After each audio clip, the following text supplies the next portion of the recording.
meeting tonight for the specific purpose of hearing and discussing the matter of Libertarian Party of Delaware. The way I expect this to go is, while I would have liked for us to be able to do this as a committee of the whole, I don't think it's appropriate in this setting because I can't see everyone's face. We don't have the benefit of body language cues to know who's going to be speaking next, and we'll wind up talking over each other. So we're going to proceed under normal circumstances procedurally for this. And I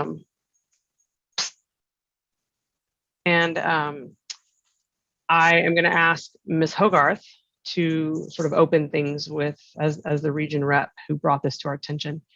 And, Madam Chair. Yes. Point of information, just for the record, can we go ahead and do a call of attendance? Sure. Thank you for that, Mr. Hagan. I know we were doing it before we officially started, but yeah, if you'll go ahead and do that for the record. Thank you. Right. Ms. Billiou? Present. Reverend Roland? I'm here. Should have told me that you got ordained. Mr. Hagan, I'm here. Dr. Epke? Here. Mr. Longstreth? Mr. Rodsep? Ms. Sarwark? I'm here. Mr. Smith? I'm here. Mr. Lucchini? Mr. Nikela? Present. Mr. Nana? I'm here. Ms. Hogarth? Here. Mr. Phillips? Ms. Adams? I'm present. Mr. Bowen? Mr. Bowen has indicated in the chat that he is present but unable to unmute. I believe I have access now. I am. Thank you, everyone. Mr. Flores? Mr. Sexton? Mr. Present. Hall? Oh, Mr. Sexton's here. Mr. Hall? Present. Mr. Pereira? Present. Mr. Dancing? Here. Mr. Buffman? Present. Mr. Wilford? Present. And Mr. Ford? Present. Oh, I already noted that Mr. Hewitt will not be present, is absent. And staff, I have Tyler Harris. Is there any others to note? I believe it is just myself. All right. Thank you. Thank you. Thank you, Mr. Harris, for being here. If I can ask really quick, is Will McVeigh here? I don't see him. I saw him in the gallery earlier. Yeah, I saw him in the gallery as Okay. well. Yeah, Okay, Mr. great. McVeigh is in the gallery. Okay, thank you. And then I'm not sure about the chat function. Is there, that's a call of the chair, I suppose. Yeah, I'd like it off. We've never think- just been at the wheel of the chair on chat before. It's always open, always has been for every meeting ever. No, No, that's I not don't true. believe it has. Either way, we can turn it off, and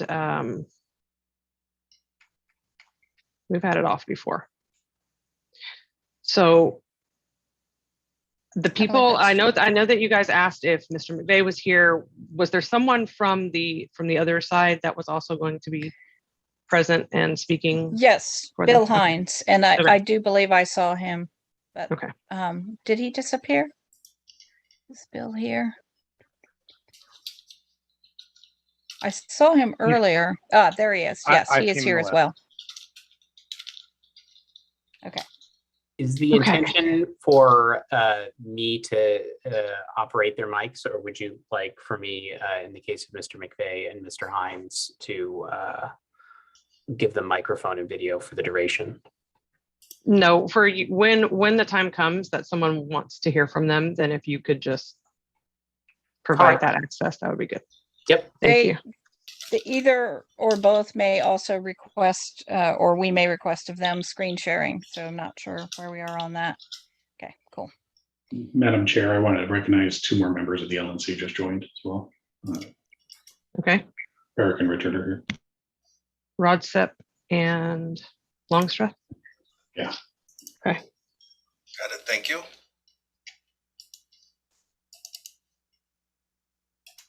All right, so Flores is here for Lucchini and Ferreira is here for Hewitt. And I'm not trying to take over the role of chair, but it looks like Otto has his hand up, and I'm not sure. So for some reason, I don't I was just see scratching my neck. that. Sorry. Oh no, your hand actually virtually on the machine. You've hit some button that looks like you have a hand raised. I don't see that on my end. Oh, okay. Oh, you know what? That's probably my cursor. Never mind, I'm an idiot. But we all knew that. Yeah. Okay. Distinguishing myself right away. Super. Okay, Ms. Hogarth, if you would like to sort of open this proceeding, No. Okay. whether you like to no. or not. I appreciate everyone showing up. Sunday evening meetings, yay. And everyone recognizing that this is a serious issue and recognizing that the National Party really needs to discuss things when a regional rep feels that they're important. So I really, really appreciate it. I talked to you all a couple of weeks ago about a situation that had been developing in Delaware, and I wasn't sure exactly what I wanted us to do as a body, but I felt like it was important that we discuss it. And, knowing that there were timelines for particular and deadlines for particular actions, I thought sooner rather than later. We oftentimes have state parties that are going through difficult times and divisions, and it's been our policy, and a wise one, I think, to be hands off as much as possible. So I understand that there's a high bar to even talking at the national committee level about problems in state parties. I believe that we have met this bar here, and I've had communications from enough people in Delaware and people who attended the last Delaware convention that I feel like it's important and appropriate for us to discuss it. And I'm hoping that we all can work together in a collegial sense and do what's best for the party, both the Delaware party and the members there, and for the national party, which of course is our primary responsibility.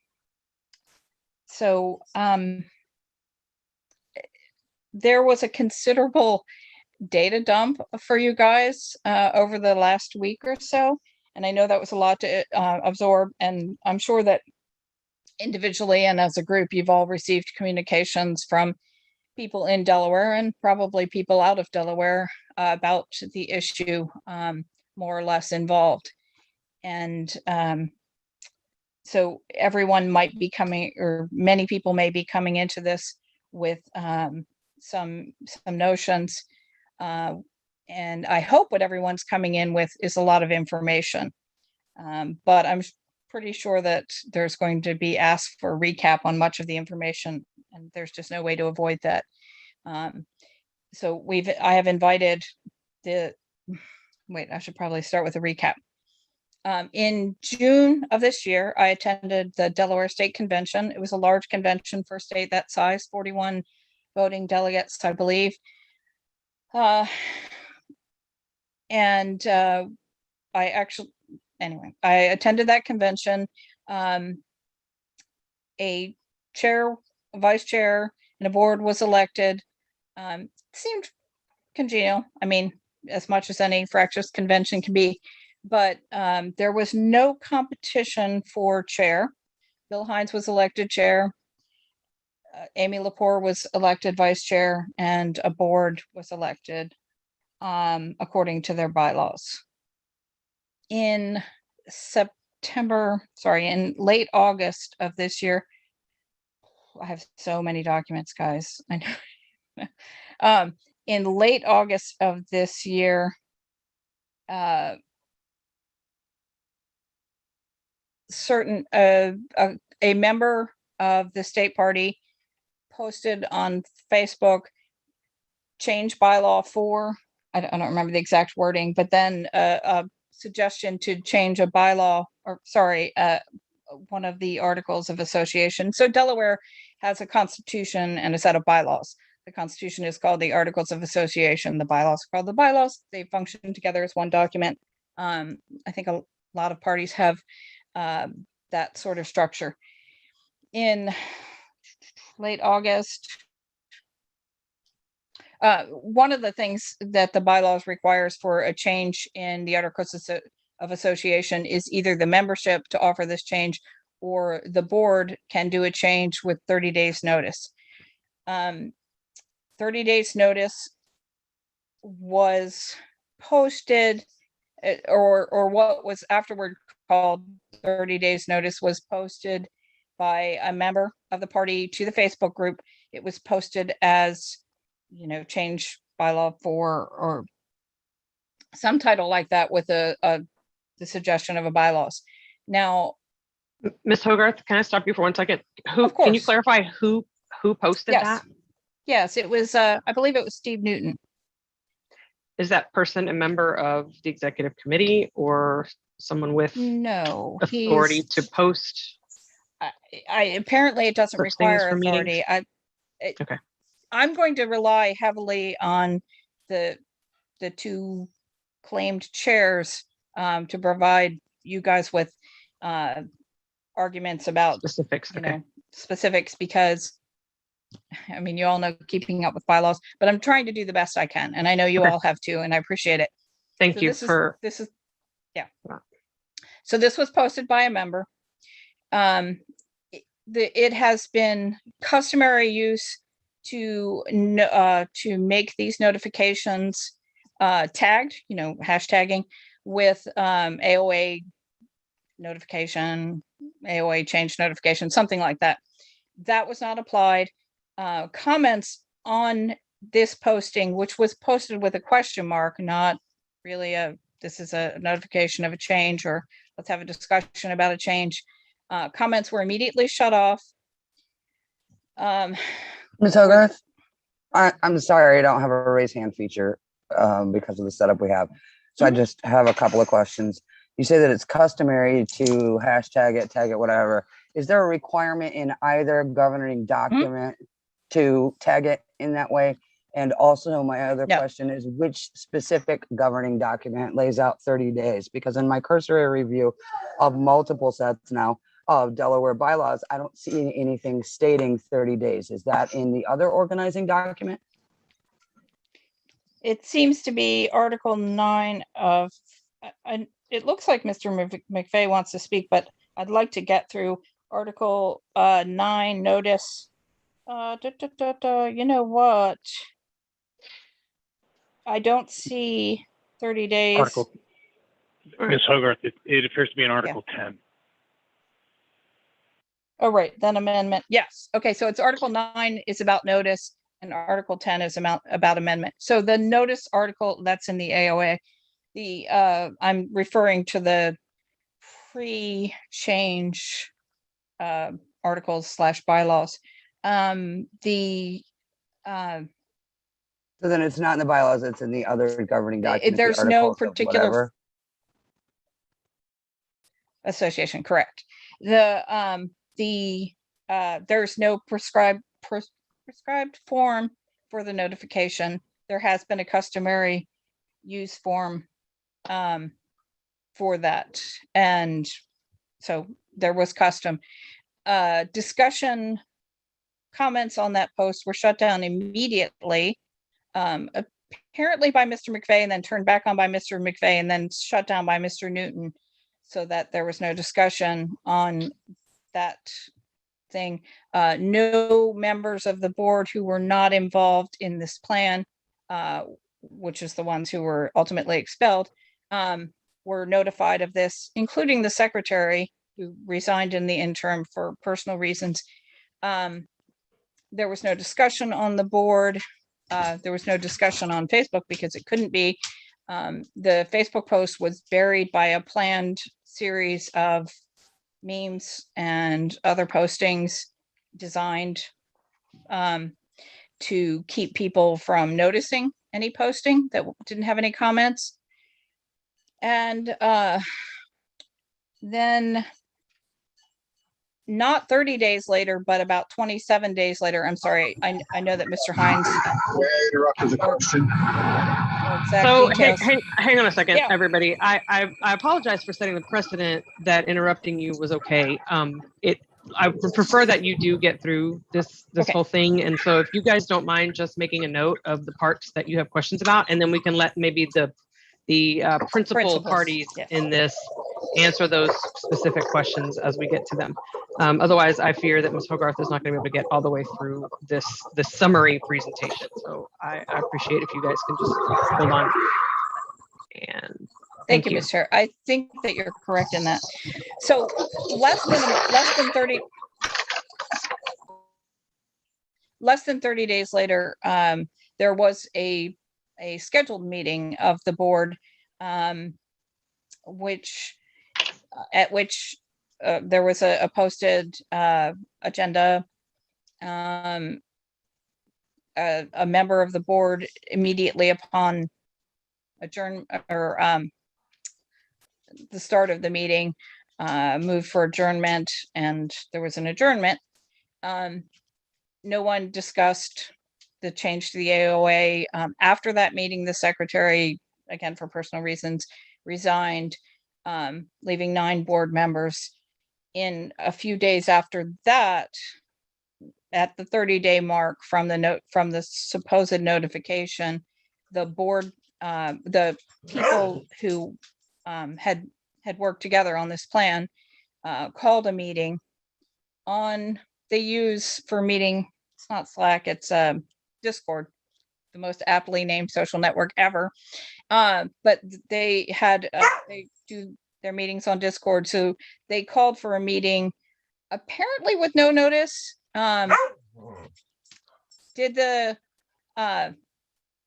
waited 1 minute, said that the chair was not present and quorum was not met, appointed a replacement chair, approved the bylaws change, and the bylaws, the effect of the bylaws change was to lower the threshold for kicking out board members. And so then they promptly did kick out the chair, the vice chair, and a board member. And then the meeting was over 7 minutes later, and within 10 minutes from that, I had in my inbox a announcement from Mr. McVeigh saying that there had been a leadership change because of certain crimes and misdemeanors that weren't noticed or weren't specified. And I know you all have seen that. Subsequently, there have been, as you might imagine, there's 3 counties in Delaware, and there's been pushback from the boards in some of the counties. Those have been dealt with by those counties being disaffiliated. The latest is that the board, as it currently constitutes itself, has made another articles of association or bylaws change that to be a member, so they want to have a convention in March, but to be a member of the Delaware Libertarian Party, you have to be either a national member or a registered libertarian in Delaware, of which there's somewhat over 2,000. And you have to be personally approved by the board as constituted by Mr. McVeigh and those who created this maneuver. That has reduced the size of the party from somewhat over 2,000 to, when I last talked to Mr. McVeigh this week, 29, I think, members who were approved to vote in March on who can be the next board. So obviously, you can see where that my opinion is that this is a really bad problem. And that I hope that we can work together to come to a resolution on it. I should say also, and I'm sure you all have a lot of questions of Mr. Hines and Mr. McVeigh, and I see that Mr. McVeigh is eager to speak. But I should say also that this has implications for obviously the convention and for credentialing of delegates for next year.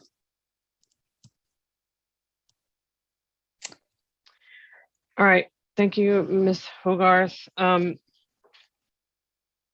I actually have a couple of questions, if that's okay, just to clarify some things. You mentioned that at the meeting that they held, where you said that it was they waited a minute, there was no chair. You said there was also no quorum. That quorum was not met. Was that correct? I'm trying to remember exactly what I meant to convey with that. I think their assertion, we have the minutes from that meeting. It was the entire meeting was 6 minutes or 7 minutes. So the minutes aren't very long. There's 7 of them.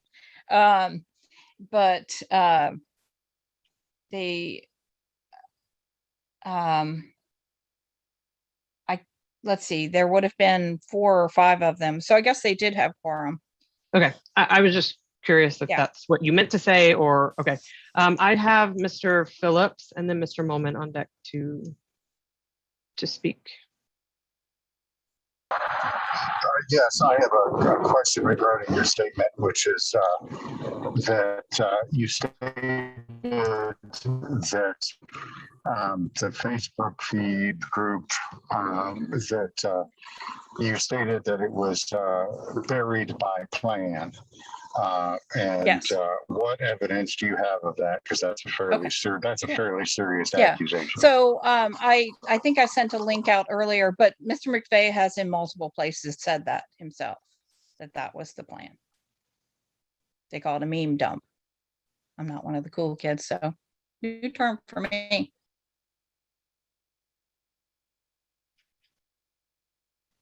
Mr. Moment. Yeah, because of all the changes and whatnot, I wanted to verify. I'm looking at a document labeled Articles of Incorporation and Bylaws 093021-1, and I wanted to verify paragraph 3 of Article 4, and I'm hoping that both factions can qualify this. That paragraph 3 reads the way that I'm staring at it, that the meetings of the state board shall be held quarterly. In addition, ad hoc meetings may be convened to address matters that, in the opinion of the chairman, are too urgent to delay until the next quarterly meeting. Said ad hoc meetings may be conducted via email or social media platforms for convenience if a physical meeting is not practical. I wanted to verify that this wording, this verbiage, was in effect when the notice, such as it was posted to Facebook and the meeting held to consider the proposed amendment was scheduled, so 30 days before that meeting took place. I'd like to know if that was the language that was in effect at that time. I think we should ask Mr. McVeigh and Mr. Hines to weigh in on that particular question. Yes, please. Which one would you like to hear from first, Mr. Moment? Either one, does not matter to me. I'm just looking for a yes or no, if that was the wording that was in effect. So at the time of the time that you're asking about, the instance that you're asking about, who would have been chair? That would have been Mr. Hines. Mr. Hines, then. Mr. Harris, can you open his mic? Okay. Hello. Thank you for having me. We're talking about article. I'm sorry. Could you repeat that, Mr. Moment?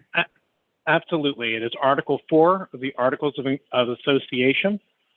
titled Leadership and Organization. And it is Yes. the third paragraph. Begins with meetings of the state board shall be held quarterly. Yes, that was the AOA as it was written at that time. Okay. And since I've got the floor and you're speaking anyway, was this bylaw amendment, in the opinion of you, the chairman at the time, too urgent to delay to the next quarterly meeting? No, because I was not aware that it was even up for a vote. Thank you. Mr. Moment, does that conclude your question at this time? Okay. It does. Thank you. All right, thanks. I have Mr. Nikela. I also want to make it clear that I see some other individuals with their hands up. Through this proceeding, we are only going to be recognizing LNC members and alternates and Mr. Hines and Mr. McVeigh. So if anyone else has something to say, we may not get to it. So Mr. Nikela, go ahead. Thank you, Ms. Bilyeu. I have 5 questions for Mr. McVeigh, if I may. Mm-hmm. Mr. McVeigh, my first question is, who worked with you on the execution of the bylaws amendment, and how long ago did this planning begin? Well, before you do that, I just want to correct Mr. Mr. Hines. That language in the bylaws that Mr. Molman was asking about in the Articles of Association, rather, was amended in April of 2021 following a notification that was posted to our website in March of 2021 before the convention even happened, because we were specifically concerned about a chair who would obstruct business from being considered between the quarterly meetings, even if the rest of the board thought it was important. So we changed that language, and Mr. Hines is incorrect. That language was not in effect as of October 1st. Now, to answer your question, Mr. Nikela, there were a number of people who were involved in considering, discussing, planning, executing all of this. But at the end of the day, the only names I'm willing to disclose are the 5 members of the state board who constituted a majority of it, who voted in favor of those bylaw changes. And that is myself, Brandy Kirchhoff, Mary Pat McVeigh, Joe DePasquale, and Jimmy Brittingham. Thank you. My next question is, did you or someone working with you purposefully obfuscate the bylaws amendment by putting the amendment put forward by Steve Newton by burying the post with irrelevant memes? We did organize a meme dump that evening, yes. My third question is, do you believe that your actions were a reflection of the body that voted at the last Delaware election? I believe that my actions were reflective of the highest principles of the Libertarian Party and what we're supposed to be standing for. My next question is, have you changed the rules for becoming a Delaware Party member? And if so, what criteria is now required to become a member? We have changed the rules to be a voting member of the Libertarian Party of Delaware, and it currently requires approval of the state board. However, there's another amendment that has already been notified to allow the convention to override that, which is similar to the language provided in Robert's Rules of Order in Chapter 56 or Section 56, specifically relating to membership approval processes. Could you expound on exactly what criteria is run by the board when selecting a member to become a member? There's no enumerated requirements as it stands. The state board is free to make their decisions on whatever basis they choose. I'd just like to interrupt and say that Mr. Lucchini is here. And my last question is, are you a founder of the Mandalorian Party of Delaware, and what connections did you maintain with that organization? I am a founder of the Mandalorian Party of Delaware. That was created as a joke. I still run the Facebook page and the Twitter account, but I don't do anything with it. I use the Twitter account to see people who have blocked me and what they're saying. Final question, does your party currently maintain access to LP Delaware assets such as the bank account? Which party are you referring to? The party in which you're the chair. The Libertarian Party of Delaware still has access to the Libertarian Party of Delaware's assets. Yes, we do. No further questions at this time. Mr. McVeigh, I do want to say also, I should have gone to you after Mr. Hines answered Mr. Moment's question. So I do appreciate you giving your perspective on that as well. I have Mr. Moment and then Miss Adams. And I apologize, but with Mr. McVeigh's response, I needed kind of follow up on that. I'm trying to find the minutes of that change, and I'm struggling to find it. There does not seem to be there's not a place where I can find a historical record of all of these. I'm trying to find minutes here. And the only thing, here we go, the May meeting. Mr. McVeigh, was this at the Q2 May meeting, you said?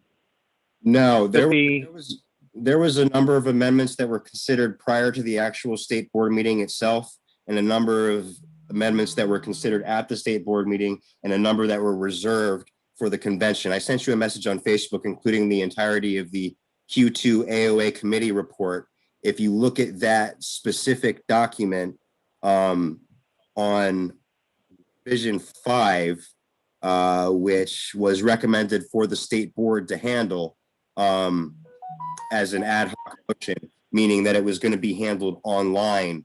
And again, the purpose of that was to change it so that the ad hoc meetings could be called by a motion, a second, and then a completion of a quorum call, rather than the chair being able to obstruct a meeting from being called by deciding arbitrarily that such a meeting was not an emergency.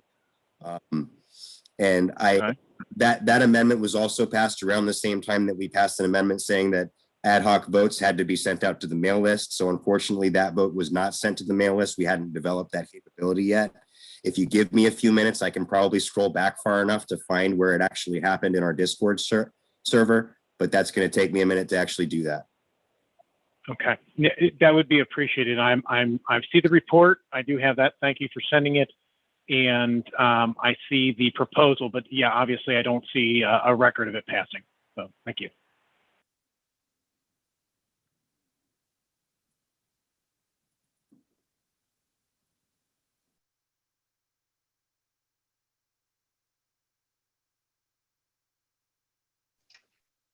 Ms. Adams and then Mr. Phillips.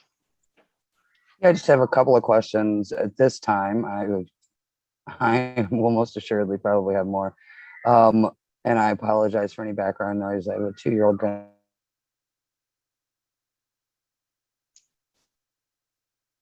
Uh-oh. Ms. Adams, we lost your audio. Oh no, can you hear me now? Yes. Okay, so Susan, I know that you said that in kind of your recap that one of the things that you felt was a concern was that the commenting was turned off on that post so that no discussion could happen. Can you clarify for me whether or not discussion would have been allowed at the meeting? Because as long as discussion can happen, I would like to know that it could have at least happened at one point. And if somebody can clarify for me also, I'm reading the bylaws again. I've poured over these quite a few times this week. When I look at the bylaw for meetings of the state board shall be held quarterly, right? That Ken read that. It also goes on to say that ad hoc meetings may be convened upon the motion and second of any main motion by 2 members of the board and the successful completion of the quorum call. So I would like to know if that happened before this was called. Could somebody answer that as well? Those questions are probably best for Mr. McVeigh and possibly Mr. Hines. All right. Yes. Mr. McVeigh, can you? We released a screenshot of the entire chain of the ad hoc Discord server meeting that we held on October 1st. I made the motion. I don't recall off the top of my head who seconded that motion. I could find it if you give me a few minutes. Again, I'm in the middle of looking for the change that Mr. Molman asked for. I can add. When you, Aaron, ask about discussion, the meeting was constructed to only include the people who were in on it, so they had no need. That's incorrect. Anybody, the Discord server, the Discord channel in particular, was open and is open to the entirety of the current members of the state board. How much notification was Anytime. there? They could have joined at any time. Mm-hmm. I mean, unfortunately, when I'm looking at the bylaw, I don't see a requirement for a certain amount of time for notification. The So reason that's my that next question is there one sorry. of those in the AOA? Ms. Adams, if I may, the reason why we adopted the quorum call requirement was to make sure that enough people were aware of the motion that had been proposed and had the opportunity to make any discussion points or amendments that they wanted to make in between the time that the motion was seconded and that the quorum call completed. At that point, the chair has some discretion as to when he actually calls the vote, kind of trying to take a guess between people haven't been paying attention to the Discord chat versus nobody has anything to say. But the quorum call was specifically created when that mechanism was adopted to say this is a period that's going to be assigned to make sure every member of the state board, or at least a quorum of the state board, to see what's going on, what's been proposed, and make any proposed amendments or discussion points that they want to make. Mr. Hines, I would like to give you an opportunity to respond to that question, to Ms. Adams' question. If you need it repeated, I'm sure she will oblige. Yeah, please repeat it. Thank you. Okay, so I have a couple. One is that one of the things that Ms. Hogarth mentioned is that in the original posting of the call for the meeting, the comments were turned off, so discussion would not be able to happen. I would like to know if discussion was going to be possible at all, right? Can discussion happen at the meeting, even if it can't happen on the original notice post? So that was one of them. And then again, I was asking about in the bylaws, I don't see, what I see is that ad hoc meetings can be convened upon a motion and a second of any main motion by 2 members of the board. The way I read that is one member of the board must move the action and it must be seconded by 2 people. And I would like to know if that happened. So first of all,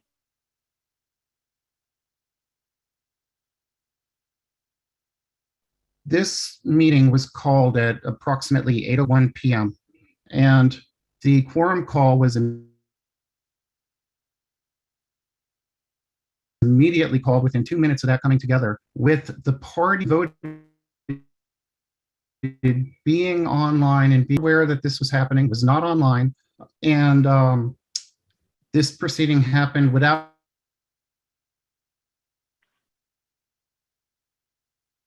our knowledge. A couple hours later, we realized I, as chair, saw that the previous group running the LPD had kind of been at the constant beck and call of these ad hoc meetings at all hours, days, whatever. So what I did was I asked everybody to find a good time on their schedule to have a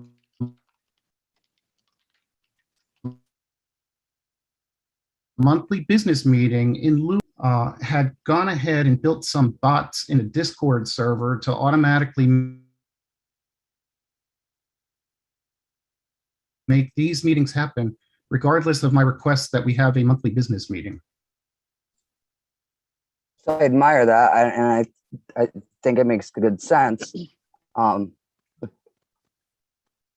I like that you did that. Personally, I would like that if my state did that as well. However, the bylaws do say that this is allowable, correct? Because that's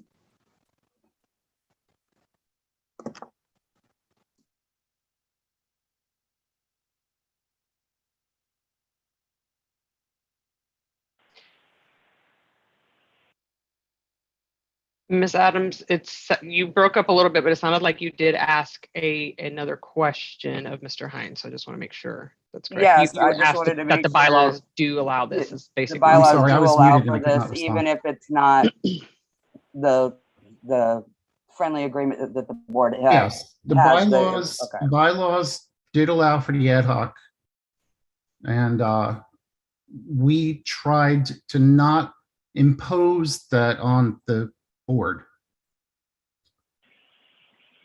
Madam Chair, I have a point of order or a point of something. Those that aren't speaking, if you shut your video down while you're not speaking, it'll help those that are having some bandwidth challenges.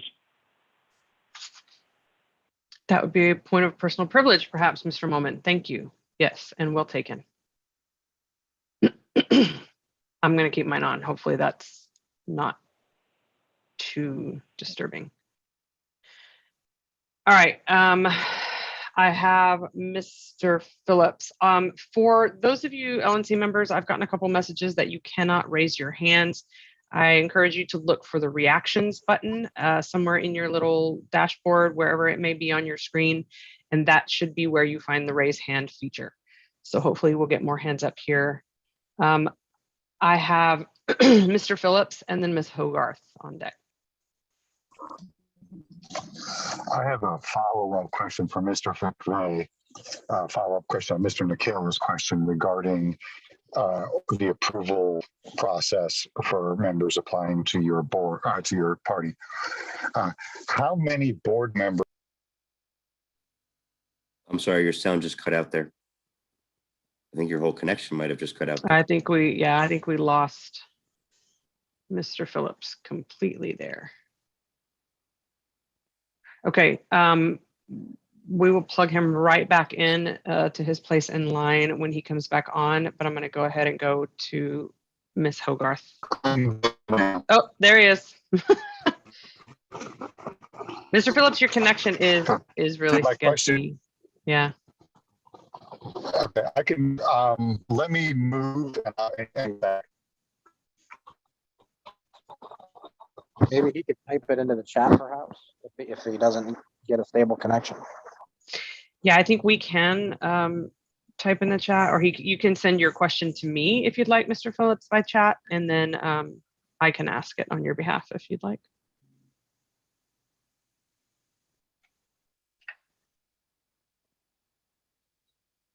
All right, I'm still not able to hear Mr. Phillips, so I'm going to go ahead and go to Ms. Hogarth, and then he can come back in whenever.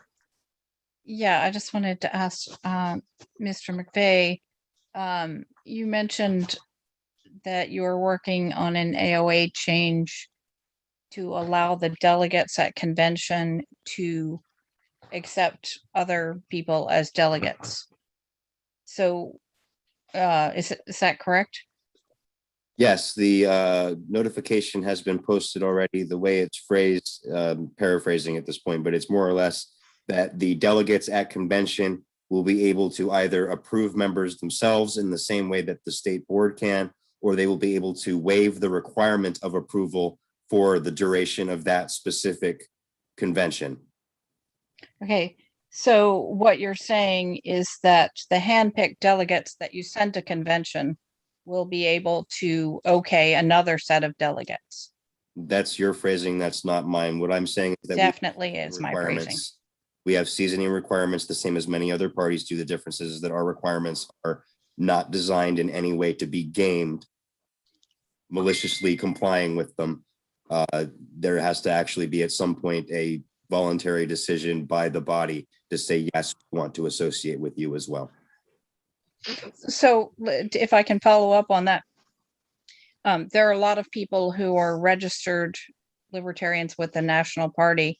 I don't even speak of the 2,000 registered with the state of Delaware, but National Party people, they have to be okayed personally by the board or by the people the board okays personally to be national convention delegates, to be delegates to the state convention. It's all like a club, right? Is that what you're saying? They do not have to be members to be selected as national convention delegates. No, that's not a requirement. No, I'm sorry. But if you are a national member and you show up at the state party convention, there's no guarantee you will be a state party member. That's what you're saying. Yes, that's correct. What I'm saying is that paying $25 to the national party is not enough to guarantee you get a role in deciding how our party is run. Our affiliate is run, excuse me. All right, Mr. Phillips is asking to speak, so I'm going to go back to him. Okay, can you hear me now? Yes, so far. My question is a follow-up on Mr. Michaela's questions. the board, under your new requirements to become a member, it requires approval of members of the current board. How many members of the current board are required to approve a membership request? Simple majority. Thank you. Which is actually less than the threshold that's presented in RONR as sample bylaws.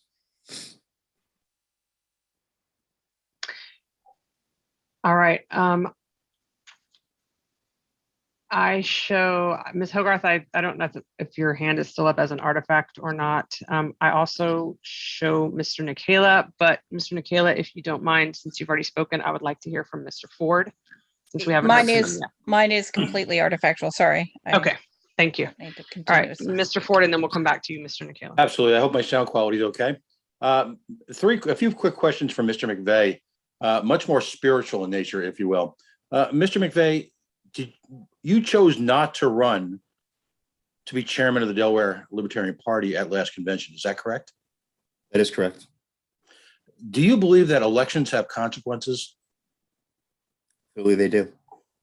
So then perhaps you could inform me as to what exogenous event or what event so terrible would put you in a position where you felt you had to overcome what appears by all a fair election.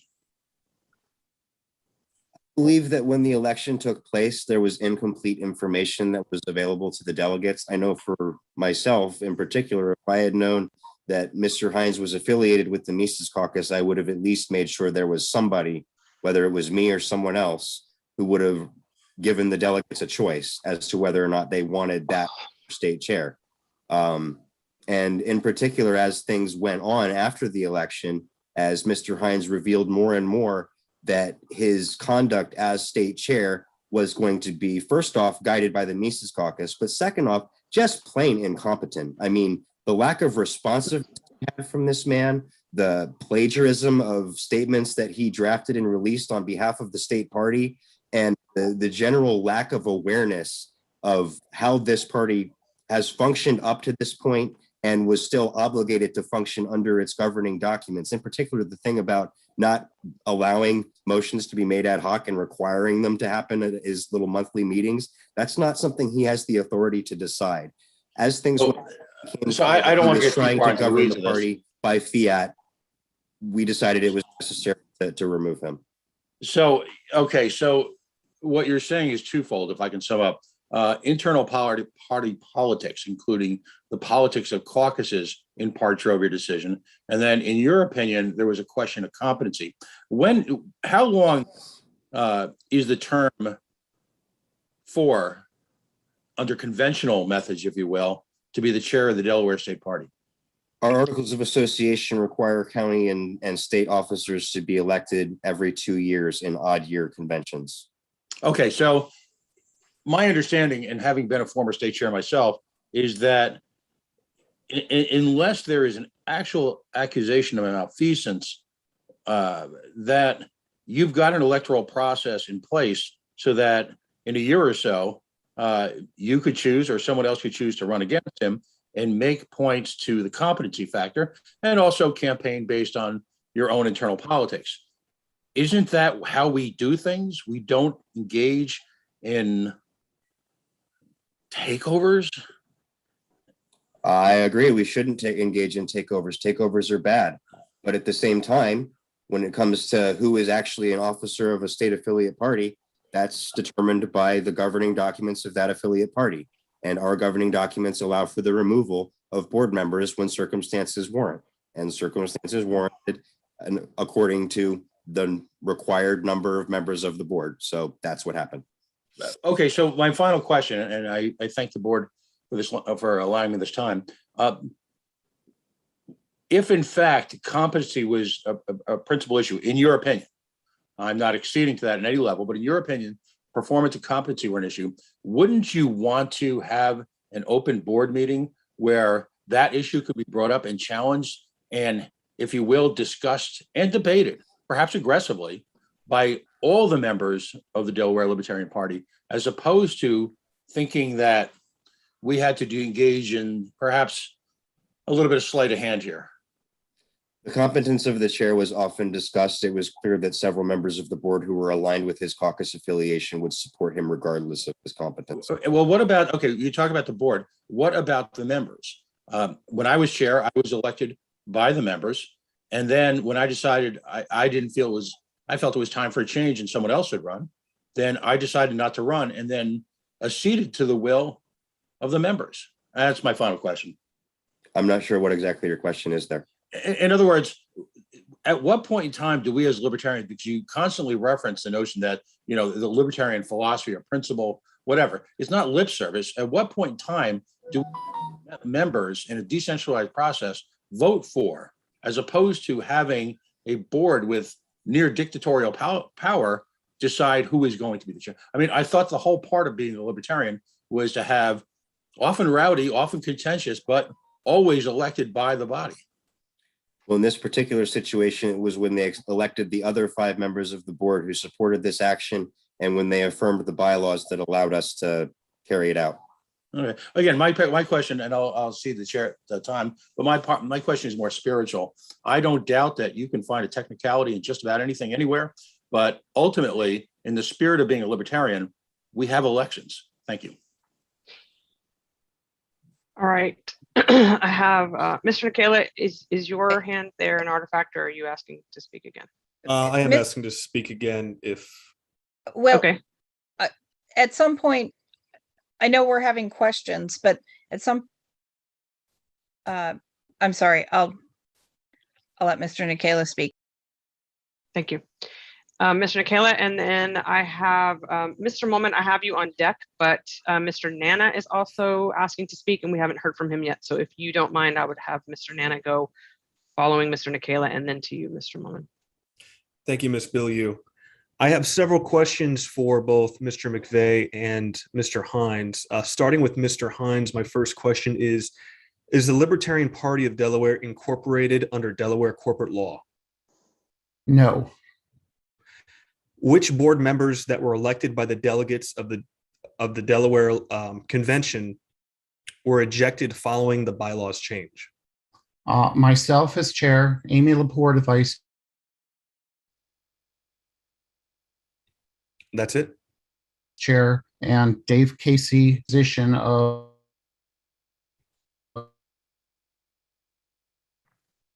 the Newcastle County representative. Dylan Griffith was also removed several weeks later. Do you believe that Mr. McVeigh acted within And then the on October 31st, the entire body of Delaware. I'm sorry? I'm sorry, I think you were breaking up there. Could you repeat the last part?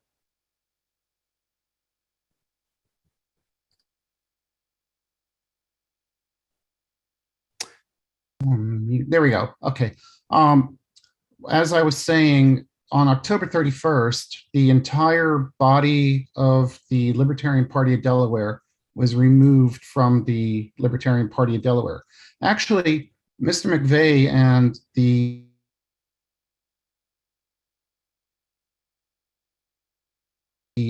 people working with him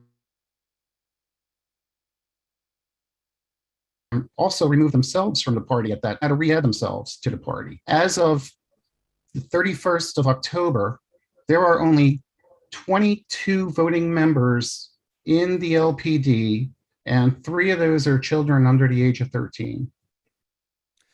When you said that the majority of the members of the body were ejected, do you mean executive committee members or do you mean delegates at convention? What's the definition of body? Everybody. He created a small list of people that were approved by his state board to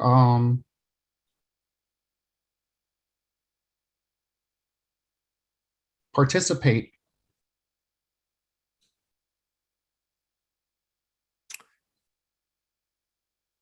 And as I said, that is that as names, and I think he added 2 more. And just an FYI, so Madam Chair, you are cutting in and out.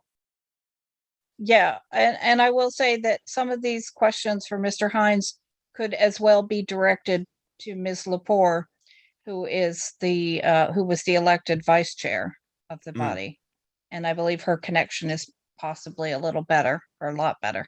Would it be possible to allow Ms. Lepore to speak at this time? That's a decision of the chair. Mr. Hines he was on here as the spokesperson for this particular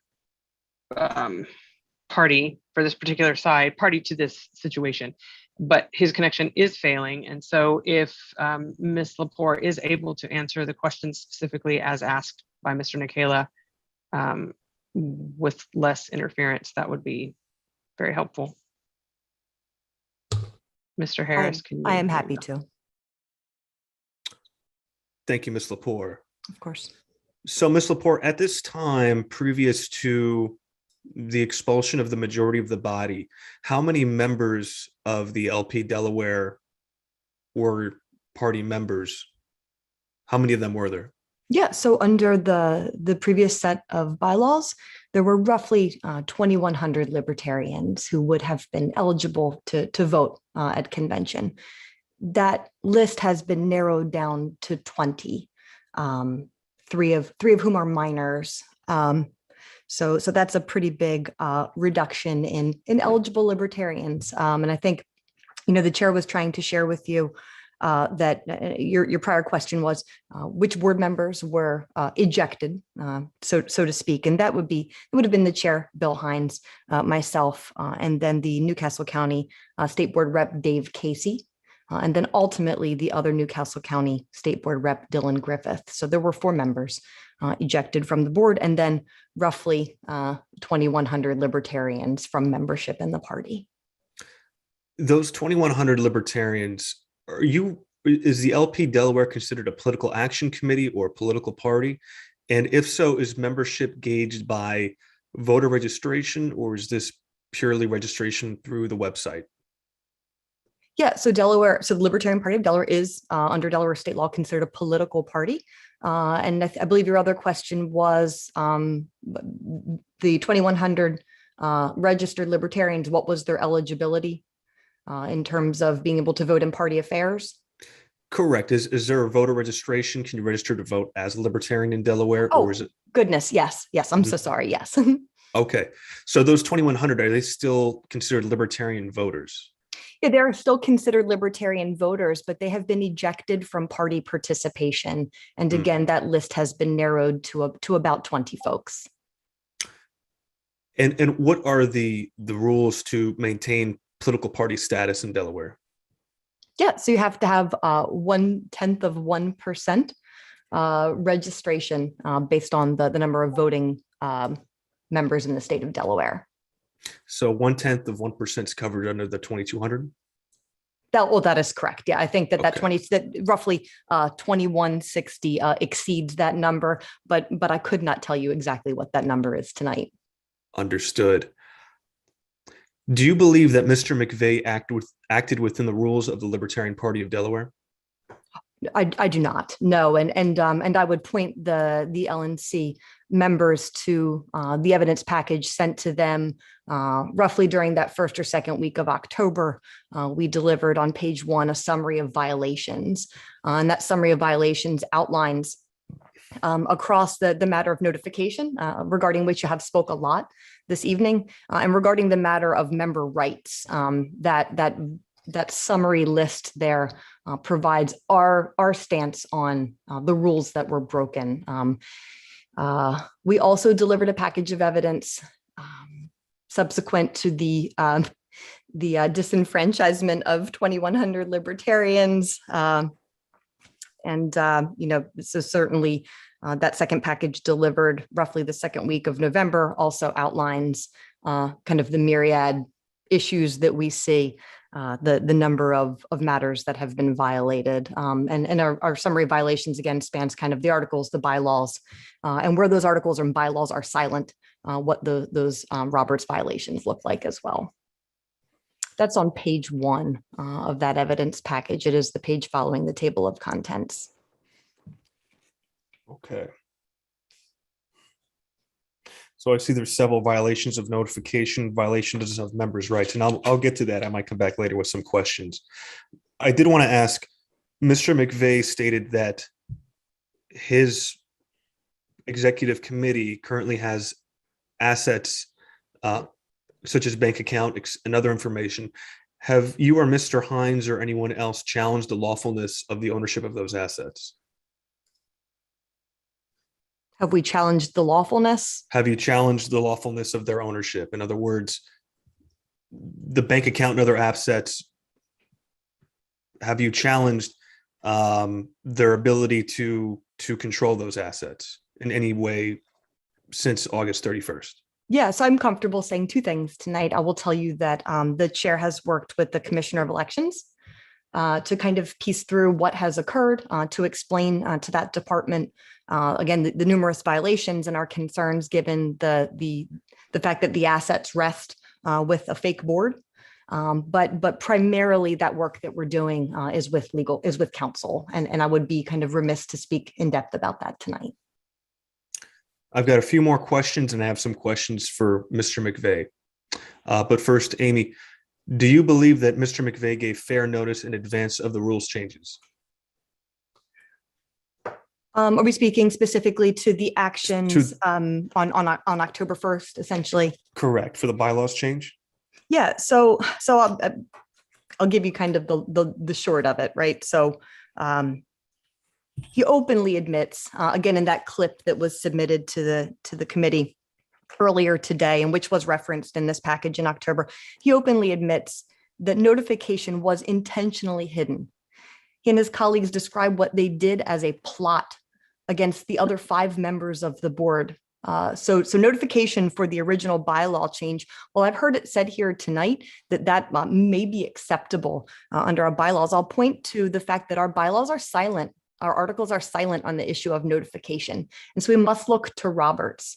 And this would have fallen under really the guise of a special meeting. So in the absence of anything, speaking to the, so some of the language that has been discussed tonight about a quorum and being able to upon the motion in a second, initiate a meeting is about convening. And convening is a separate matter from notification. Again, our bylaws, the articles are silent on notification, and so we rely on Roberts for that. So that notification was hidden intentionally, as admitted by he and his co-conspirators. Not only was that notification hidden, it was hidden in a meme dump intentionally conducted on the night of August 31st. And the bylaws were the ability to have discussion on that notification was intentionally hidden by Will McVeigh. We have screenshots of him shutting comments off. And that was also brought to light in the podcast clip that we shared with you. And that drives a post down in the Facebook algorithm. So paired with the meme dump, the turning off of comments ensured that 5 members would not see it. So that does not only violate the bylaws, the articles, and certainly Roberts, but it also violates the spirit in which we are intended to collaborate. So now I'll bring us back to October 1st and better answer your question. On October 1st at about 8:01 on a Friday night, this bylaw that was not even properly handled as a bylaw change notification was resurrected from October 31st, again, hidden from 5 members. And in a Discord server on a Friday night, in 6 minutes, the co-conspirators called a meeting, ousted 3 board members, and called a meeting, changed the bylaws to make sure that 2 people on a state board could get rid of duly elected members, promptly got rid of 3 duly elected members. And then subsequently, at 8:07, this all took 6 minutes. At 8:07, notified the bylaw change that permitted them to oust 2,100 libertarians from the Libertarian Party of Delaware. Folks, it took 6 minutes.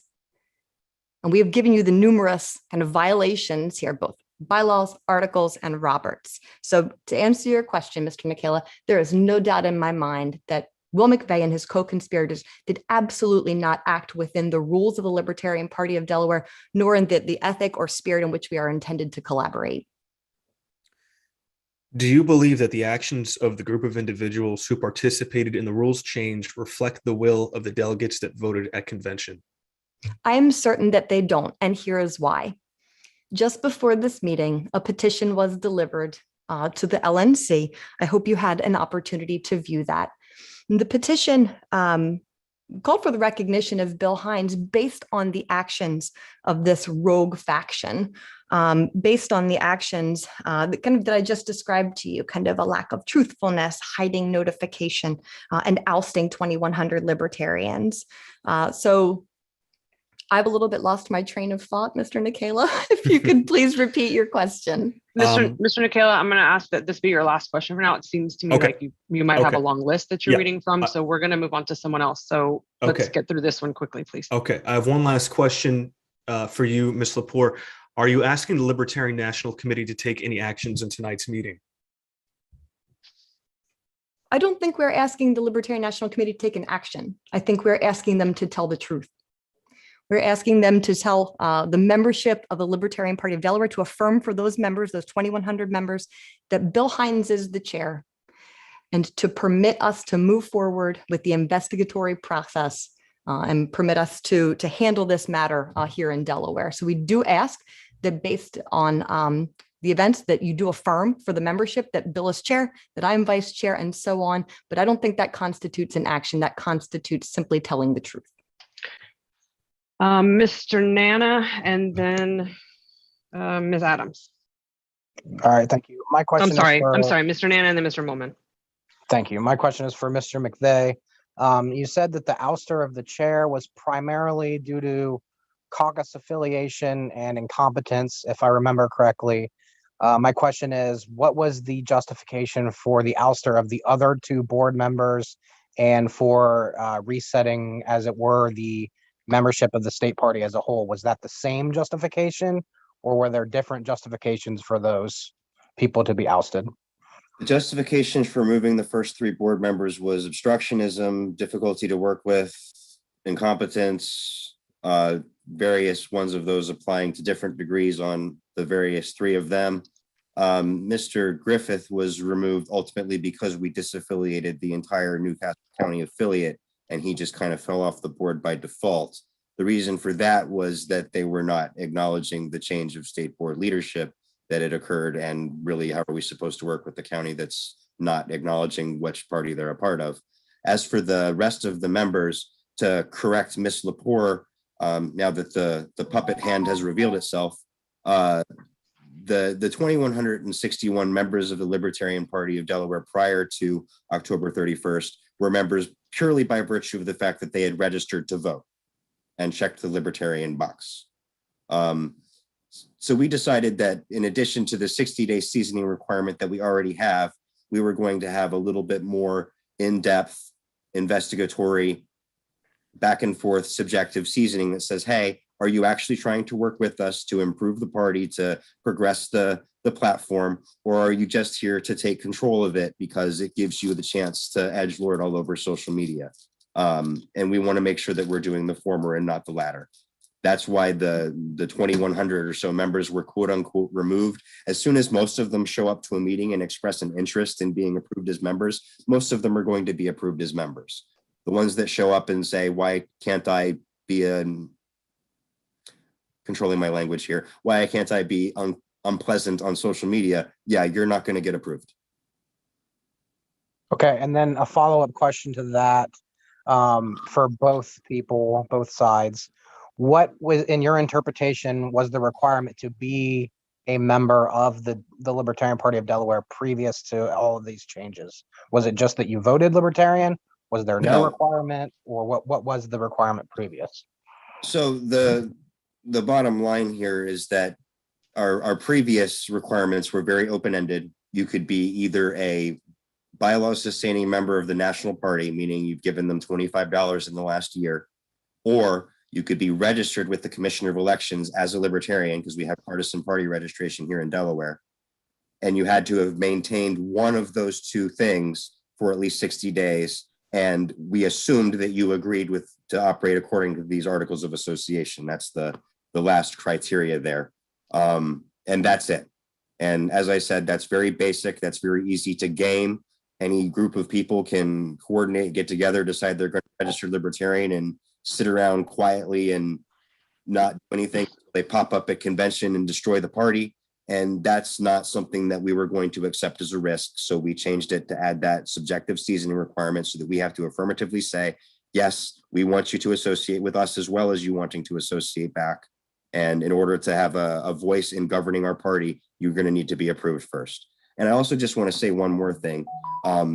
Telling the truth, quote unquote, telling a lie is an action. And the Libertarian Party of Delaware does not recognize the LNC's authority in this matter. So I'm here as a courtesy to explain what happened to everybody and, you know, be available for the sake of transparency, but we don't acknowledge your authority to interfere in this matter.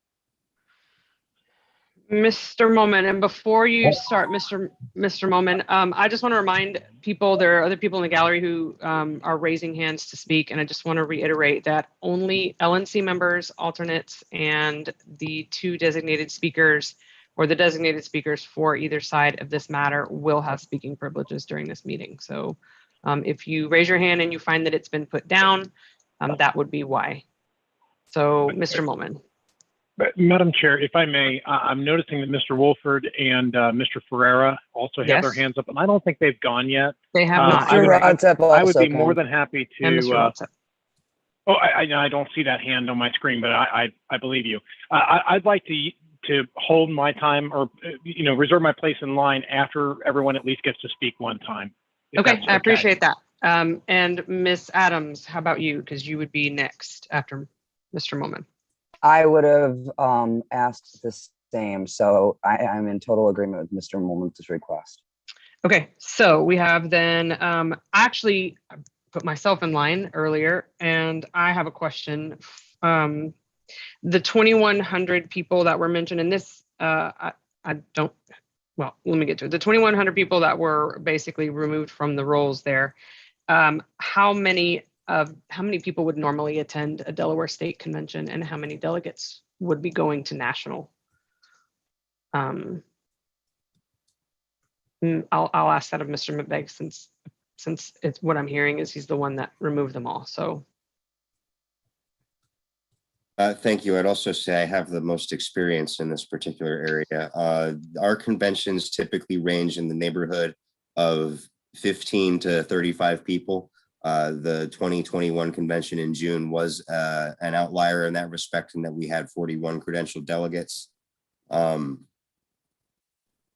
yeah, most of those 2,161 people, to my knowledge, have never had any contact with the party infrastructure of the Libertarian Party of Delaware. And we have 4 delegates that go to national. One year that I've been involved, we only had 3, but most of the time it's been 4.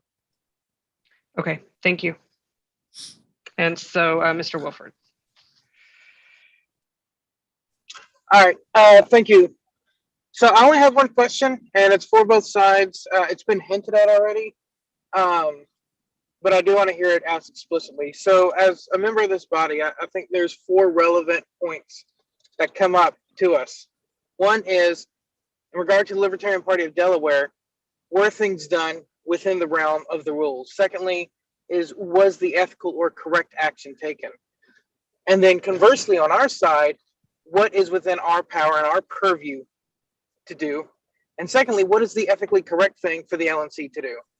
So I want to ask each side, if you had, the magic wand, if you could make whatever you want happen, take place, what would your wish for the LNC to do with this information being brought to us? What do you want to happen?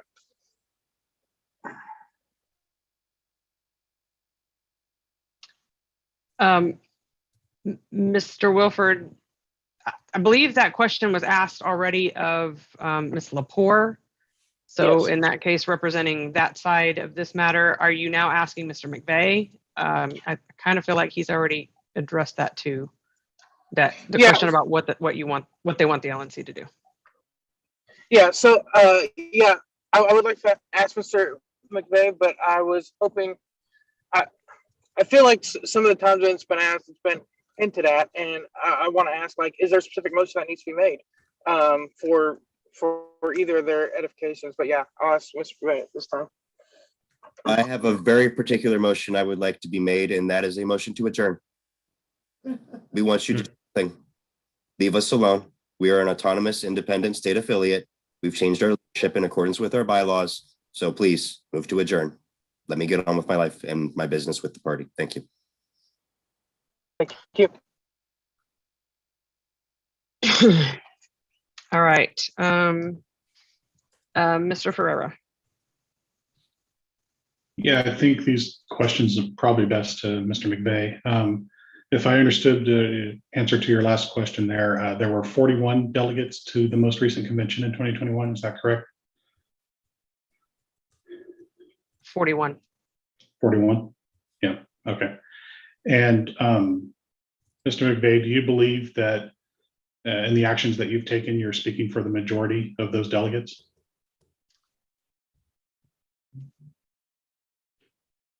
Mr. McVeigh?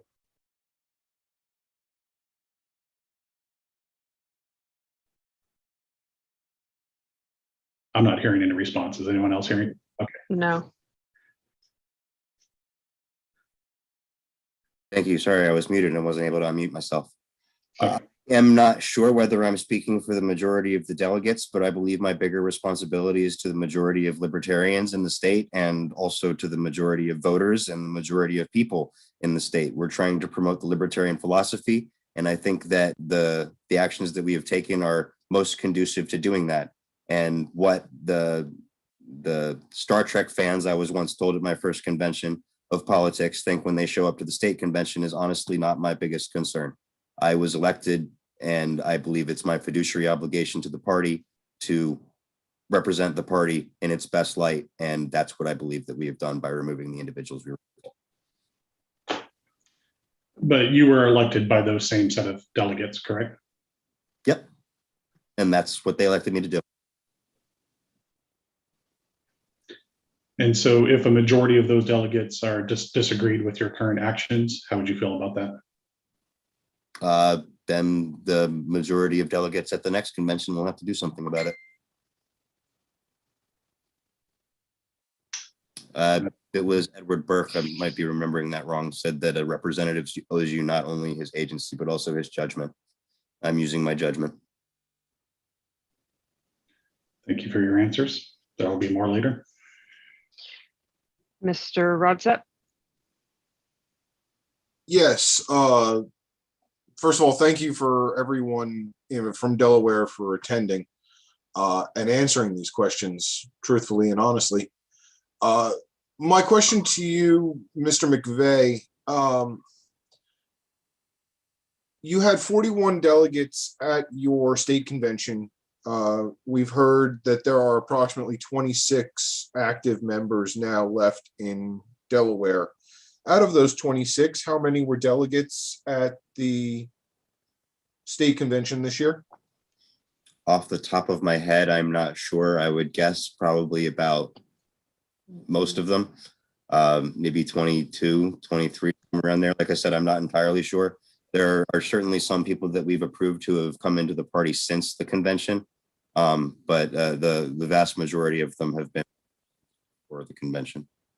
So approximately half of the individuals that attended the convention in 2021 are no longer members. That's about right. I don't know for sure. Okay.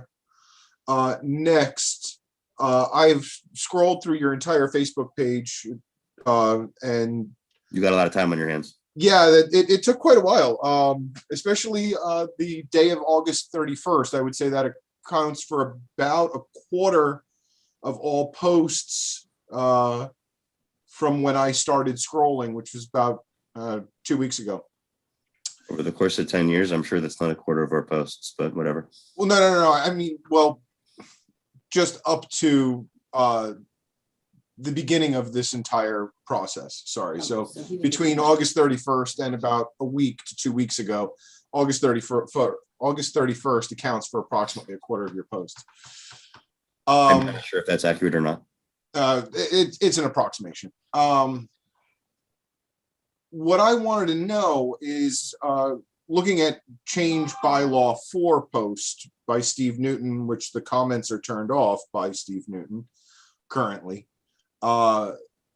There is no mention of the Discord channel. There is no mention of how to view or participate in the meeting, even as if it was just a viewer. and I don't see a suggestion of how to make comment on this. Was there a separate communication that went out via email to at least the 41 individuals who were delegates, or even better, the 2,100 members in toto of the Delaware Libertarian State Party? How would individuals be able to make constructive comment to this proposed change to bylaw 4? So as I've mentioned, the 2,161 members as of the November 1st report from the Commissioner of Elections that are registered Libertarian, that's all they've done is register Libertarian with the state. They have not provided us with their email address. Now, because we, meaning myself and the current board of the Libertarian Party of Delaware, are the regularly organized and constituted statewide authority of a political party that has ballot access, we're able to get a list of voter registrations of registered voters that includes their party registration, a phone number that they at one point gave to the Commissioner of Elections, and an address. But we do not have email addresses, nor do we have the manpower to call all of those people, nor do we have the money to mail all of those people. So no, in answer to your question, we do not have any way of communicating with the 2,161 people who have arbitrarily decided for some reason that I'm glad they did, but haven't contacted the party yet as a Libertarian. Now, or at least the 41 members that are delegates, as a separate part of your question, yep. That is not a requirement under our bylaws, nor is contacting the 2,161 people, fortunately, because we don't necessarily have the capacity to do that. And again, since our previous membership requirements is that anyone off the street who happened to have been a registered Libertarian for at least 60 days could show up and be a delegate, there's no guarantee that we'd have their email addresses either, or any way to contact them either, which is specifically why that was not made a requirement for providing notification to amend our bylaws. As to the last part of your question of how could you comment, just because comments are turned off on one post doesn't mean that you can't share the post, doesn't mean that you can't screenshot the post, doesn't mean that you can't make your own post saying, hey, what is this all about? Or is this really something that's happening? I think this is a great idea. I think this is a terrible idea. There are all kinds of ways to start a conversation on social media, and the fact that commenting was turned off on one of them does not in any way prevent other people from having that conversation. There are also numerous links to our Discord site, numerous links to our email list, numerous links to all kinds of things to try to get in touch with the party. And again, the reason why we wrote our bylaws the way that we did was so that we would not have to do things that we were not able to do in order to make notifications. I thank you for your answer. My pleasure. We did have a couple, 3 more actually, people get in line who have not spoken at all yet. So I'm going to go ahead and go to them before I go back to the other people, because everyone else on the list so far has spoken multiple times. Mr. Buffman. All right, thank you, Madam Chair. I think we've heard more than enough. The evidence been presented before shows that whether this was dirty or not dirty, this was well within their bylaws. Mr. McVeigh is asking us to stand aside as the NC, and from what I heard from Ms. Lepore is that they were seeking legal options. I don't see us grandstanding and asking the same questions over and over again to serve any more purpose. And I would ask that somebody motion to adjourn this meeting. Mr. Dassing. Oh, I put my hand down, no question. Oh, Mr. Hagan. Yeah, a couple questions. One for Ms. Lepore.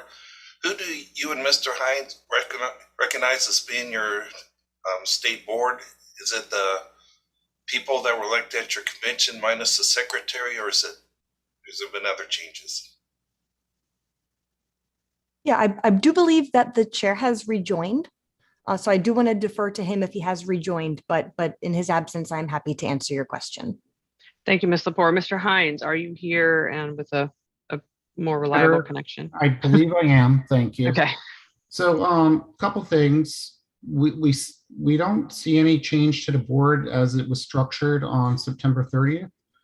And I do want to point out, Mr. McVeigh was not elected by the body of the convention. He was elected by a subset of the body, which was the Kent County contingent to the convention. And he was elected as the Kent County Chair, not as a statewide office, but as a county office. So his entry onto the state board is through being the Kent County representative to the board. He was not elected to the state board directly. Okay, and then question for Mr. McVeigh. Before October 1st, what was the usual procedure for doing voting on the Discord? It was a certain amount of time normally allowed for people to cast their votes, or could be just whoever, as soon as there's quorum, they could close voting and call the vote? So there's no. And what's normally done, or is there any procedures that you guys So have there's, adopted? there's no established procedure codified in our articles of association or bylaws. It's just the bylaws now. There's no procedure established there for how long has to wait between the completion of the quorum call and the beginning of the vote. However, there is a bylaw that says the vote, if it takes place electronically, has to be open for at least 48 hours or until enough votes have been received to determine what the result's going to be. Enough votes were received to determine what the result was going to be in this case. And as far as the amount of time that passes between the completion of the quorum call and the opening of the vote, that's another one of the complaints that several of the board members had about Mr. Hines, is that after a quorum call completed, we would often go days without him telling us when the vote was going to happen, even when there was no discussion going on.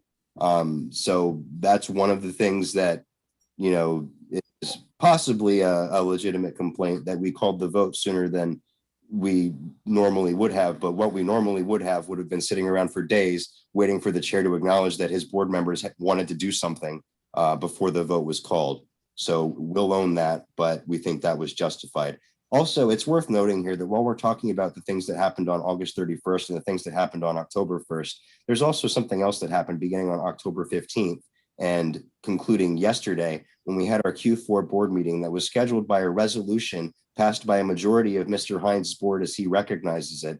The schedule that there was a notification posted on October 15th that had big bold letters that said the word notification, so no one could possibly confuse it as anything else, to again change the disciplinary procedures. I say again because it happened the first time, but if you don't acknowledge the first time, then it was the first, then this was the first time, but it passed again with the same majority. So you can recognize Mr. Hines as the chair if that's what you really want to do, but we're going to remove him again tomorrow, and then we'll remove him again the week after that. And then we'll change how we're going to credential people at the convention because the majority of the state board does that, and we'll get rid of him that way. There are so many possible ways that we can fix the Libertarian Party of Delaware by removing Mr. Hines and his takeover artists, and we will continue doing it. The only thing you can possibly do to fix this problem is leave us alone, adjourn this meeting now. Thank you very much.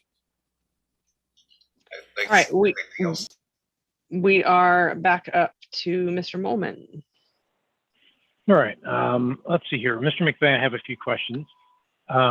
You mentioned that you have registration by party in Delaware. Does that also mean that you have a closed primary system? In other words, registered libertarians can't vote in Democratic or Republican Party primaries or any other party? That's correct. Okay. Okay. So they do have some skin in the game. They're not allowed to play both sides, as it were. We passed something similar a few years back in Kentucky because yes, and there are 2,161 registered libertarians. There are also about 134,000 registered unaffiliated people. So they also have the ability to vote in primaries. Oh, okay. So to be clear, Delaware has it set up that unaffiliated can walk in and choose? No, they cannot. They have to actually, there's actually a, I'm gonna have to remember this now. There's a 60-day, I believe it's 60 days blackout period prior to the presidential primary that occurs in April and the state primary that occurs in September, where somebody can't change their party registration. If they're not registered at all, they can register with any party. If they're already registered as a libertarian or they're already registered as a Democrat or whatever, they cannot change their party registration so that they can jump into the primary at the last minute. So there's actually a very closed primary system in the state of Delaware. Okay. So you do have a closed primary, and I bring that up because you mentioned all they have to do is that. And I know in Kentucky we've had trouble getting people to become libertarians because they want to be able to vote in those primaries. So let's see here. Okay, the changes that were made to the bylaws, this sounds a little more tough than it's meant to be, but I guess the question is whose authority, whose moral authority was that done under? Is that the registered libertarians, convention delegates? You know, from what I'm hearing, it sounds like, and I agree with you that it's not feasible to consistently keep registered libertarians in the loop. As much as we try to outreach to them, mailing them every notification would be untenable and impossible. We have the same thing in Kentucky. But my guess is that the registered libertarians weren't contacted or asked about this, right? There's no reasonable mechanism to do that. I just want to verify. No, there is no reasonable mechanism to do that. Right. So then we go back down to the next level, I guess, would be the party members that existed at the time that this occurred. Was any sort of polling done or any gauging of what the members at the time wanted as far as these bylaws changes are concerned? Several these actions. Again, I'm not going to disclose their names because the people we upset have a tendency to harass people and dox them and annoy them in real life. So I'm not going to disclose their names. But there were several members of the party, active members of the party, who supported this action before it was taken. Again, I'm not going to give numbers, I'm not going to give names, but this was not just the 5 people on the board. And I understand that. I guess my question is, was it a majority of the members that brought this forth? And if there were a poll taken of the majority of the convention delegates, the 2021 LP Delaware convention body, if a poll was taken, would they support the actions that were taken, or would they want those actions to have not have occurred? I believe that I believe that a lot of them would have supported the outcome. I don't know how many of them would have supported the precise mechanism, but I think that we're going to prove the value of the action moving forward. But as for what they would have said if we'd asked them, I don't know. I can't know that. Okay. And then I guess related to that, there were obviously more members, and ignoring the just being registered libertarian members. Well, actually, that answers that question. I'm going to move on because I know everybody wants to get on with this. The changes were posted to the Facebook group, and I can't remember the gentleman's name. What was his name? The one that posted the notification? Yes. Typically the August 31st notification, because I posted the August 15th one. That was Steve Newton that posted it on August 31st. Okay, Steve Newton. Okay. Does he have a title in the party or a role? Not present. Okay. So is it typical that any member can post any notification, or does that usually have to go down to a board member? Absolutely, it's common for any member to do it. As a matter of fact, one of the amendments that we adopted since the convention was to raise the voting threshold for Articles of Association amendments. Now, this is Articles of Association, mind you, not bylaws. Because the way it was written initially, it required a 2/3 vote of the state board members present and voting. It was changed to require a 2/3 vote of all state board members. Now, this notification was posted by Mr. Carter Hill, who is actually on this call right now, but he is not a member of the state board in any way, shape, or form. And as a matter of fact, I really don't like the guy that much, but this was a good idea, so we accepted it. At the same time, when he posted that notification, he did not in any way, shape, or form include the bylaws amendment process, which still, I believe to this day, says it requires only a majority of those board members present and voting. So honestly, we could have managed to squeeze together a quorum with 6 people, one of whom didn't like us, but we had the majority because we had 5, and we could have passed it that way. But as it happens, our secretary unfortunately resigned, so we had a 5-4 majority. So no matter how many people showed up at the meeting, no matter how in your face the notification was, no matter how in your face the call for the meeting was, this vote would have gone the same way. And if you change it, it's going to go the same way tomorrow. It went the same way yesterday. It's going to go the same way next week. It's going to go the same way next month. It's going to keep going the same way because our board elections don't happen until in 2023 anyway. So it's going to keep going that way. It's going to happen over and over again. You might as well give it up and adjourn this meeting now. All right. And then I think the last thing that I'm concerned about is the self-selective nature of membership. I mean, certainly any of us who have tried to get things passed would love to have it that I could just make it so that only the people that typically go along with what I want done were the only members of the party to vote on things. I don't know that that's healthy, but that's another story. I guess the question is, do you see the potential flaw in that mechanism, the feedback loop that you've created, that basically only those that are falling in line with what you want to do are the only ones who are going to become members, and so those are the only people that could ever question or try to do something different in convention, and it just creates a feedback loop rather than bringing in new outside ideas or, honestly, dissension. As Mr. Ford pointed out, we have quite a history of dissension amongst the membership and rigorous debate. Forgive me, Mr. Molman. I get where you're coming from. I'm just kind of waiting for an opportunity to actually answer your question. Sorry, go ahead. Go ahead. I have to object to the way you're characterizing our membership criteria. It's not about what I want or what I agree with. I'm not the determining factor here as far as who becomes approved as a member and who doesn't. It's not my decision.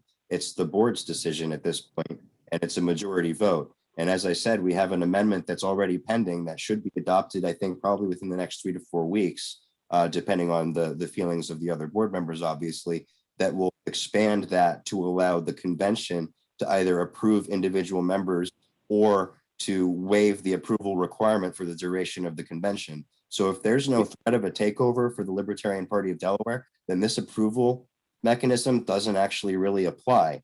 On the other hand, if the Libertarian Party of Delaware is under threat, as we believe it is now, then we have a seasoning requirement that's going to require people who want to be part of this party to actually want to help and support this party rather than take it over and destroy it. And I understand that feedback loop. Right. I guess my question is that that amendment that you're bringing forward is going to be considered by only those who have been approved under your new rules, right? I mean, in other words, I understand when I say you, I mean your board. I'm talking about the whole board, you as a group, not you individually. I gotta say you're awfully confident in our ability to keep things together. I mean, even yesterday we had some disagreements, even though we ultimately resolved them. We're not a groupthink organization here. The idea that any of us, individually or even in small groups, could manage to lock out membership of the Libertarian Party to keep anybody with new ideas from ever getting involved. I mean, first of all, just because you're not an approved member doesn't mean that you can't get involved, that you can't suggest ideas, that you can't hold us accountable for what we're saying or doing or deciding.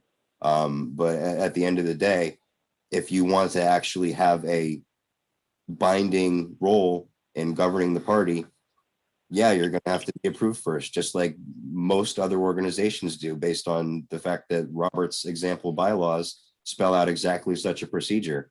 Now, again, I've mentioned to several people who have called me and asked me about it. We are looking at some more objective criteria that we can establish that are not able to be gamed, so that somebody intent on taking over the Libertarian Party and co-opting it for their own ends can just lay in wait and maliciously comply with basic requirements to then get to the point where they can exercise that control over the party. But in the meantime, until we come up with those objective criteria, we made an emergency decision to say, hey, you're going to have to be approved. We're going to be very liberal with approving people. We're going to approve as many people as we can. We want to approve people, but until we are confident in the security of the LPD or confident in the membership criteria that we establish, this is how we're going to do it. And those changes were made consistently with our bylaws, and they can be made all over again if you try to reverse them. And I guess the final thing I will conclude on, and I think I will be done, is I do have a concern about the classes of membership and how you go through them. What it sounds like you're establishing, you mentioned that someone can still do work for the party. They just wouldn't have a voice in the party. And I have concerns that you're going to have trouble finding people to do that, but that is more of an internal thing. So with that, thank you, Mr. McVeigh. Thank you. I believe, Sorry, go Mr. ahead. Molman, if people really want to see a world set free in our lifetime, that they're going to be willing to contribute, whether they get to hold twist people's arm and make them do it or not. I think they would will like want to to think prove that as well, themselves. but I do worry about creating a de facto caste system as well. So, all right, I am finished, Madam Chair. Thank you. Ms. Adams. Ms. Billiou, Madam Chair, I would ask that we hear from Mr. Dassing first, since we have not heard from him yet. And then, thank you. Then I do have questions, but I would like to hear from people we haven't heard from before I take a second. Come right back to you, Mr. Dassing. Thank you, Ms. Adams. I have a few questions for Mr. McVeigh. I just haven't, I think maybe three, I guess. I haven't really had specifically spelled out. Maybe it was. I'm sorry if I didn't hear this, but a quick question about the at the ad hoc meeting on 10/1. At the time of that ad hoc meeting, did the AOA contain a section reading a simple majority vote of members present, the quorum required at a meeting of the state board, as long as the notice of proposed changes was at least 30 days in advance?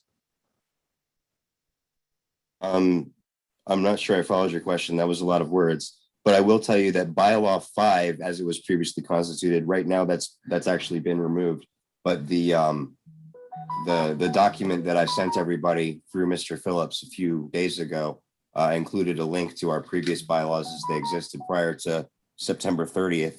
At that time, the bylaw 5 is what it was that said a majority of state board members present and voting could pass an amendment to the bylaws as long as that change had been notified 30 days prior. And then it was the Article 9 of the AOA that defined what exactly constituted a proper notice. And a post to the Libertarian Party of Delaware Facebook group is one of the items that by itself constitutes a proper notice. Okay. Did you believe that a post purposely hidden from the board members who need to be notified constitutes official notice of bylaw change? The Article 9 requirement for notifications doesn't say how many people have to see it. I saw it. I was able to scroll down through the feed and find it. Several other members of the board were. I don't know why Mr. Hines wasn't, but as I mentioned before, his attention to detail has been called into question in the past. So it doesn't surprise me that he was not aware the notification was posted. Whether there were posts on top of it or not is really not relevant because the post was still there and it was possible and not even all that difficult to scroll. Mr. Roudstrep did it himself. Okay, I think that clears that up. Thank you. All right, let me double check the list. Ms. Adams, back to you. Thank you, Madam Chair. I have a couple of things. Mr. McVeigh, is there a difference, or was there a difference prior to you assuming this role in a voting member versus a member? I know in many states you can be a member, but maybe not a member in good standing or a voting member. Was there a difference in Delaware? Right. No, we did not have any sort of distinction there. Anybody who was a registered member and or a member of the National Party for at least 60 days and at least tacitly agreed to abide by the Articles of Association was considered a member, and that's it. That gave you full voting rights in any venue where they were relevant. And is there a difference now? There's still not really a difference, but we have considered establishing something called like an associate member that if you meet the requirement of approval, then you can be considered an associate member. But I'm not honestly sure what the point of that would necessarily be other than to make people feel good. Okay, and then again, when you were responding to Mr. Ford, I just want to clarify something that I thought I heard. Were you indeed saying that one of the reasons the move to remove Mr. Hines happened was that you felt, or a group of you felt, that he was violating the bylaws concerning the calling of the ad hoc meetings? No. So prior to April, and I sent the screenshot to Mr. Molman. of the actual adoption of the bylaw change that we're referring to. There was a link, it's on our website from March, titled the Q2 AOA committee report, something along those lines. Okay. And it's proposal number 5, specifically the way our bylaws used to be written. And this is what Mr. Molman was quoting at the beginning of the meeting, basically gave the chair discretion in between the quarterly meetings to decide what he thought constituted an emergency, he or she thought constituted an emergency. So if, members of the board thought something was important, the chair could just basically sit on their hands and not do anything. And that's why we made that change to the Articles of Association to say that an ad hoc meeting specifically was started by a motion, second, and completion of a quorum call. So that it's not okay. Anybody violating any bylaws, but we did make that change out of concern that a chair may abuse that discretion. And actually, at that point, when we came up with that proposal, I was the unopposed only candidate chair, the convention coming up. So really, this was kind of a move to assure others that I would not have any authority to abuse. We very deliberately established a weak chair. But then I did also mention that we have had concerns over the course of the 4 months between Mr. Hines' election and his removal, where we would do the motion quorum call thing, and then he just wouldn't acknowledge it for over a day. And we had no idea if he hadn't seen it, if he was, trying to be obstructive or what. But there was no discussion or debate going on, and he would not call the vote. So that was one of the concerns that we had about him, and something that I'm happy to say has very much resolved itself since his removal. Thank you for that clarification. And then, Madam Chair, I have a parliamentary inquiry. I really wish our parliamentarian were present tonight. We've heard from Ms. Lepore that it's her belief that Roberts comes into play because the bylaws are silent about meeting notice requirement. I'm not sure that it was just forgotten and maybe not decided that maybe it wasn't necessary. The bylaws state what steps need to be taken to call a meeting and all the other requirements for the meeting. I am unclear on whether that was an omission because the decision was there was no notice period required, or on whether those bylaws are silent there. Does that make sense? I would like to know what the guiding authority on that specific bylaw is. Is it we take that bylaw at face value and the only requirements for calling a meeting are what are listed in the bylaw? Or do we assume that the delegates in Delaware just completely forgot that the notice is a thing and accidentally left it out and therefore refer to Roberts? Ms. Adams, I think what you're asking is, well, when you refer to the thing that is cited in the bylaws as far as notice, you're referring to the 3 different ways in which they can provide it.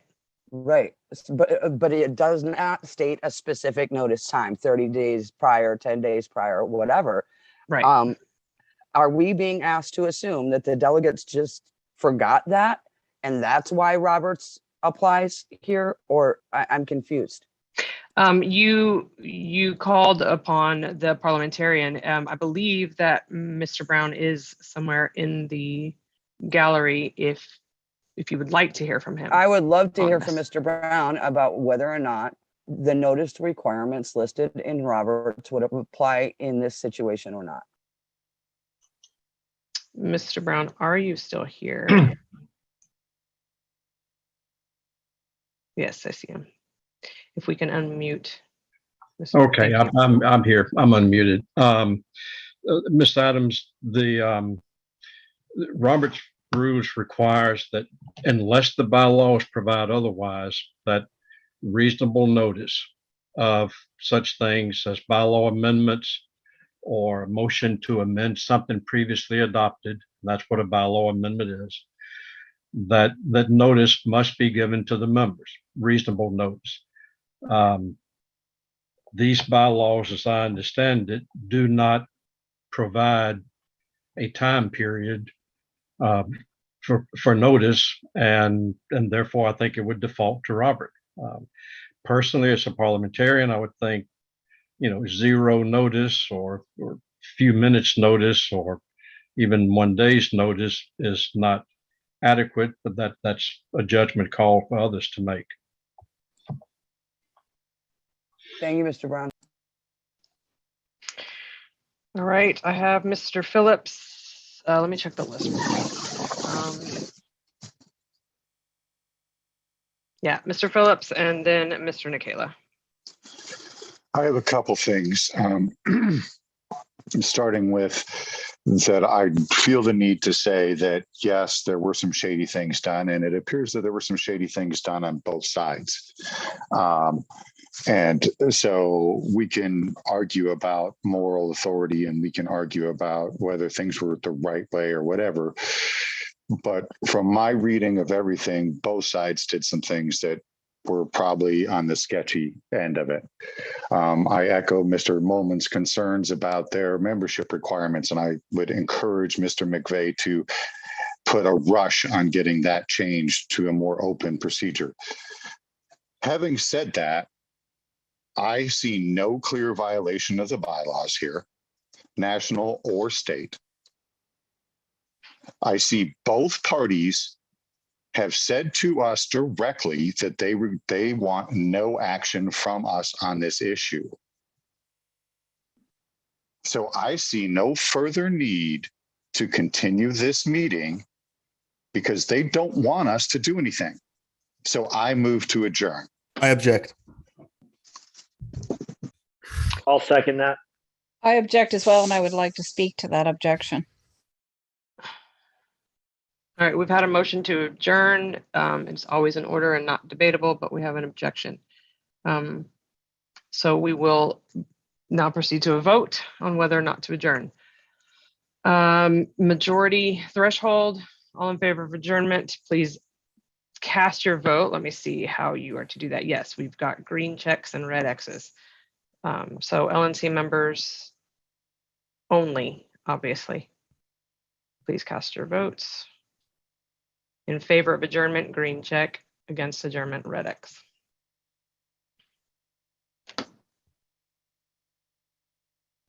I'm sorry, Madam Chair. Yes. I'd like the roll called so that everyone in the gallery can hear who is in favor and who is not. All right, that's appropriate. Yes. So Mr. Hagan, can you go ahead and proceed with the roll call? And I assume, Mr. Hagan, you've been able to update I think all of the LNC members are actually present with the exception of Region 4, and the alternate is acting in there. Right. Okay. Okay, says but Mr. Phillips moved to adjourn. Ms. Adams. No. Mr. Bowen. No. Dr. Epke. Yes. Mr. Hagan, I will vote no. Mr. Farah. No. Ms. Hogarth. No. Dr. Lucchini.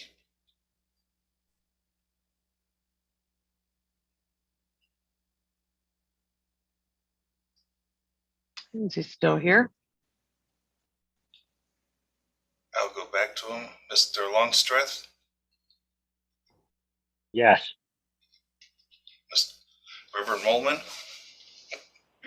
No. Mr. Nana. No. Mr. Nikela. No. Mr. Phillips. Yes. Mr. Rodseth. No. Ms. Sarwark. Yes, and Mr. Lucchini says he cannot unmute. Did he tell you what his vote is? He did not. Okay, I think I can talk now. Can people hear me? There you are, yes. Yes. I am voting to not adjourn. No. Mr. Smith. No. And Ms. Bellew. I'm not going to vote. So it's 4 ayes. 1, 2, 3, 4, 5, 6, 7, 8, 11 nays. All right, so we are not adjourned. Next on the list, Nikayla. Thank you very much, Chair Bill Yu. I have Everybody, a few, please clear. Sorry, I don't mean to interrupt you, Stephen, but go ahead and clear the X's and checks, folks, please, just to clear up the board here. I appreciate that. So I have a few questions for Mr. McVeigh. Mr. McVeigh, you were on a podcast shortly after the rules change. And on that podcast, the host asked you what you thought of the rules and if you planned on changing the rules that you used to make these bylaws changes. You said that you'd be interested in changing those bylaws so that they couldn't be exploited again. Do you still stand by that statement? We actually changed those bylaws yesterday. We're now required to go through a bylaws committee. The bylaws committee issues a report that gets published on the website and distributed through social media. And in general, a lot more attention is drawn to it to make sure that, you know, notifications are seen. We also collapsed our articles of association and our bylaws into a single document that's just called the Bylaws of the Libertarian Party of Delaware, all of which require a 2/3 majority now to amend rather than just a simple majority for only a part of them. So not only do I still support that, but we have actually done that in the space of time since Mr. Hines was removed. And can I ask you why? Because it's not an ideal process. I mean, the bifurcation of the articles versus the bylaws is something that carried over from before I even got involved with this party over 10 years ago. When we rewrote the Articles of Association in around 2018, that carried over from the old document and was never really questioned. But it was only recently, actually, since Mr. Hines and his cohorts have been trying to abuse the smaller vote threshold to backdoor rules into the party through the bylaws, that we realized that, hey, this is a weakness. This is an avenue for exploiting, having a majority but not having a 2/3 to impose lasting changes on the party. So, the fact that we managed to actually get that majority before they did, that's all in the game, but that is still not actually an ideal way to operate a party affiliate. Clearly. You mentioned earlier to Mr. Molman that anybody could have scrolled down and seen the posts that you used, the very post that the rules that you actually exploited to institute your bylaws changes. You mentioned earlier in this meeting that you purposefully obfuscated that by doing a meme dump, but you criticized Mr. Hines for not seeing it. Was it intentional for Mr. Hines to not see the post? Let's just say we took advantage of qualities of his personality that we assumed would continue to hold true. So in other words, it was purposefully misleading Mr. Hines so that he and others would not be able to see the post. Is that correct? We relied on Mr. Hines' lack of diligence and attention to detail. Okay, so in other words, yes. In other words, we relied on Mr. Hines' lack of diligence and lack of attention to detail. Understood. What was the justification for removing the other members of the board besides Mr. Hines? I believe I answered that already, but really what it comes down to is that they were all in that questionable scenario between incompetence, obstructionist, abusive, and generally unproductive. I would say it's more or less the same reasons why this very board removed its secretary recently. And were your actions in closing the LP Delaware membership done specifically in order to eject a group or groups of people? If so, who? Our actions were taken specifically to add more stringent seasoning requirements to make sure the people that were involved in making decisions on behalf of the Libertarian Party had the Libertarian Party's best interests in mind. I've said that before as well. Mm-hmm. In the beginning of this meeting, when we discussed closing the chat, you actually did mention in the chat, you said, keep it on, let the MC act like themselves. Yep. Do you have any personal opinions of the MC, the Mises Caucus, as an official stated position in your role in your organization as LP Delaware chair? Say that again. There were a lot of words there. Yeah, I apologize. Let me make that more clear. Do you have an official position towards the Mises Caucus or members of your executive committee in your official roles as executive committee members of Delaware? In Do I other have words, an official position? yes. Do you have any Caucus? official No. position? No, I don't have an official position on the Mises Caucus. Okay. I Will have your lots of unofficial positions, but no official ones. will your executive committee eject members to LP Delaware based upon membership in the Mises Caucus or any other caucuses? Nope. No. Okay. All right. Based on behavior. We accept and approve membership based on behavior. If your behavior indicates that you don't have the best interests of the Libertarian Party at heart, then you will be ejected or you will not be approved. Now, so happens to be a lot of overlap between members of the Mises Caucus and being viewed by members of the board as not having the best interests of the Libertarian Party at heart. That's y'all's problem to work out. Okay, so can you name a few concrete traits if, for instance, somebody was a member of the Mises Caucus and they were open about it and they decided to join their board? Is there anything disqualifying? What disqualifying traits do you and your board members look for? Well, say, for example, in response to a post about a book that talks about an author's experience, gendered individual, if you were to say reply to that post with a wood chipper, implying that transgendered people were pedophiles and belonged in a wood chipper, or implying that transgendered people, just by virtue of being transgendered, belonged in a wood chipper, that would be pretty disqualifying, I think. Okay, so is that a specific individual you're referencing? I don't know who exactly was responsible for it, but I can guess it was one of the 3 people that we threw off of the board in October, and they deserved it for that reason alone, even though it didn't happen yet. Okay, so one of those 3 members, but you can't. So let me ask you this. If there's a specific, let's say you have a member looking to join your organization, and they happen to be a member of the Mises Caucus or any other caucus for that matter, what specific disqualifying factors would disqualify them from becoming members of the LP Delaware? I just told you one specific qualifying factor. That's not a factor.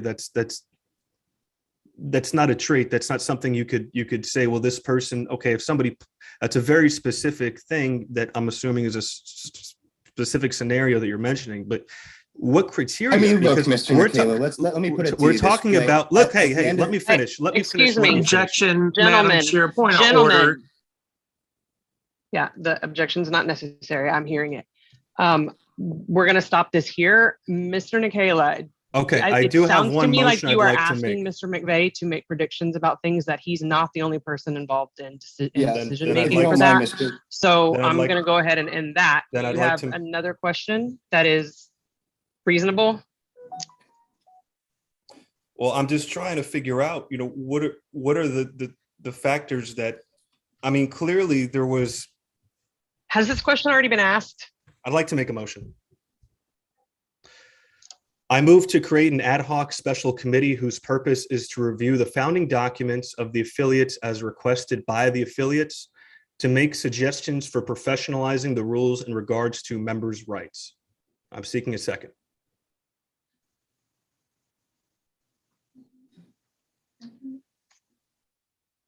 Can you say that again? Yeah, I mean, that please? motion wasn't noticed. I don't have that motion in front of me. I can't, there's no way that any of us can expect to second a motion that we've not seen or had any opportunity to consider.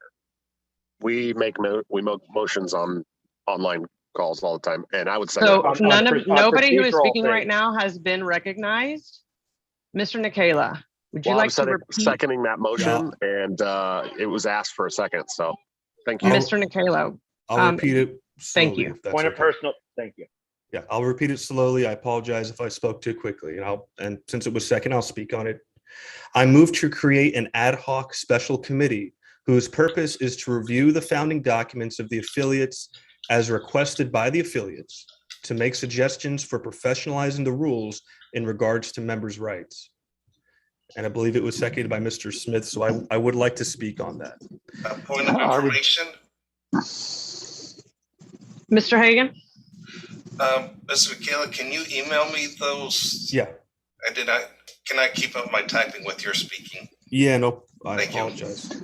Point of order, Madam Chair. Mr. Phillips? My understanding is that these special meetings as called are limited to very specific. This seems to exceed the scope of that. This is definitely, I mean, he's talking about multiple affiliates, so it definitely exceeds the scope of Delaware, which is what this meeting was called for. So I believe that this motion is out of order at this time, and I would ask your ruling on that. Actually, your point is well taken, and I agree with that. So yes, I'm going to rule this motion out of order. And Can I get recognized, please? who was that? It's Pat Ford. No, not yet, Phillips because we contention. hang on, we have other people ahead of you in line. That's Mr. Phillips' contention. Miss Hogarth, you were next, but Mr. Lucchini had his hand up and he has not spoken yet. So Mr. Lucchini, did you intend to have your hand up, or was that? When Yes, you were trying no. to get- Okay. Okay. This is, I believe, a point of parliamentary inquiry, I hope. And I would like to hear from Mr. Brown on this. I believe that according to our bylaws, we have only one ability with respect to the internal dealings of an affiliate, and that's disaffiliation. I don't believe we have the power to order any particular set of board of directors or executive committee or anything else like that. So I'd like to hear a response to that. Do we have any power other than the power of disaffiliation? According to our bylaws? Well, yes. No, I would say no, we do not. So I'm not sure the parliamentarian is necessary to answer that particular question. I'll accept that. Yeah.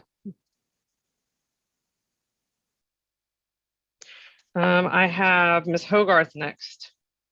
Yeah, I don't have a question. I wanted to say a couple of things. Just in response to what you just said, Mr. Chair, I'm not sure that I believe that, but I accept that, because I do think that we can consider that the actions of Mr. McVeigh and the others have in effect created two separate entities claiming to be the party, and that recognizing one is in fact exactly our role, clarifying who our affiliate is. But more broadly, I wanted to talk about this whole notion that the rules were followed, therefore we can just shrug our shoulders and wring our hands and say there's really nothing we can do. Everyone seems to recognize that these were unethical actions, and yet everyone seemed, many people seem content with the idea that that they should just be accepted because I's were crossed and T's were dotted, or the other way around. And I don't think that that is true. The essence of parliamentary process isn't who can game it the best. The essence of parliamentary process is making sure that all voices are heard. And that's exactly the opposite of what happened here.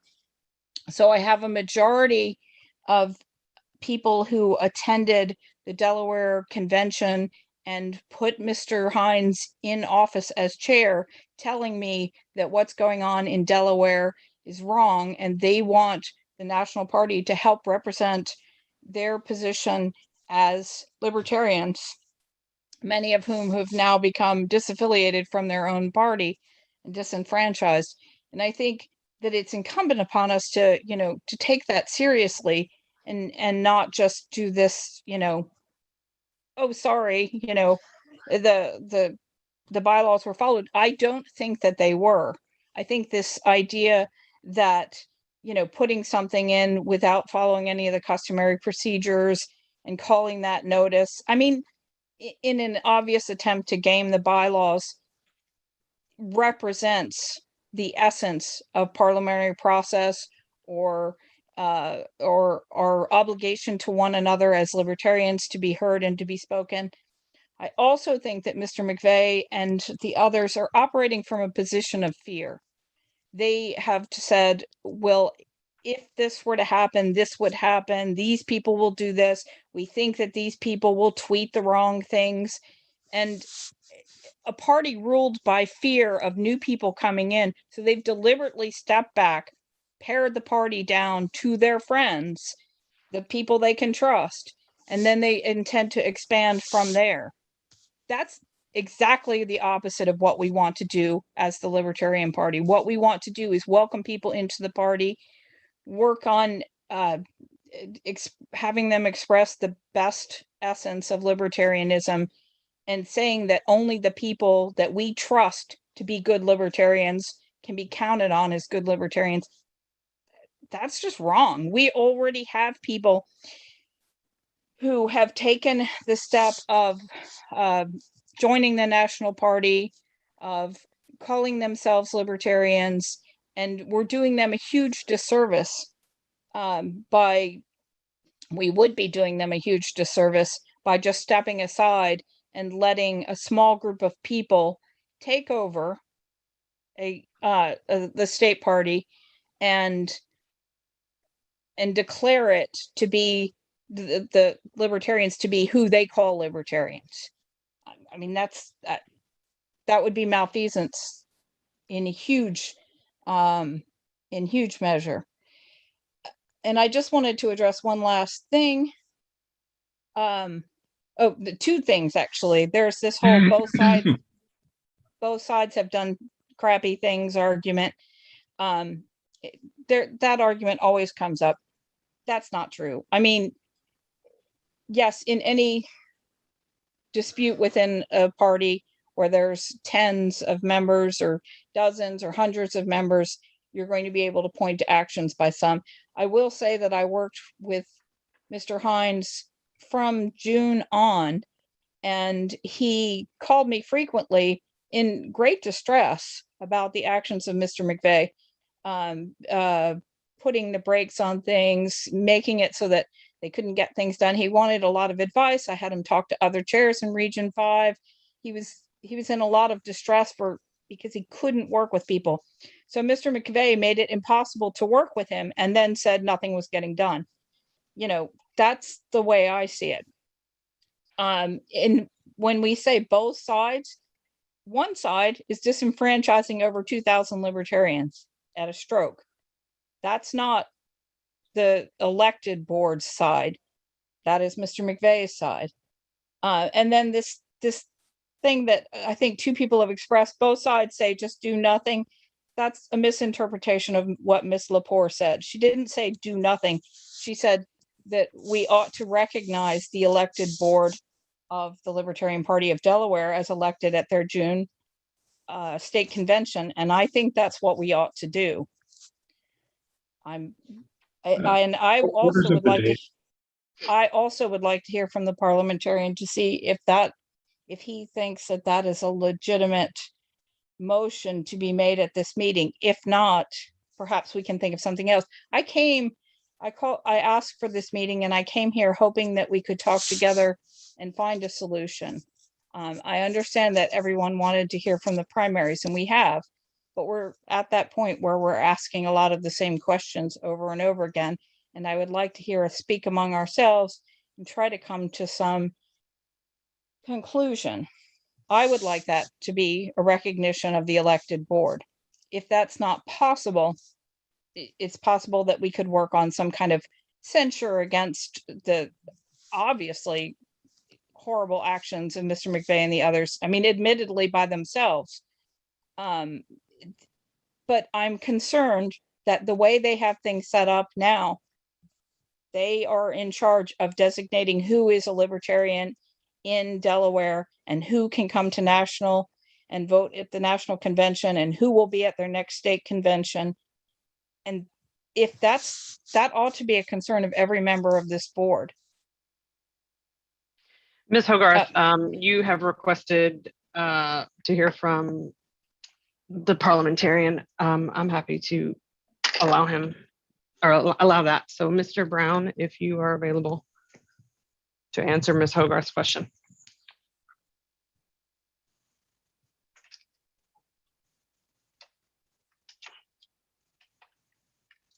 Mr. Brown. Okay, now I'm unmuted. Thank you, Madam Chairman. I think the question was, at least initially, there may be others, whether the bylaws limit the LNC to disaffiliation. That is not the way I interpret the bylaws. they do give you that option, but I do not interpret that as being the only option.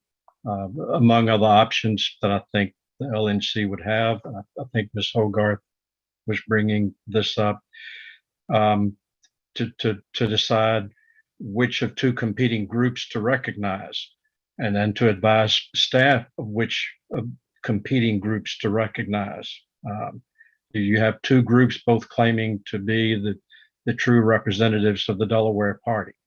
I think it is perfectly appropriate for the LNC to take a position on which of those two competing groups is entitled to recognition. In addition, I think you can take other actions such as censure. You know, there's been discussion about whether there was wrongdoing or inappropriate actions taken by one or more individuals. The LNC absolutely can censure individuals. That's within your authority. And then finally, as to I believe it's Mr. Nicalia's motion, it is maybe borderline, but the call of the meeting, the notice of the meeting, as propounded by Ms. Hogarth and I think by the chair, was pretty wide open. As I recall, it was to, quote, deal with the Delaware situation, or words to that effect, which is pretty broad. In fact, it was so broad it actually caused me some concern. But it's ultimately up to the chair to make rulings on these issues, not me. I just advise the chair based on my parliamentary expertise. She's familiar with the organization and with its rules and customs, and it's up to the chair to make the rulings. And I'll be happy to answer any other questions.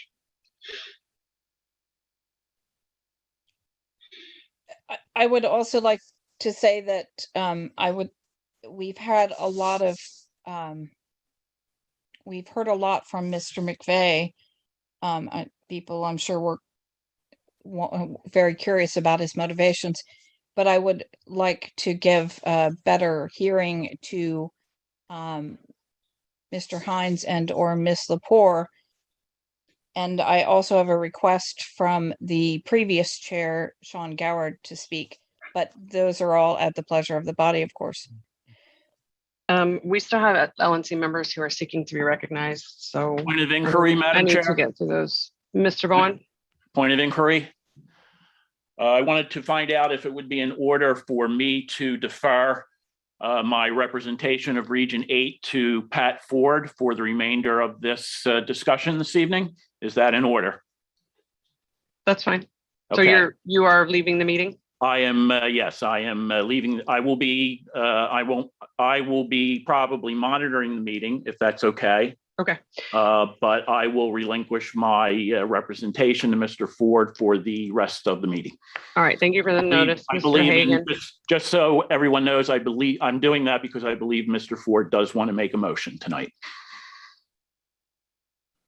Is that in order? Yes, if you're leaving the meeting and your alternate is present to take your place, then so be it. Mr. Hagan will make note of it. Make note. Please do so. Make note of that. And Mr. Ford is up. Okay, thank you. If I could address the body then. You have the floor. Hey, thank you. First of all, I just want to comment that the purpose of this meeting is to, in a sense, work to remedy the situation. So I appreciate the opportunity to continue the meeting as open. And also I appreciate Mr. Brown's recognition that there are options that we have. It's my belief that the behavior of the new rulers, if you will, of the Libertarian Party of Delaware, that their behavior is antithetical to the beliefs of the Libertarian Party. Ironically, I find this behavior to be guilty of the same behavior you would oppose, or these people would oppose recommend that their opponents are guilty of.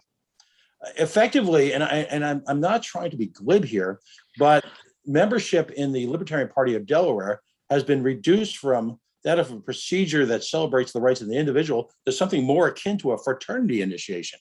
And the notion that bylaws to, if you will, to change the notice process placed after they willingly, knowingly engaged in what I consider a deceptive form of notice, and that they seem to acknowledge themselves, seems to me to be closing the door so that they retain complete control over the entire process. Listen, I'm never going to be that bylaw guy, but continuing to engage in this behavior, to me, again, antithetical to the beliefs of the Libertarian Party, the celebration of the individual. And I believe that the Libertarian Party has the right to engage in a fundamental act of freedom, which is the freedom of association. And as such, I make a formal motion that the Libertarian National Committee recognize the body that was placed and elected at convention to be recognized as the, if you will, the leaders of the Libertarian Party of Delaware. Second. A second. Second. I have a point of parliamentary inquiry. Mr. Hagan? We started the meeting by saying that we're going to be meet as a committee of the whole. Do we need to rise out of the committee of the whole No, first? that's not what I said. Okay. No, we didn't. All right.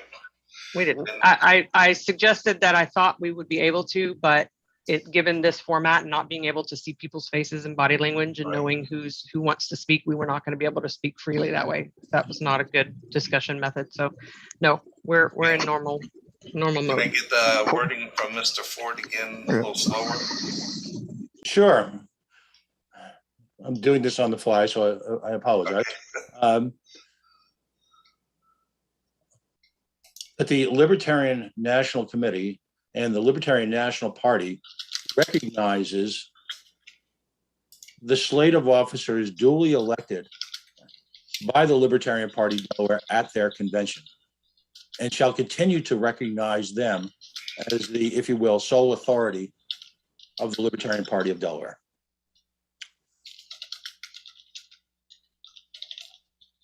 Second, if you didn't already catch them. That was Mr. Nana.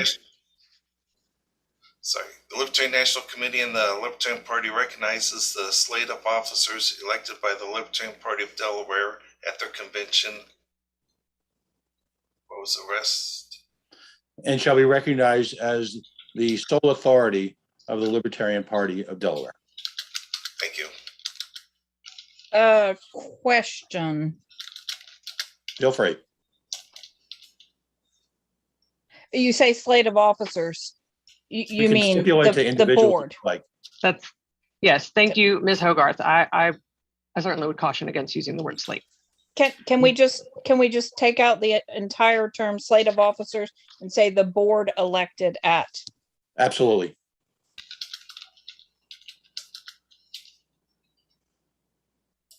There is also a consideration, I probably shouldn't speak to this motion, but I just want to say there has been a resignation. Yes, never mind. Thank you. We have a motion on the floor. It has been seconded. And it was Mr. Hagan, do you have the language in full? Mr. Ford moved that the Libertarian National Committee and the Libertarian Party recognizes the board elected at the Libertarian Party of Delaware Convention and shall be recognized as the sole authority of the Libertarian Party of Delaware. Can we say convention of 2021? Ms. Hogarth, if you have an amendment, can you get in line to make it? Yes. Thank you.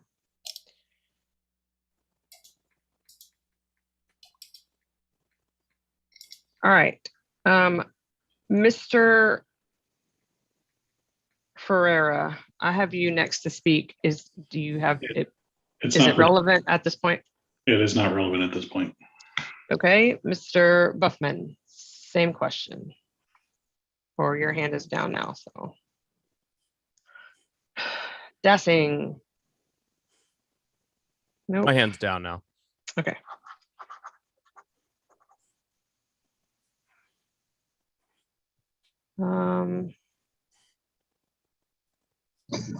Are we in discussion of the motion? It has been seconded, and I would ask at this point, is there any objection to this motion? Yes. I would Thought like to so. speak in So we favor, are Michaela. in discussion. Okay, so raise your hand and we have a line forming. So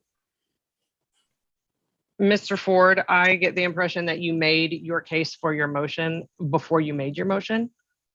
Right, and Is that fair? That's a fair statement. Okay, Mr. Nikela, you are next. Thank you, Ms. Billiou. I don't know if any of you have taken the opportunity to read through the packet provided by the Libertarian Party of Delaware dated October 6th. I have taken time to look through it. I've also spoken with Ms. Lepore. I've spoken with Ms. Hogarth. I've also reviewed the entire podcast in which Mr. McVeigh and one of his cohorts were speaking very openly about their coup d'etat of LP Delaware.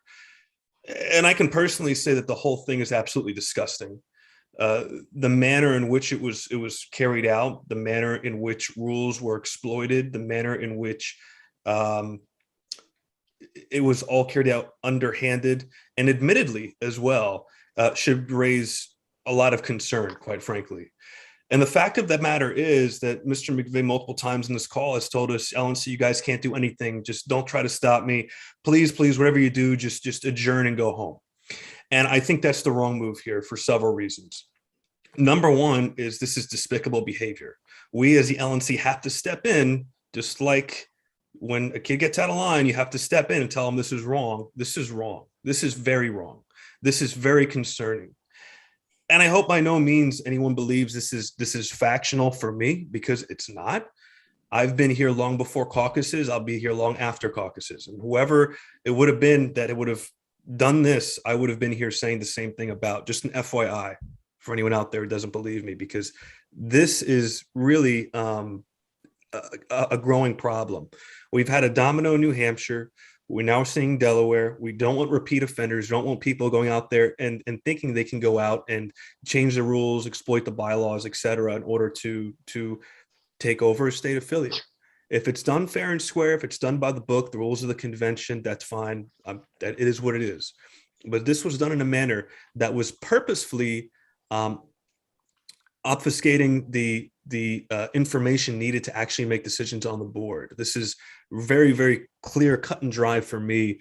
Something I would never accept in my state party or any other state party for that matter. So I believe we need to go home here today doing something about this. We can't just turn our backs and say, oh, well, it's no big deal. Let them fight it out. That's not the proper move. We're risking ballot access. We're risking candidates. We're risking God knows what else. We don't even know the criteria. I don't think William McVeigh even knows the criteria for what counts as allowing a member, what disqualifies a member. So we're just leaving this up to chance. Him and his friends, they could close down the party forever, close it up, lock the key, send us a list of delegates every few years. What if this was a Republican or Democrat operative?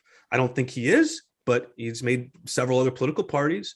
What if it's Republican and Democrat in the future? We're going to stand by and do nothing, just let the parties get taken over, closed up, and given to small cliques of people in order to run how they choose? It'd be wrong, and it's a wrong thing to stand by and let that happen now. So I'm going to speak in favor of this motion. I spoke with Region 2, Ryan Graham and Dave Jones. That's why I wanted to put together my earlier motion, and I'll actually be revisiting that on the list later on, which is to help the various affiliates harden their bylaws, their founding documents, so that this doesn't happen to them, because membership's rights need to be upheld, and they get violated when there's badly written rules and documents. As for this, I fully support it, and I would recommend, if passed, that Bill, Mr. Hines, Lepore, and others please cross your T's and dot your I's, because according to Mr. McVeigh, he's going to try this again and again and again and again, and until him and his cronies get their way. And that's wrong. It's very, very wrong. And so I invite you all to consider voting aye on this, and we have to do something, because this is really just, I've never seen anything like this before. Anyway, I yield my time. All right, I have 3 people on the list who have not spoken yet tonight. So I'm going to go ahead and go to those, and recognizing, well, it looks like one of them dropped off. Recognizing Mr. Longstreth. Thank you, Madam Chair. as Mr. Nicola said, we can all agree that this is a bad situation. I don't like how this played out. I don't like what it looks like. I don't like the situation where we have a very small number of people deciding how and who is a party member in a state that does choose delegates, which does affect national policy. And I believe that that is a problem. However, it looks like bylaws were followed. Both sides seem to agree with that or have some conflict in that, and it is going on within the state to resolve that. I would call out that this committee, at one point and another in our history, had a similar situation with a state known as Oregon, where there was a conflict in bylaws between two competing factions within the state. The worst thing the LNC did was exacerbate that situation by getting involved and choosing one of those sides. That is a huge mistake and not something that we should be doing. And that is what this motion specifically does. If you want to have an official Oregon 2.0, not a rumored, not we're getting close to it, not it might happen. If you want a situation where the LNC sides with a faction over a bylaws dispute, this is how we do it. We cannot do this. I urge you all not to vote in favor of this. As far as as far as Mr. Nicola's other idea, where he wants to form some sort of a committee where affiliates can come to us voluntarily and find ways to strengthen their bylaws. If there is a desire for that, then I am all open with that. I enjoy crafting bylaws. It is something that I would be happy to participate in. And I believe that it could have prevented this situation. But our answer to this situation right now cannot be choosing one of these factions. And so please do not create an Oregon 2.0. Please don't do it to this party, especially this year. I yield my time. Mr. Smith. Yeah. Hey, thank you, Madam Chair. I appreciate it. So I would caution Mr. Longstreth talking about Oregon, as the Oregon affiliates did not disaffiliate 2,100 state party members. And I'd like to echo some sentiments from Mr. Nicola. Mr. McVeigh has touted all over online about how he knew what he was doing was unethical. They've put into place this system where they get to gatekeep who gets to become members of the state party. I mean, it was done in the shadows. It's very, very obvious. Is there some speculation as to whether they violated the bylaws or not? Yes, maybe, maybe not. One side says that they have, one side says that they haven't. But the fact of the matter is as a national committee, we need to recognize our state affiliates, and we need to recognize the people who were put into place to lead those state affiliates by the membership of that body. And so I would urge you guys to vote yes on this. I think that it's very, very important that we recognize, the members of that state board who were duly elected by their state body, by their membership, and not the ones that have tried to usurp the board. I mean, the very small amount of people out of 2,100 people that have decided that they and they alone get to decide who becomes members of the party, who gets to serve as national as national delegate, who gets to serve on the state board.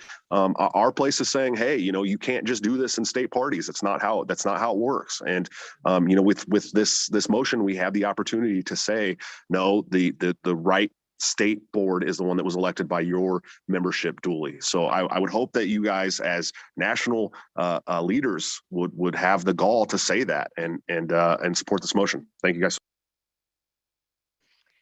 I have 1, 2, 3, 4 people on deck to speak. And at this point, we've exhausted all of the first-time speakers. So I'm going to ask that those of you who are on deck to speak, that would be Phillips, Nana, Hogarth, and Lucchini, if you could indicate for me with the green checks and red X's whether you are speaking for or against this motion so that we can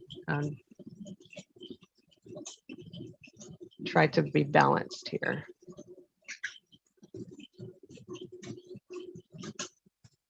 All right, next in line accordingly then is Mr. Phillips. Thank you, Madam Chair. First of all, if this is going to sound weird since I'm speaking against this motion, I want to say that I pretty much agree with everything that Mr. Smith and Mr. Nicola said. there is a, I find that the way this was done was pretty shoddy. I find that the limitations on membership imposed are absolutely unacceptable. Having said that, I think that this motion is the wrong way to go about correcting that situation. I would, I'll entertain all kinds of other motions, up to and including disaffiliation at this time, but picking one side over the other in an internal dispute, I believe, is beyond the scope of our jobs. And particularly one that, even if we disagree with the ethics behind it, does appear to dot the I's and cross the T's. So I am against this motion as recognizing the old board. I don't have language to present to make a substitute or an amendment. I'm willing to be persuaded to another course of action, just not this particular one. Thank you. Mr. Nana. Yeah, so this motion doesn't address all of my concerns, but I think it's a good compromise between what I think should actually happen at this point, which is disaffiliation. And the side that I believe to be the rightful board has indicated that they would try to avoid disaffiliation at this time. So I'm going to respect that, and I'm going to support this motion.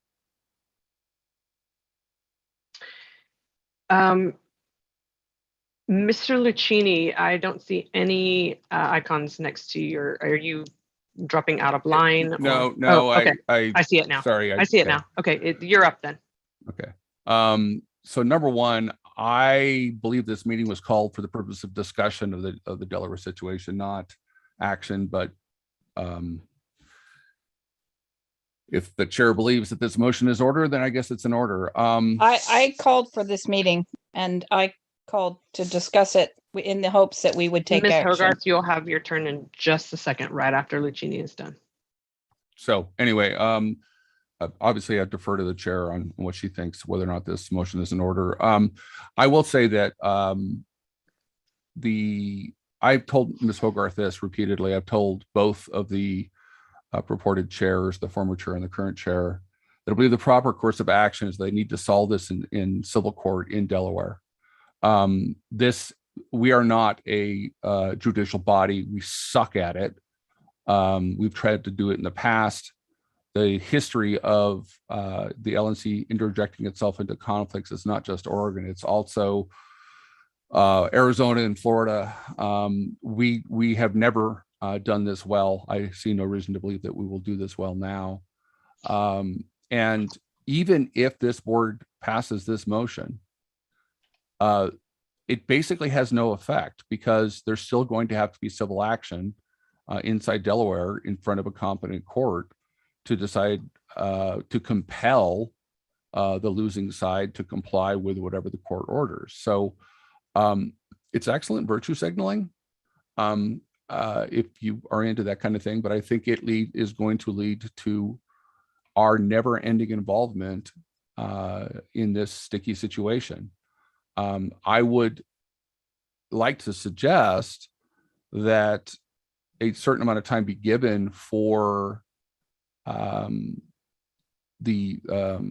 Heinz's faction to actually file a suit, and then wait for the outcome of that action to then have the LNC follow along with whatever the court has decided.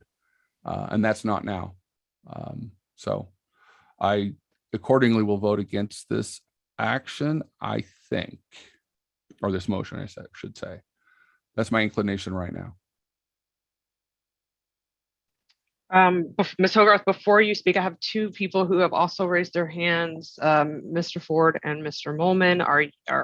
Mr. Ford, are you speaking for or against this? Obviously, you I'm made the speaking motion, for so- it, but I'll be happy to wait my turn. Okay, and Mr. Molman? I have a question for Mr. Brown, but it's not urgent. Okay, so Ms. Hogarth, please proceed. Yeah. So every time this has come up, people say, oh, in other cases where the LNC has intervened in state parties, it's been a disaster. I think what's missing from that formula is that they were disasters and the LNC intervened. So people are confusing cause and effect. I don't think the fact that the LNC has taken a position vis-a-vis state parties when it's necessary spells disaster. I think that's the role of the National Party.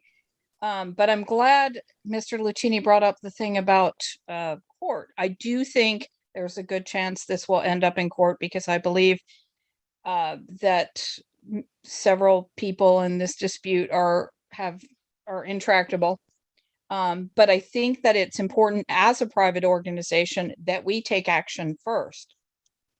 We are an affiliate. We're, a national party with 51, I believe, affiliates. And the courts, of course, the first thing they will say is, what does your national parent affiliate say, or parent organization say? And I think it's incumbent upon us to show that leadership, to make the determination. And yes, then absolutely, if the parties can't work together and they go to court, then they will have, they'll have the first thing checked off to work with. I'm sorry, Mr. Ford, I did have, I wanted Mr. Hagan to repost the exact wording. I feel like there was maybe an amendment that we could add that mentioned that was the recognized affiliate. I'm not sure if you use that terminology, but I'm not sure. I don't think I did. I was focusing more on Here it is. who the officers of the existing affiliate are. Thanks, Tim. I have it here. And the Libertarian Party recognizes the board elected at the Libertarian Party of Delaware Convention. I would like to add of 2021 and shall be recognized as the Ms. Hogarth, you're proposing an amendment? Yes, I am. Yeah. I would like to add of 21 after convention, and as the instead of I would like to substitute, instead of sole authority, I'd like to substitute recognize the affiliate. Wait. Oh no, I'm sorry. I misread the way you wrote that sentence, constructed that. Yeah, I just want to add after that of 2021. After the word convention, right? Yes. I would second that amendment. I mean, if we're going to do it, let's do it right. All right. Motion has been made to amend the original motion by just adding the year of the convention in which this board was elected. And it has been seconded. Is there any objection to this amendment? Hearing no objection, it is duly amended. I'm not sure if I still have the floor, but it would be good to hear from both parties in this dispute at some point. Well, yeah, we're not done. I know. Mr. Ferreira, I have you on deck as speaking against. Is that correct? I wasn't sure what button to hit for I want to speak for abstention. So is now a proper time for that? Go for it. Okay. Mr. McVeigh brought up new information while we were questioning him that I was not aware of before this meeting. And there's some follow-up questions that I have for that would impact the way that I would vote on this particular measure. I don't know if we want to go back to a Q&A. We're in the middle of the vote, so I don't think that's appropriate. So I'm going to ask fellow members to abstain on this until we can get some information. In particular, Mr. McVeigh mentioned that a subsequent meeting was held with proper notice, and the past members were invited to come vote, even though their vote wouldn't be recognized, just to make it clear that it was a 5-4 against them. Which would have been my suggestion as one of the ways that this could have been resolved. And so I'd want to hear more about that and see if that's truly the case, because if what we're going to do here truly is virtue signaling, like Mr. Lucchini said, and will have no real impact, we're probably better off doing nothing. But Madam Chair, point of order. Yes. Would it be in Phillips? order? Would a motion to table and be in order at this time? I hang on just a second. I assume you're asking that because Mr. Ferrera raised the point of wanting to get more information before we proceed to a vote. We are actually in Correct. debate right now. We are not in vote mode. So if there is no objection to hearing from whoever Mr. Ferrera suggests we hear from, we can do that, if that helps. It would help Point me. of personal privilege, that'll bring us back to a vote on this motion. Well, it doesn't take us away from a vote on this motion. We're still in debate on this motion. And Thank you. when there is no more debate, we proceed to a vote. All right.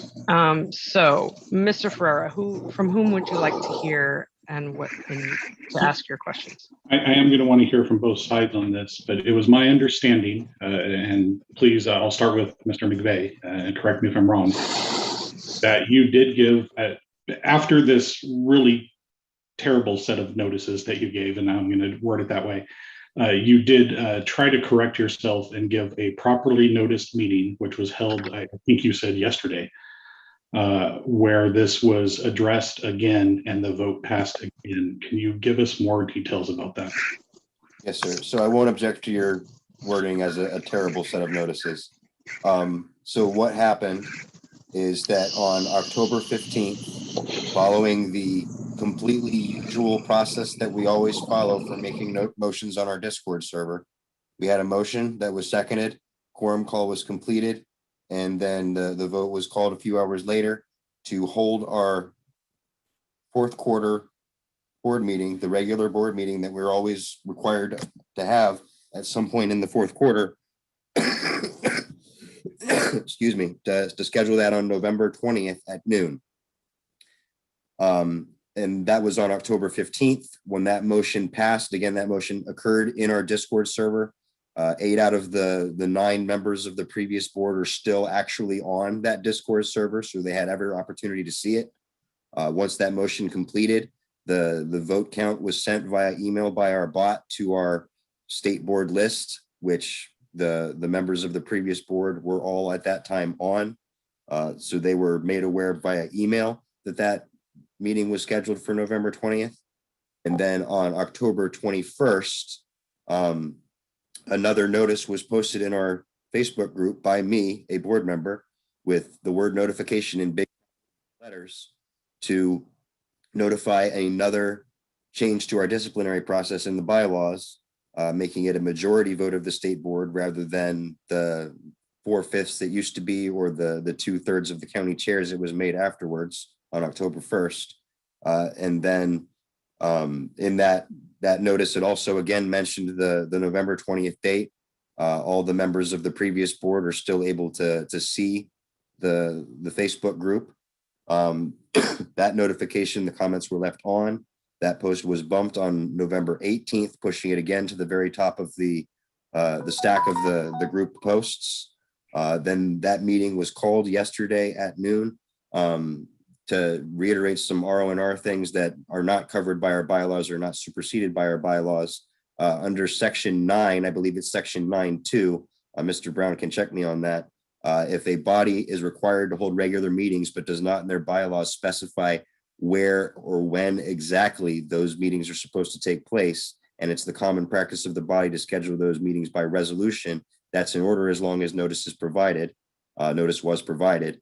And then under section 4711-3, in the absence of a chair, any member of the body can call the meeting to order. I'm sorry, in the absence of a chair and a secretary, any member can call the meeting to order. So I took it upon myself to call the meeting to order yesterday. Whether I was doing so as the chair or as a member is entirely up to your interpretation. It honestly doesn't matter. At that point, I nominated myself to serve as chairman pro tem. I was elected as chairman pro tem without objection. The 4 members of the board who were contesting this action were not present. The 4 members of the board who have replaced them, who are now serving on the board, abstained from all of the motions at the beginning of this meeting. Again, just to make sure it didn't actually matter whether you believed the initial actions were valid or not. So after the the chair pro tem election where I was elected chair pro tem. There was a motion to adopt the bylaws amendment that was posted on October 21st, changing it to a majority of the state board to remove members of the board. That was adopted. The members who were removed previously were removed again. And then every single action the state board has taken since October 1st was ratified by those 5 members of the board. And we're prepared to do that all over again if we have to, as much of a waste of our time as that is.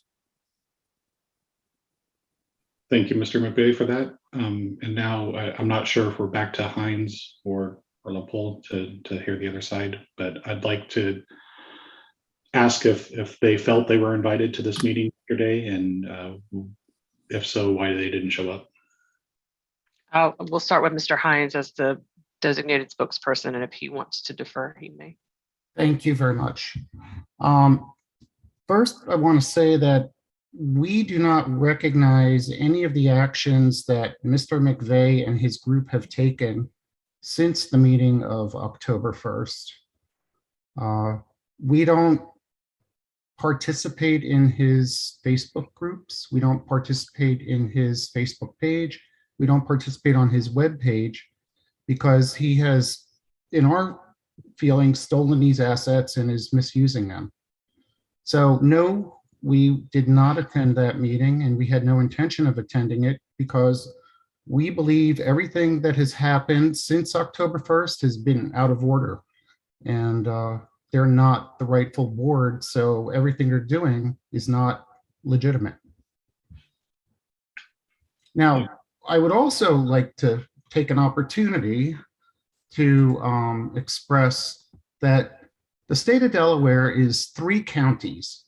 And of those 3 counties, each has their own LP affiliate. 2 of the counties, including the one Mr. McVeigh chairs, has passed resolutions condemning his actions, asking for an investigative committee and a report with findings. And Kent County is in the process of doing that right now. The state will be doing it. We have called a 4th quarter meeting for November 30th, and we intend to do the same thing. I have received petitions from a majority of our convention attendees asking for a special meeting regarding what has happened from October 1st on. Does that answer your question? It does. Thank you both for your answers. I appreciate it.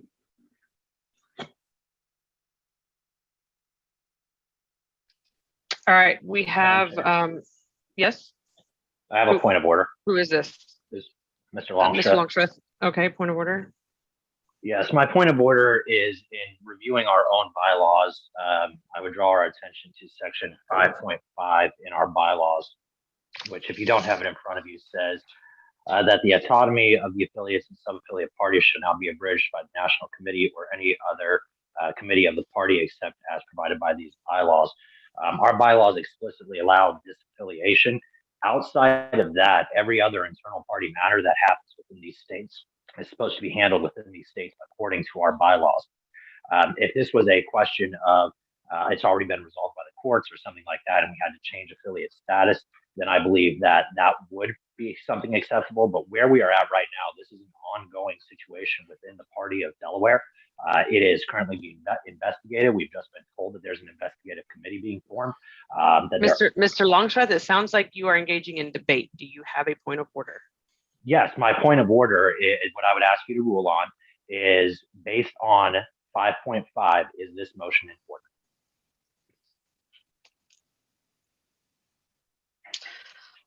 Well,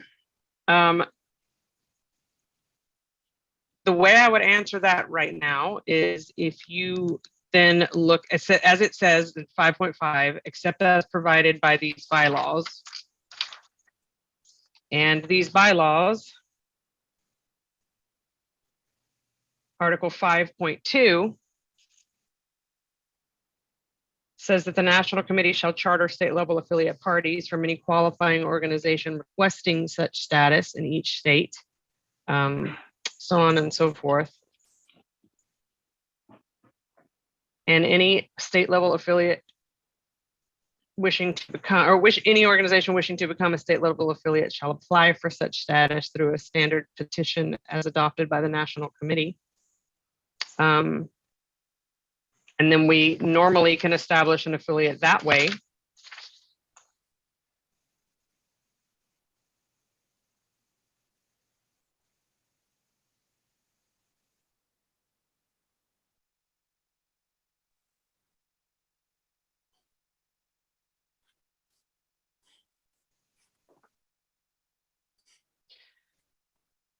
So to answer your question about whether or not this particular motion is in order as it's written, I don't see that it is. It does not seem to be a petition to be recognized as a state level affiliate. If I may Beyond speak, what already exists, the affiliate is already recognized. The affiliate is already recognized. This is about recognizing individuals as board members, not recognizing an affiliate. So I would say no, it is not in order. I'd like to appeal the ruling of the chair. If Also, I would like to. Mr. Brown suggests that we have the authority then to choose who we recognize as officers. So we have an appeal from the ruling of the chair. We had Does a that need point to of be order seconded? raised as to whether or not this motion was in order. And having reviewed the bylaws, I have determined that it is not in order. And we have an appeal from my ruling. I'm assuming it is seconded. Yeah, it's seconded by Joshua Smith. Got it.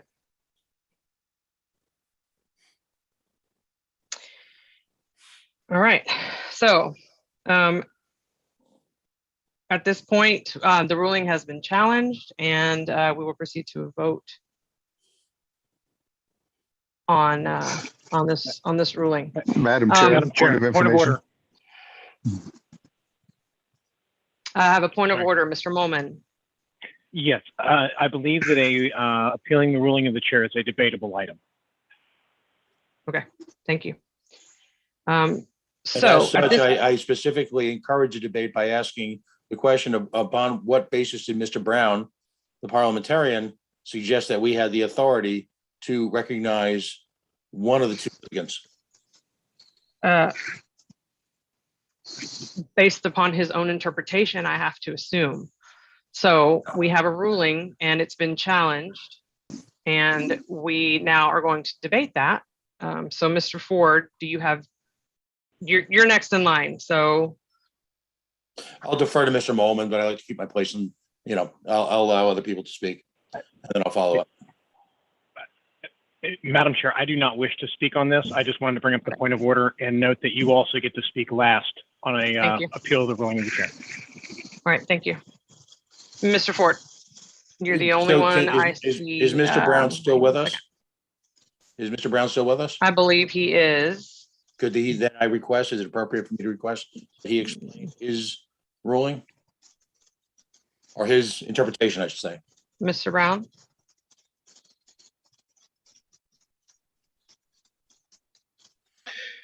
Thank you, Madam Chair.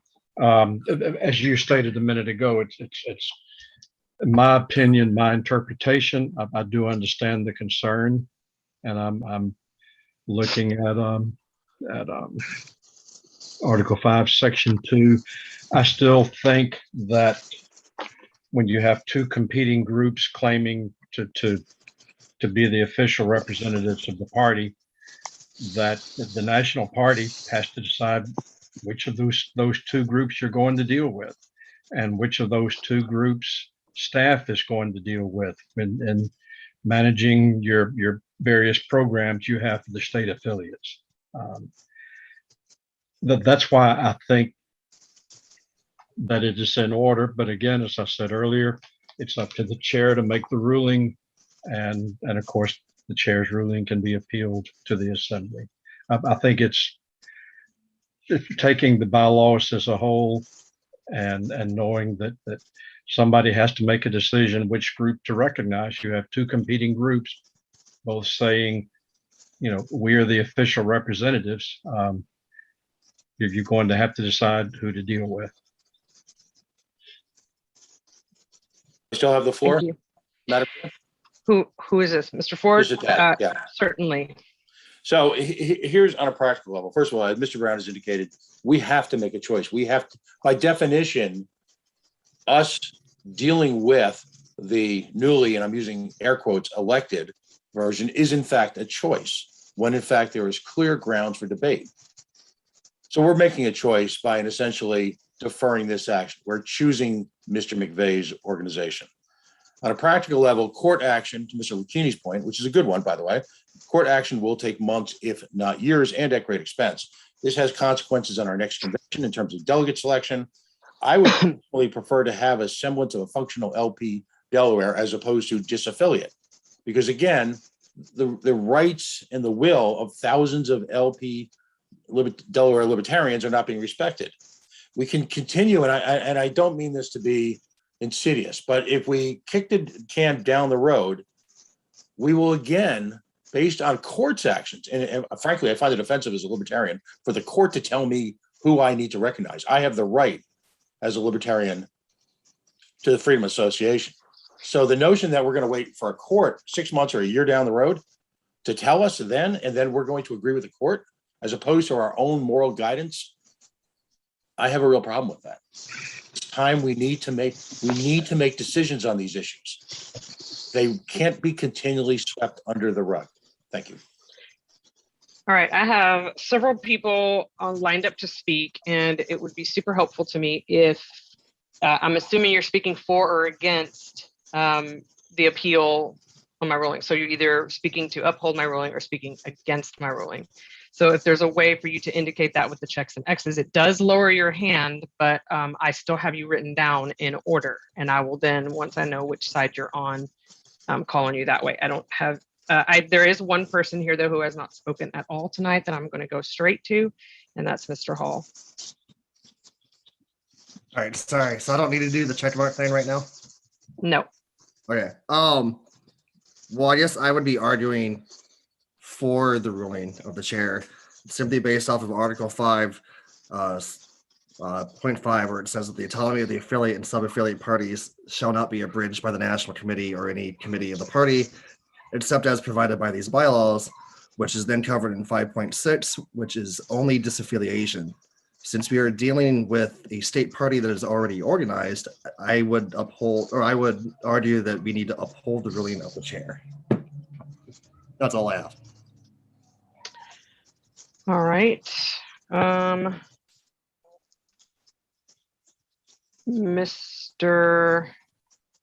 some reason, I'm not seeing the checks and X's here on everybody. So Mr.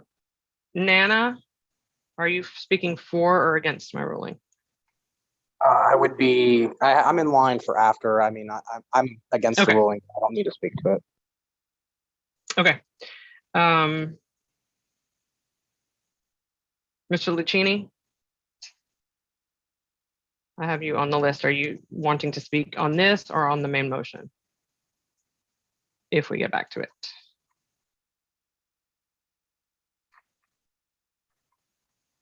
Mr. Lucchini, are you still here?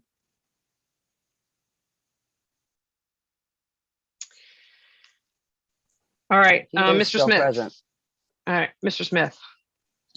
Yeah, I'd just like to speak in favor of overturning the ruling of the chair. I think that it is 100% in line with our duties as a national board to recognize the correct affiliate of a state that has to ask us for charter. So it would be ridiculous to think that it's out of the scope of our job as national leadership, or that this motion could be out of order. So I would hope that you guys could understand that. Just by a cursory look of the bylaws, it's pretty clear that this is part of our job. So hopefully you guys will, do the right thing here.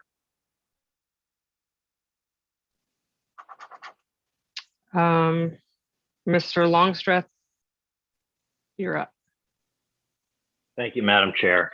Yes, so I briefly started to go over my arguments. I'm just going to go through the bylaws here. Article 5 covers the rules of affiliations and specifically our affiliates. If you look at section 5.2, 5.2 outlines the process for being chartered.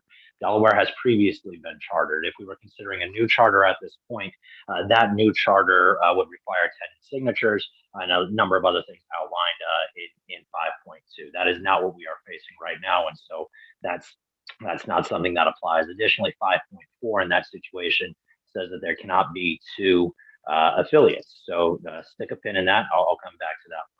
5.3 covers that. So when we go to 5.5, we have our restrictions on violating the autonomy of the state.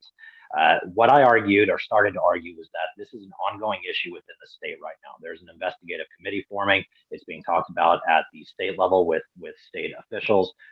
It's probably going to go to court and be decided, but it is an ongoing matter. So that being the case, us recognizing any leadership right now, or specifically leadership, not the party. The party still exists, but any leadership within that party as the one and true leaders violates 5.5 and interferes in the state autonomy and what's going on there. It adds a national pressure that otherwise is not there.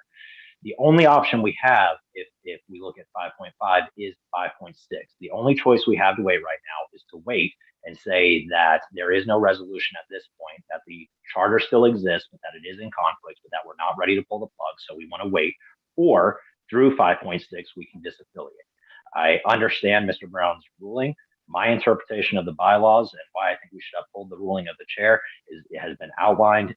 I don't see any other choice than what we have right now. I am happy to consider rechartering if we disaffiliate Delaware. If 10 people want to come together and reaffiliate, then we can go down that route. But as it stands right now, this motion is out of order with 3 very clear points in our bylaws in section 5. All right, and I see Mr. Unless Mr. Lucchini is back, when it was his turn, he didn't speak up, so I'm not sure where we are with him, but I see Mr. Nikela speaking against my ruling. Thank you, Ms. Bilyeu.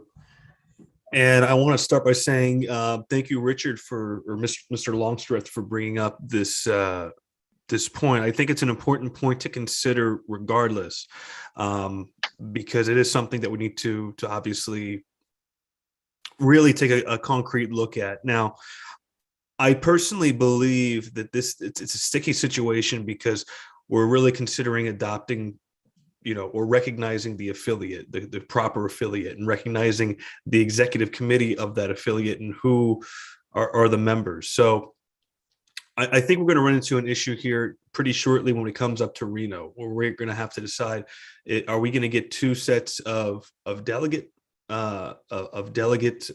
lists, or what are we going to do then? So I understand section 5.5. I think it has specifically to do with affiliate operations as far as autonomy, but I think this is a little bit more above board, a little above the level of that. We're talking about recognizing the charter and recognizing the actual leadership. And in this case, I believe what we're really looking at is who are the legitimate members of the organization, who's running it. We're franchising Libertarian Party affiliates throughout the country. We need to know exactly who our people are. I think we need to precede the court system and the justice system and say within our own organization, okay, well, who are we recognizing? Because we are the parent organization here. And when it goes to the courts, it gets really blurry. So I think our weight has a lot to do with that decision that the courts are ever going to be able to make, and hopefully make this a lot smoother. So I do believe it is in order. I believe this is enough. This is macro enough for us to really consider, because 5.5, it's my interpretation, it has more to do with affiliate operations than it does actually recognizing the charter and who that charter rightfully belongs to. So I think there's some blurry lines there. I think there's some good points made, but I do think we are on I do believe that the motion is in order. Thank you. Madam Chair, point of personal privilege. Ms. Adams? I hate to do this to everyone. I would like to speak in regards to this motion as well, but can we take just a 5-minute bathroom break? We have been here a long time. I've been drinking a lot of coffee and a lot of iced tea. I just need 5 minutes to use the restroom. That is a point well taken. We've been on for over 3 hours at this point. I'm sure a lot of people need a break, and we're in the middle of something that is going to be voted on pretty quickly. So if there are no objections, I definitely would recommend 5 minutes of recess. Please. Hearing no objections, we are recessed for 5 minutes. So 9:40, or well, it's my time, 9:48 Central. Come back. Thank you.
Madam Chair. I've just received some communications from leadership from 2 different states that I think is possibly pertinent. I don't know how to introduce that information and when it would be in order. Well, right now we are in the middle of debate on well, we're in recess. We're in recess for 1 more minute. Correct. But yes, we're in debate on whether or not. So during the recess, can I just address the room? Well, I don't know who's actually here paying attention. Yeah, well, there is that. Can I ask you a question, Chris? Sure. Is it pertinent to the ruling of the chair or pertinent to the motion? It's pertinent to the motion. Well, I guess both, because if this is ruling of the chair is not sustained. Mr. Lucchini, you were on deck to speak earlier, and I called on you a couple times and you didn't answer. So you could be next to speak as soon as we come back on. I was taking that bathroom break that everybody so desperately needed. Yes, got it. So you'll be up as soon as we reconvene. Thank you.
All right.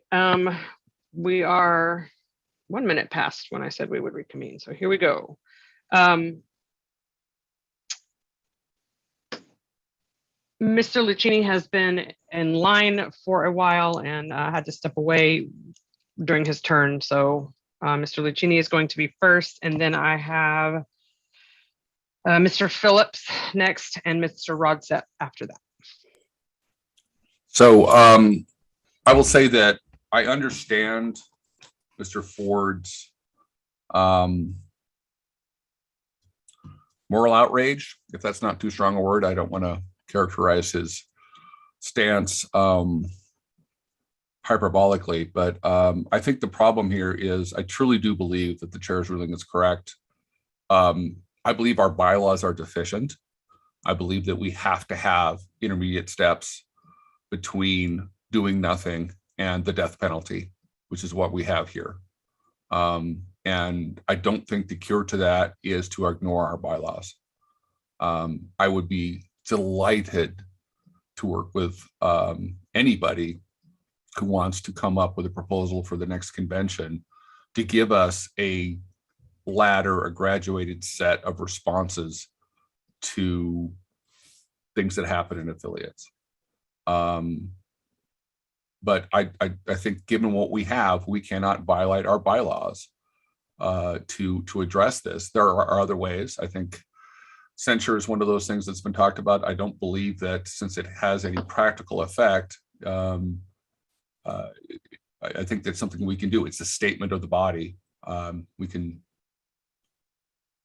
censure, but what we're proposing to do here is very much interfering in the autonomy of an affiliate. I yield the rest of my time. All right, thank you. Mr. Phillips? First, I want to start with saying that there's been a lot of very good faith arguments brought up on all sides of this. And I have a lot of respect for all of that. A lot of people have given me a lot to think about on both sides of it. And that's good. While we're talking about the ruling of the chair, and throughout this discussion, we've been talking about bylaws, but we've also brought up moral things and what have you. I would like to point out that in upholding the ruling of the chair, we're not just upholding the ruling of the bylaws, but one of the founding principles of the party, which is as a bottom-up organization. We as libertarians don't support top-down rule. We don't. And the party is designed this way on purpose because of that. If I'm to take an example, in California recently, they had a recall election. If the federal government had decided that they didn't agree with the results of the recall election and stepped in and said, we recognize this group or that group, we would all be up in arms. And that is in effect what we are doing here. That's not okay. That is not within the principles of our organization. That is not within our bylaws. And so, we really need to uphold the ruling of the chair on this. Again, I'm up to discussing other options, but taking a top-down approach is absolutely the wrong answer. I yield the rest of my time. Mr. Rodset? Thank you for recognizing me, Madam Chair. Mr. Longstreth brought up a aspect that was, he briefly touched on 5.3. And 5.3 clearly states that there cannot be two affiliates within a state according to our bylaws. We have heard from both sides tonight, and both sides have asked to be recognized, which would create a situation where we have two parties in Delaware. That cannot occur according to our bylaws. And that is not the responsibility of the state. That is the responsibility of the LNC to determine who is our one party for the state of Delaware. And that needs to be decided. I mean, I agree with Mr. Phillips that I abhor the idea of a top-down organization. That is not who we are, but we are thrust into a position where this has occurred to us, and that is why I oppose the ruling of the chair. Thank you so much. Ms. Adams? So I agree with Mr. Longstreth, Mr. Nicola, and Mr. Rotsap, and it puts me in a position that I'm trying to find a way to address this that is in line with our bylaws. Mr. Nicola said our affiliates are franchisees, and that I do disagree with. If our affiliates were franchisees, in fact, I think this would be much easier. Our affiliates have autonomy and are not subject to a franchisee contract. In fact, when we dealt with the New Hampshire situation, we all asked to see affiliate agreements that do not exist. There is no contract or actual written charter that says any of our affiliates must do this, and in turn, we must do this that exists outside of our bylaws. When we look at the entirety of our bylaws, yes, 5.3 says only one affiliate can exist. 5.5 says affiliates have autonomy. And many of us have stated that at different times that we believe or believed that disaffiliation was our only alternative. And I think maybe that's why. I could see a way around this if we revisited a situation that happened in Arizona quite some time ago, where we had two groups claiming to be the affiliate. The LNC chose to not recognize either one of them and held an organizing convention.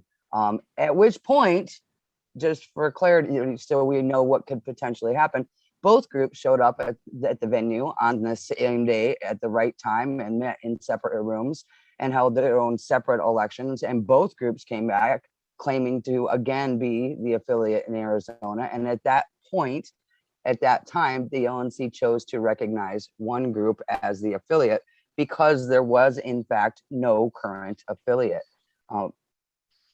I would really hate to see us go that way, but I think it might be the only way to do this and still exist within our bylaws.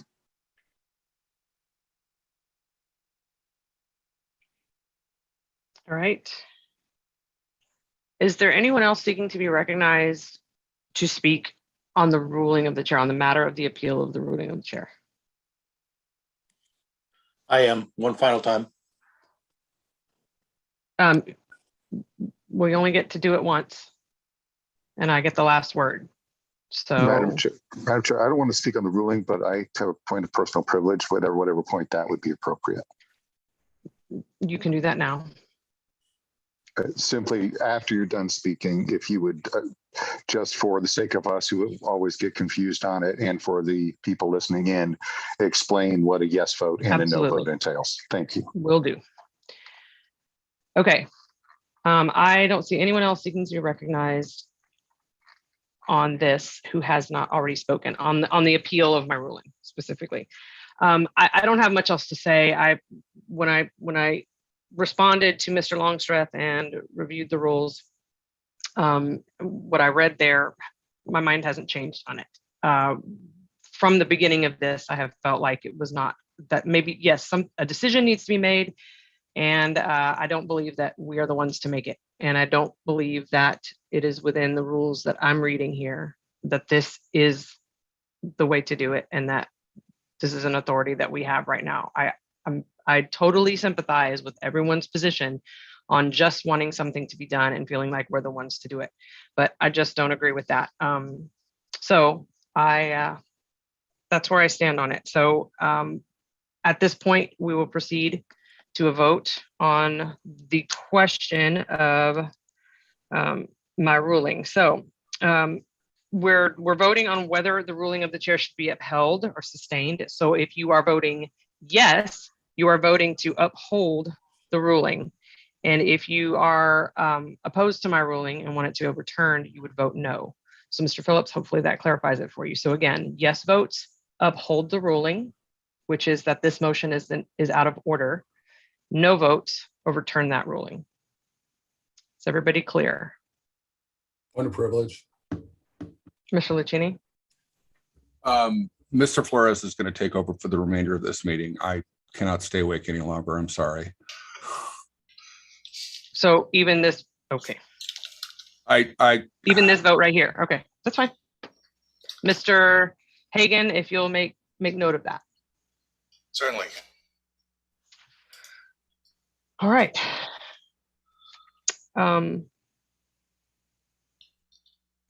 Madam Chair. Ms. Epke?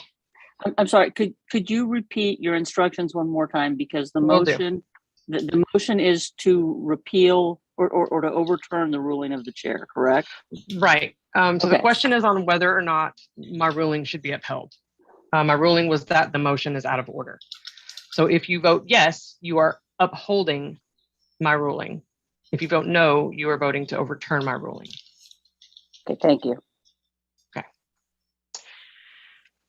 All right. And I believe this is majority only to overturn. Simple majority. Yes. So, Mr. Molman, please correct me if that's not. I believe you are correct. Okay. All right. And also, Mr. Molman, do we need roll call on this, or would yes, no buttons suffice? Madam Chair, I would ask for a roll call vote. Roll call? No problem. Mr. Hagan? Okay. Ms. Adams? Pass. Mr. Ford? I want to get this right. I'm against the ruling of the chair. So it's a nay vote. Dr. Epke? Yes. Mr. Hagan, I will vote no. Mr. Farah? No. Ms. Hogarth? No. Mr. Longstreth? Yes. Mr. Flores? Abstain. Abstain. Mr. Molman? I'm going to pass for the moment. Mr. Nana? No. Mr. Nikela? I vote no. Mr. Phillips? Yes. Mr. Rodsep? No. Ms. Sarwark? Yes. Mr. Smith? No. Ms. Adams? Yes. Mr. Molman? I don't want to, but I'm voting yes. So that's 6 to 8. One abstention. Is the chair going to vote? No. It's no vote. No, I'm not going to vote. Correct. All right.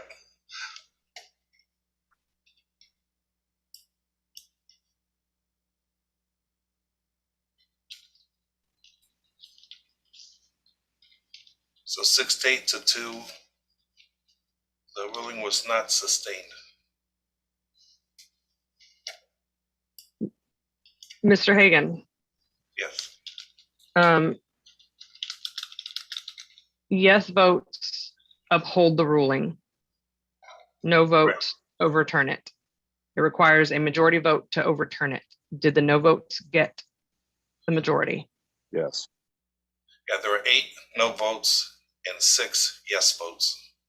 And 8 out of how many members? Oh, and 2 abstentions. Is it a majority of the vote, not a majority of the entire body? Simple majority is of those who How vote. how many abstentions? I heard one. Of Ms. Flores and yourself. Mm. Mhm. Okay. So, Mr. Molman, is that correct? That it's the majority of the vote, not the majority of the body? I believe that is the case. Okay. If Mr. Brown's still here, he could give a better answer, but I am almost certain that's correct. Okay. Yeah. So, majority of the votes cast. Okay. So, all right. Okay. So we are back to the main motion. And I have Mr. Ferreira from a while back. You were on deck to speak before we went into the appeal. Oh, Jesus. I don't even remember what I was thinking of. Okay. All right. So then next I have Mr. Nana and then Mr. Ford. You can put my hand down or I'll put it down in a second. It was going to be dependent on how that vote went. Okay.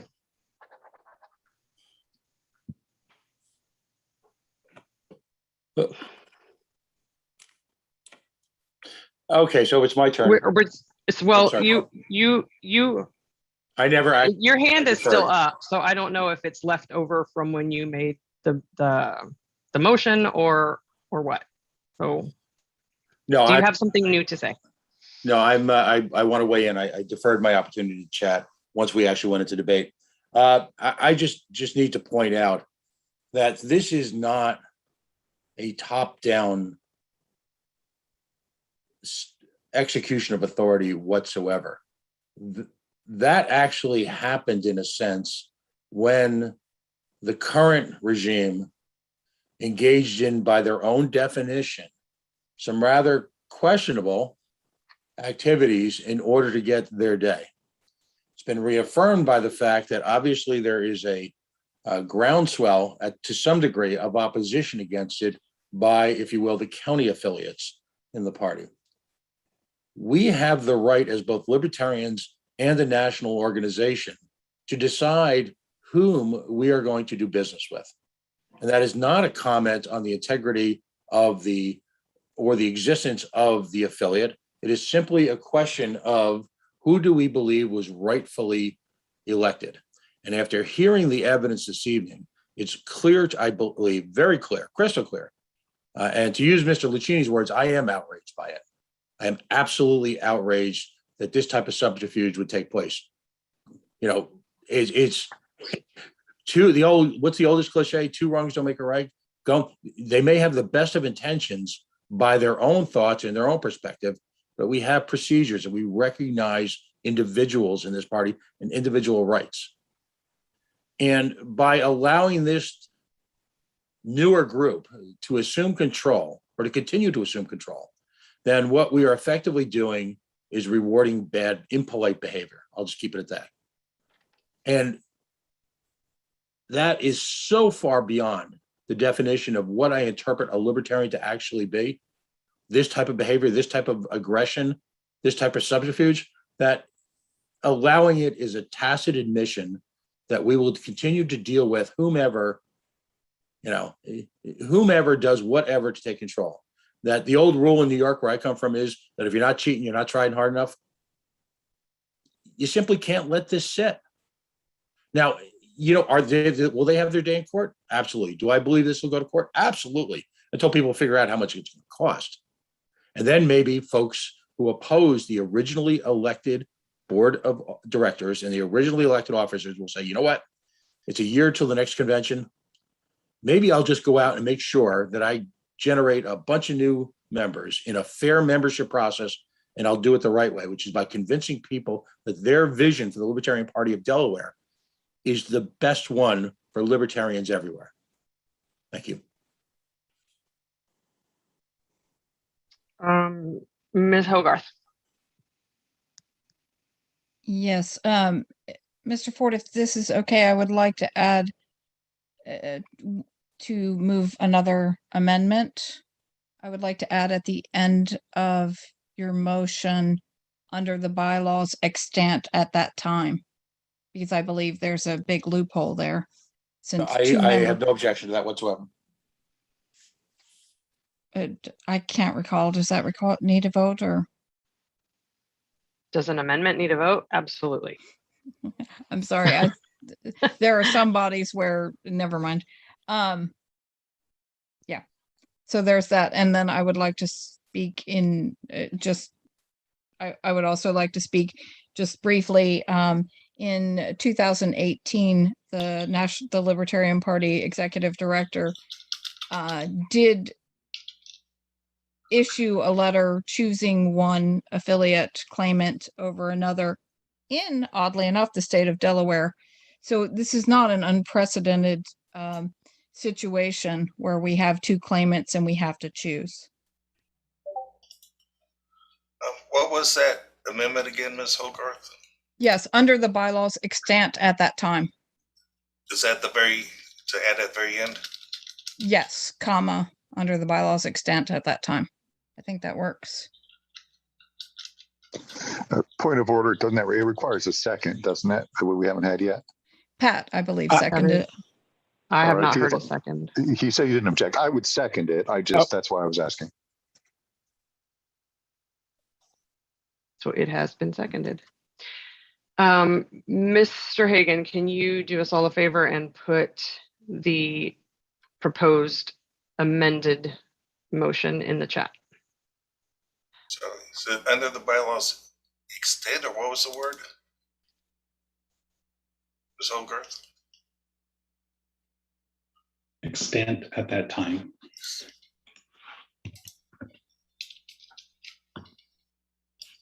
EXTANT. A-N-T-L.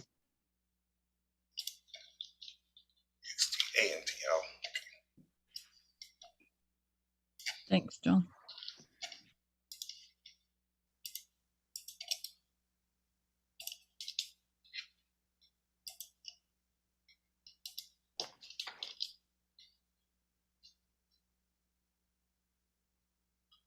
Does that look correct?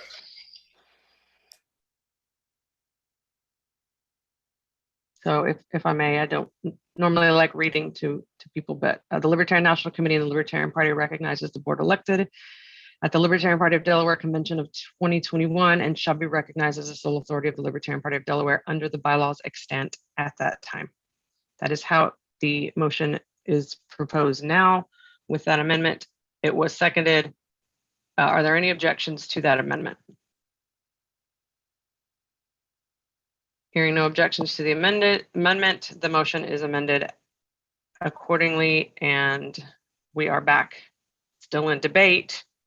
Mr. Molman. Your hand was up, so I'm assuming. Yeah, and I had a question for Mr. Brown a long time ago. The question of being in order was kind of where my head was.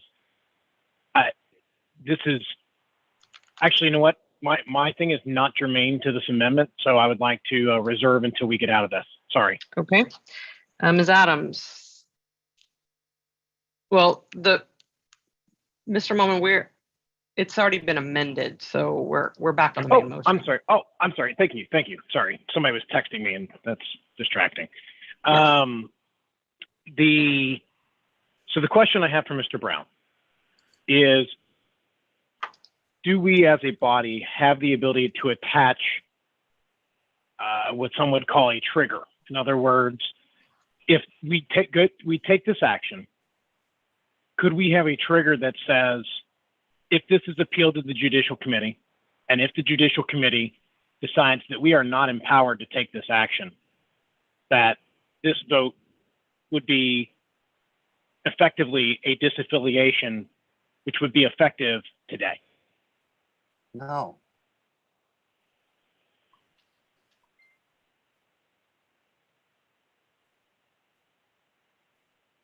Because I suspected, and I asked this because I suspected if we pass this motion, there will be an appeal filed. So, and unfortunately, due to our bylaws, we have like 5 days before the no more disaffiliations till after national can occur. That's the rub, right? So that's why I asked this question of Mr. Brown. All right, will you do me a favor, Mr. Moman, and repeat the question, and then Mr. Brown should be getting unmuted here pretty soon. Yeah. So the question is, could this be amended or a second motion, one or the other? They would basically outline that if this decision were appealed to and overturned by the Judicial Committee, that the National Committee would consider the action a disaffiliation effective today. Basically, it would be a deferred disaffiliation pending the outcome of any potential appeal. Madam Chair, would you like me to respond? Okay, let me just make sure I understand the question. You're asking if there's a way to, if there's a mechanism by which we can say that if they appeal, if there's an appeal filed over this decision, that triggers disaffiliation and pending a Judicial Committee ruling?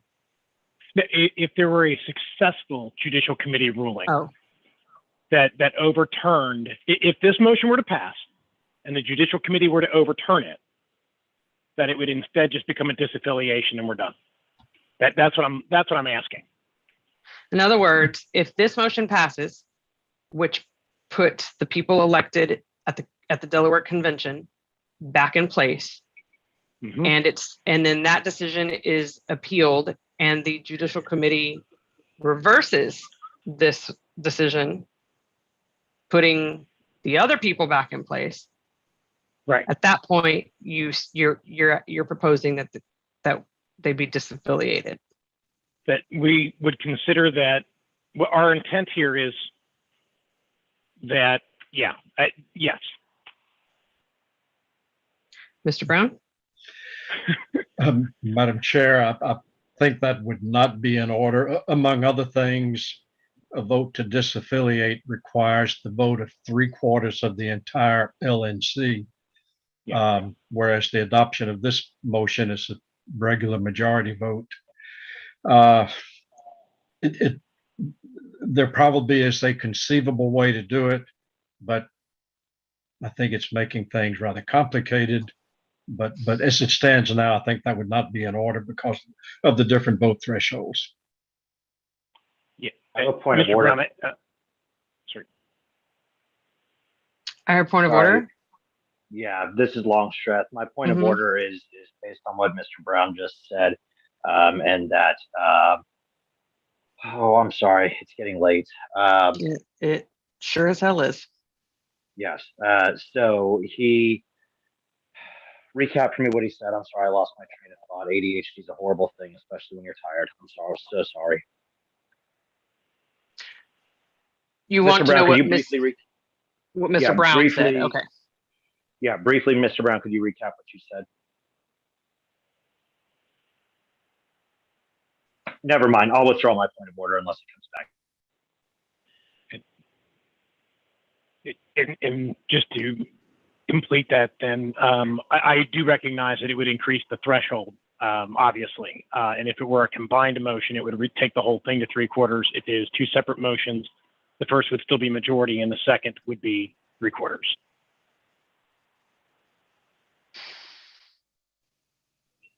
Point of information. Mr. Flores? Hold on a second.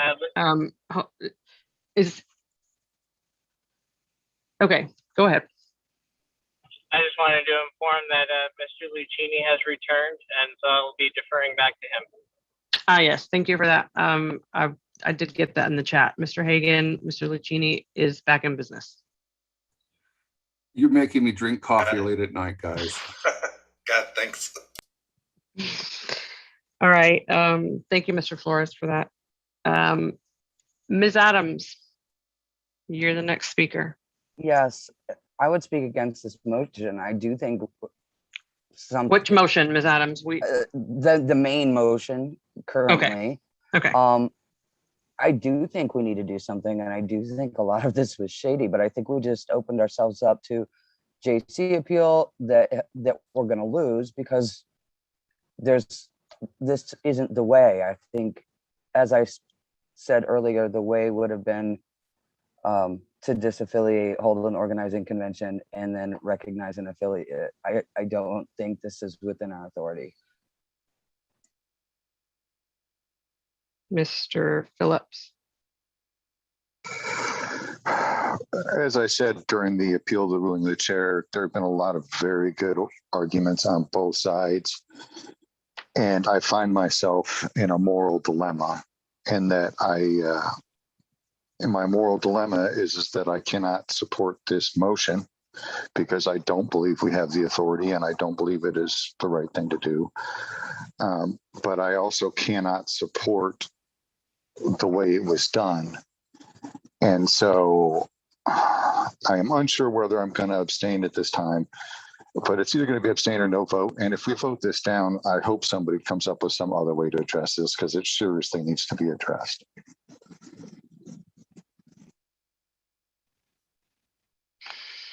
Mr. Nana? I call all questions. All right, all pending questions have been called. It's just one, the main motion. Are there any objections to calling the question? Hearing no objections. Is we'll proceed. is this a 2/3 or majority vote, please? Simple majority. Thank you. Point of order then. Madam Chair, are we? I'm checking. Privilege. What's your question, Mr. Longstreth? My question tonight is then, by naming this group as the people within the party and determining this conflict for the state of Delaware, are we essentially chartering them? And if we are, does that threshold come into play, or is this a majority threshold? It certainly would seem to me Honestly, for that, clarity.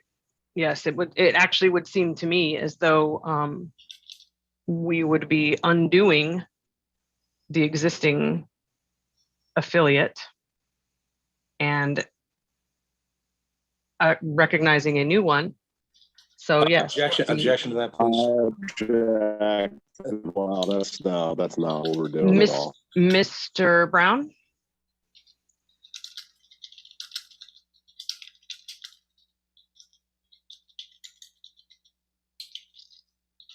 Yes, Madam Chair. What is the question? Well, I will say that this is why I was saying earlier that this was out of order, because I don't think that we can have it both ways. The question right now is that, does this motion require a simple majority of votes cast, or does this motion fall under our rules, Article 5(2),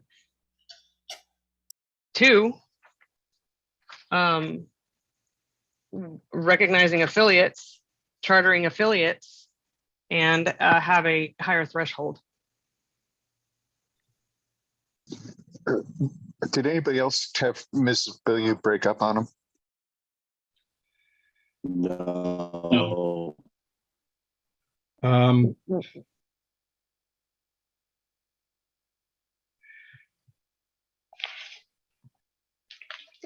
Chair, I still think it would be a regular majority vote. Hold on one second. Let me check something else here. You're not actually chartering, a new party or a new group. That is true. And you're certainly not disaffiliating. That is what I was trying to say earlier, which was why this doesn't make sense, because we're not doing the thing that our bylaws actually allow us to do. We're just recognizing people. Madam Chair, we already overturned your ruling. We can't. Yes, we can't argue that.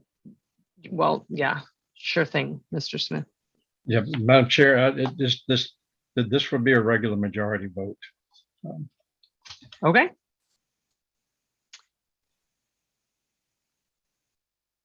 And that would be because we're not actually chartering an affiliate. All right, so we will Madam have. Chair, then can we have a ruling on that formally? Because I just, what, if I may speak freely as a point of personal privilege, I apologize. I'm trying to wrap The my head ruling's around already this right been now. overturned. Mr. Smith? It's already been overturned. It's already been overturned. Mr. Smith, you're out of order. He's out of order. Mr. He's out of Longstreth, order. Yes, you're Madam asking Chair. for a ruling on something. You're raising a point Well, of order. I'm trying to understand. You made a ruling. They said that they were going to appeal it. Then the parliamentarian weighed in. I'm trying to figure out where exactly we are at, what rulings have been made, and where we are going. So the question was asked of what the vote threshold is. If we are not, and so it would seem as though it's just a majority vote, because we're not actually, as you, I think, tried to point out, it feels like we're affiliating a state level party, but that's not what we're doing. And as I said earlier, that's not what we're doing. So if that's not what we're doing, then it's just a simple majority vote. And Mr. Brown But to agrees me, with that. from my perspective, that's not what I'm asking. What I'm saying is, to me, it feels like we are disaffiliating a group. That's a different interpretation. No, disaffiliating would mean we are motion. no, Mr. Smith, it is not your turn to question's been speak. I am called. speaking, Mr. Smith. The question has been called. And You a guys are point out of order has been raised.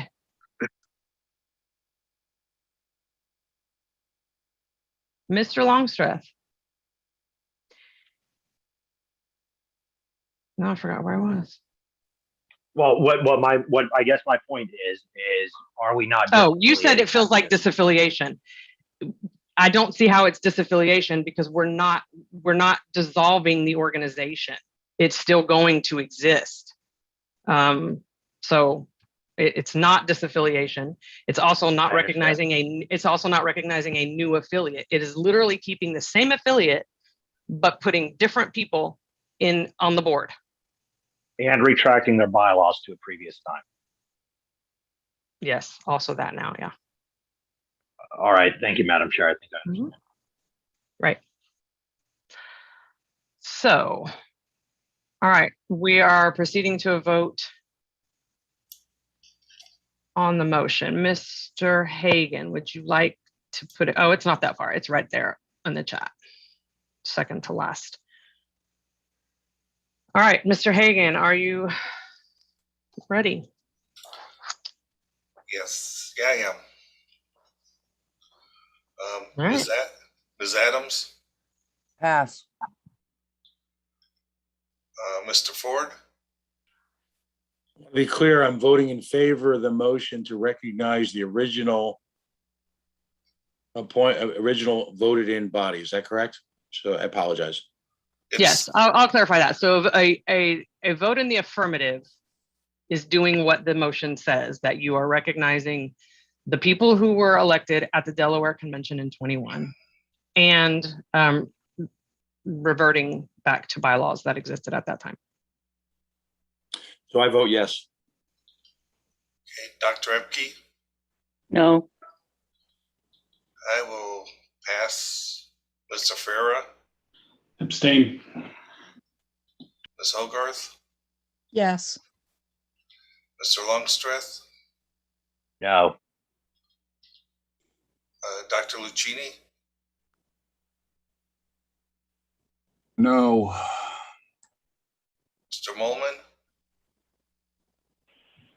I'm going to pass for a minute. Mr. Nana, Yes. Mr. Nikela, Pass. Mr. Phillips, No. Mr. Rodsep, Pass. Ms. Sarwark, No. Mr. Smith, Yes. Ms. Adams, No.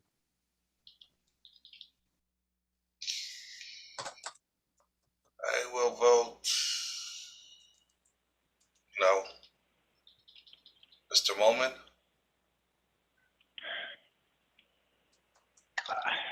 I'm going to vote yes, and I can't say anymore, so I'll just say yes. Mr. Nikela, I vote aye. Mr. Rodsep,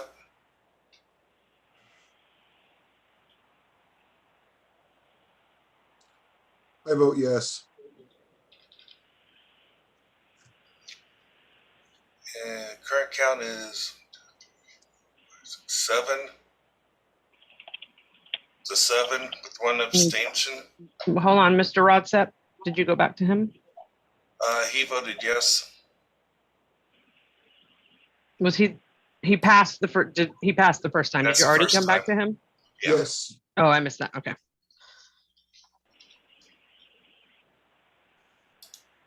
So Ms. Billiou, I vote no. so vote is 7 to 8 with one abstention.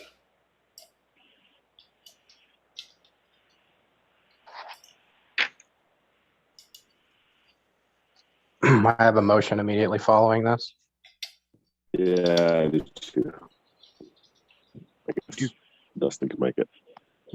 Mr. Nana, so the motion fails, correct, Mr. Hagan? Correct.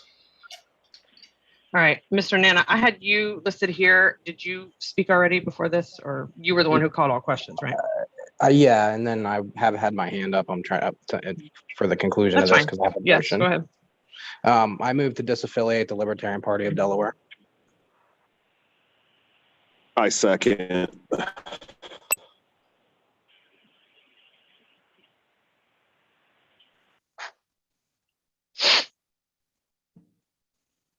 All right, we have a motion to disaffiliate the Libertarian Party of Delaware. It has been seconded. Is there any objection to disaffiliating the Libertarian Party of Delaware? Yes. Yes. All right.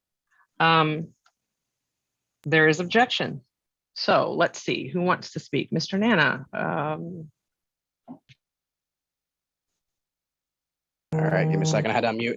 So I've heard several people say that this is the only option we have. So let's do it. That's all I have to say.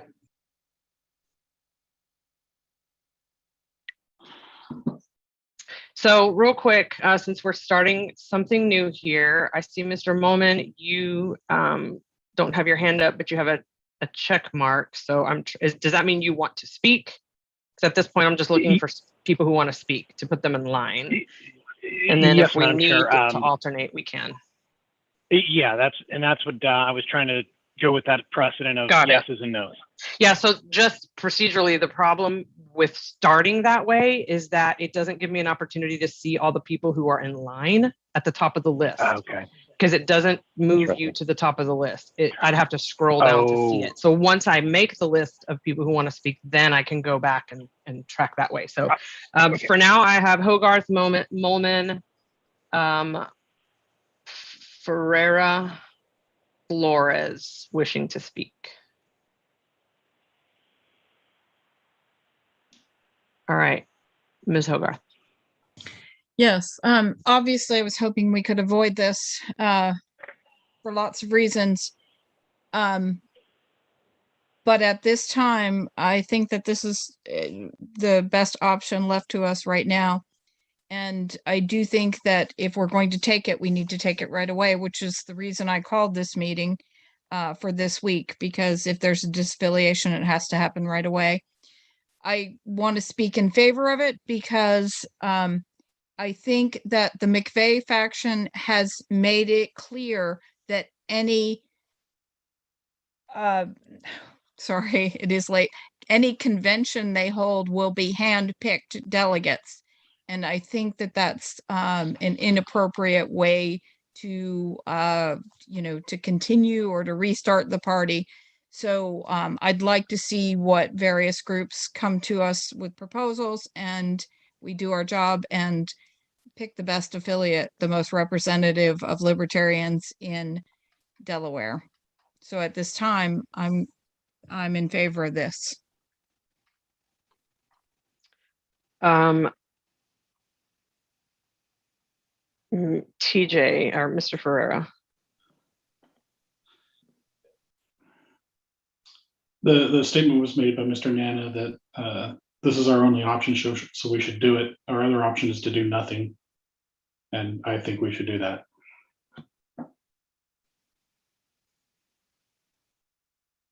All right.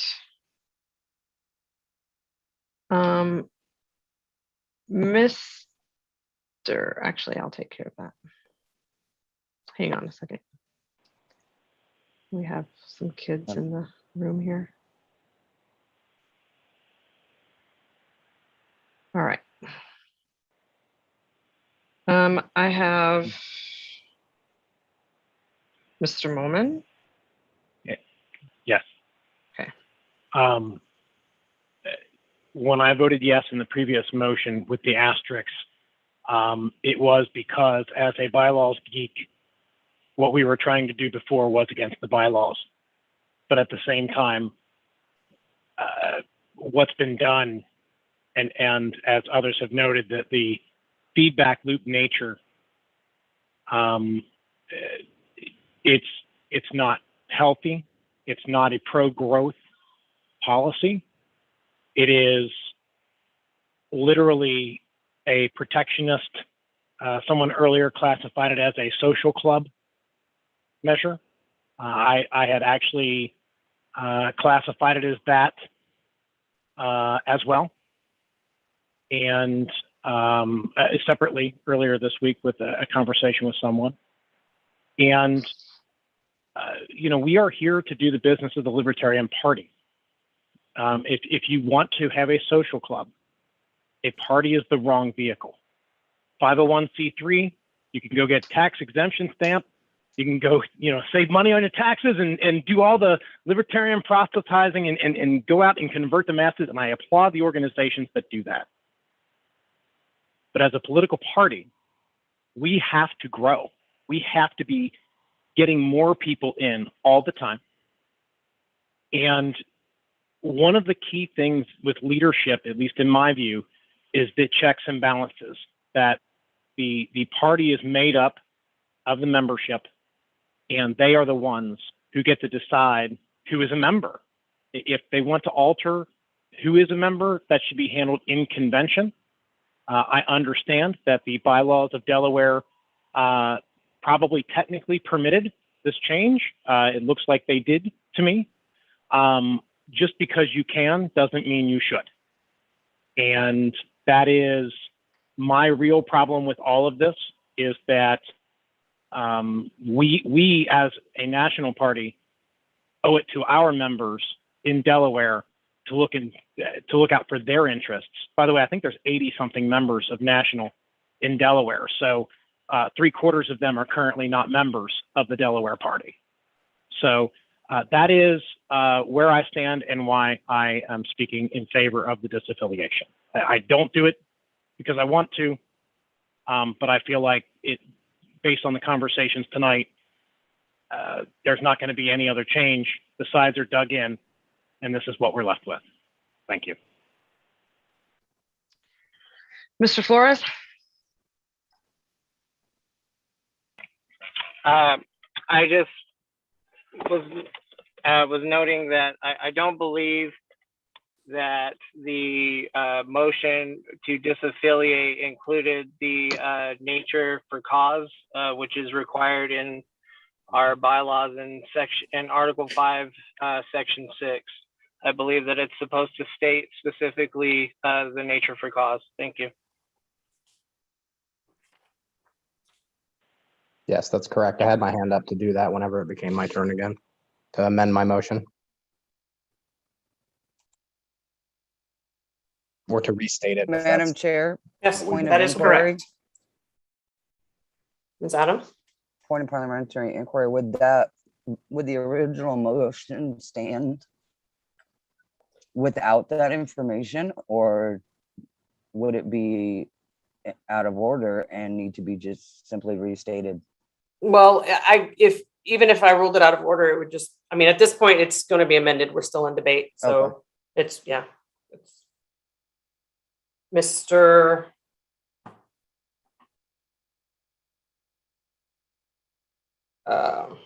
Mr. Flores, your point is well taken. That is correct. That as it stands, this motion would be out of order, is out of order. But I hear that someone wishes to amend it. So Mr. Phillips, you're on deck, or you're actually next to speak, and then Mr. Ford. Madam Chair, Jesus, I have a couple points of inquiry that I've now forgotten one of. The exact vote threshold on this is 3/4 of the entire, or just 3/4 of the vote? Of the entire. Okay, and I forget my second one, so I had some thoughts, but now I've gotten completely sidetracked. I'll come back. Okay. Mr. Ford and then Mr. Smith. Assuming y'all's hands were still up. If or I weren't, can, just if I can editorialize for just a second, it looks like in order to save the village, as the saying goes, we have to burn it. We will find ourselves in the same position, and ultimately, the problem here is about the rights of the delegates, particularly to the national convention. As a question, and I'd still like to retain my position on the floor. As a question, I'd like to know when we have to reorganize by in order for them to be represented at the upcoming convention in Reno.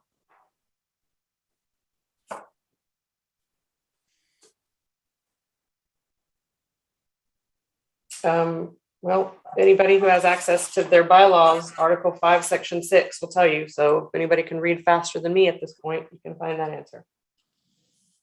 The affiliate party.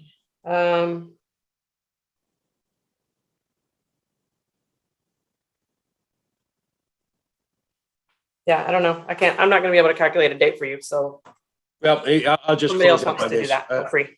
What's that? Madam Chair, to answer the question, I don't see, to answer Mr. Ford's question, I don't see it in there how soon you have to be affiliated before you're allowed delegates. There's no 1 month, 2 month that I can see. There is a requirement on disaffiliation that has to be, it can't be done within 6 months of the convention. So right. There is a timeline of roughly 6 days for that. Yeah. To Mr. Moment's point about, I think it's the technical term is a do loop. Ultimately, we're in a state where parties are recalcitrant. Both parties are unwilling to cede the field of battle, and it has become a battle. So we are left with no choice. Unfortunately, we've given up our chance, if you will, for some type of mediation or mitigation. We're left no choice but to disaffiliate, and that is heartbreaking. Thank you. Mr. Smith?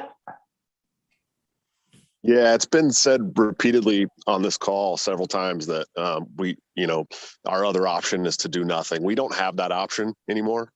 We had the option to recognize the duly elected affiliate that was elected by, their members in the state, or we had the option of recognizing usurpers that took over the state board in the dark in a totally unethical manner, as stated by the person who led the coup. And since we didn't have the balls or the lady balls to stand up to them, this is our only option left, is to disaffiliate. There is no do nothing. Doing nothing means handing the party over to 5 people who stole the entire state party away from people who've paid their memberships to be a part of that party. And this has real implications on the national scope of our party when they get to choose delegates to the national convention. And that's something that we have to make a stand and say it's not okay to steal an entire state party away from duly elected board members and 2,100 state party members, that we're just forgetting about here. That's not okay. We have to stand up and tell them that's not okay. If you want to let them figure it out on their own, then we need to disaffiliate, step away from their state party completely, and let them figure it out and come back to us with proposals. That's the only option left, other than handing the party over and saying we didn't have the cojones to stand up to 5 people trying to take over an entire state affiliate. That's the option. So I hope you guys will vote in favor of disaffiliating Delaware so that, their party members can go ahead and figure out what needs to happen. And since we don't have the option to protect our members anymore. Thank you. Ms. Hogarth, is your hand up for this or is it an artifact? Artifact, apologies. Thank you. Mr. Lucchini? I like how we are deciding the fate of a state affiliate without asking those. I'd like to, I don't know if this is in order. I'd like to hear from Mr. Hines and McVeigh whether they want to be disaffiliated.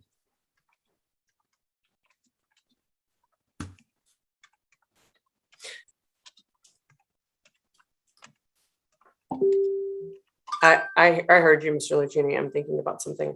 Mr. Molman. Yes, Mr. Chair.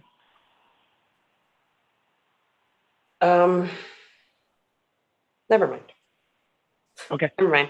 Sorry. I was just thinking if I decide I want to speak, what's the procedure for handling the gavel in this particular situation? Madam Chair, I have already spoken on this issue, so you would need to hand it to probably Mr. Hagan if he was willing to take it. Good point. Thank you. All right. So Mr. Lucchini asked to hear from Mr. McVeigh and Mr. Hines, correct? Correct. Okay. Which one would you like to hear from first? Meeny, miny, moe. Yeah, exactly. I see Hines first, so let's go with Hines. All right, Mr. Hines, you're up. I assume he's still with us. I am. Where is Thank he? you. Okay.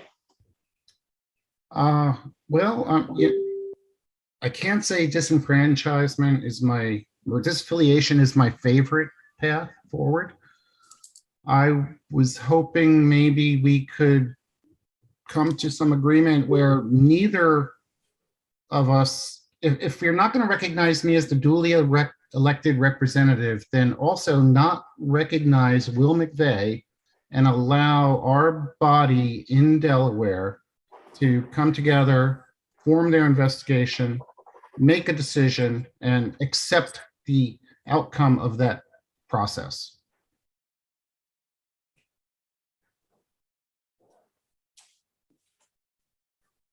That's not the question at hand. Well, I think it is, because what I'm saying is we do not want to be disaffiliated unless there's no other path. If you don't see that as a path, then I would say, yes, we'll accept disaffiliation and we'll work on getting ourselves together.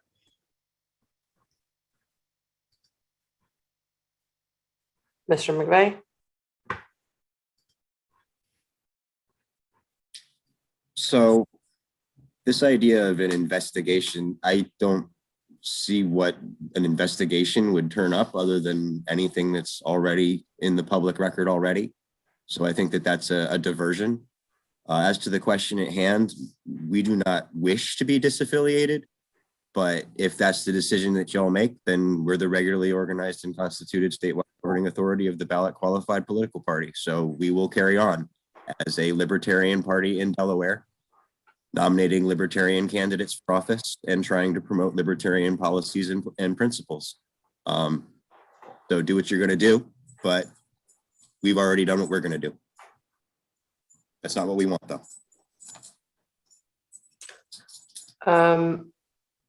Mr. Lucchini, are you good? I think that's as completed an answer as I'm going to get. All right, Mr. Nana. Madam Chair, can I do apologize, but Madam Chair, can I answer a question that was raised earlier in regards to if we disaffiliate, how long do they have to make sure that they're part of the 2022 convention? Sure, if you're able to cite your source. Yes, the source is actually the bylaws. Just moved away from that window. Under Article 10 for convention, delegate allegation, under, I believe you're looking for Article 10 4C. Is it a month? Yeah, 30 days? it's a period of 1 month so that they would have to be seated by March 25th, which gives them 17 weeks.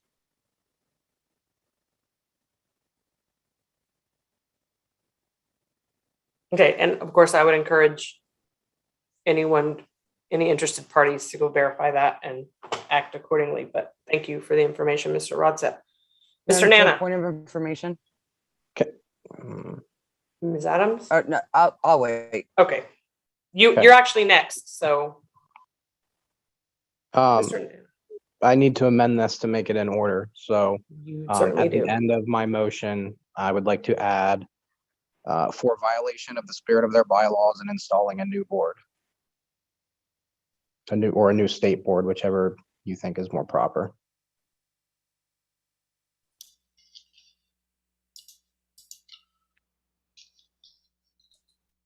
So at this point, Mr. Hagan, perhaps typing this proposed amended motion into the chat. Can we repeat Or that, Mr. somebody. Nana? This is for violation of.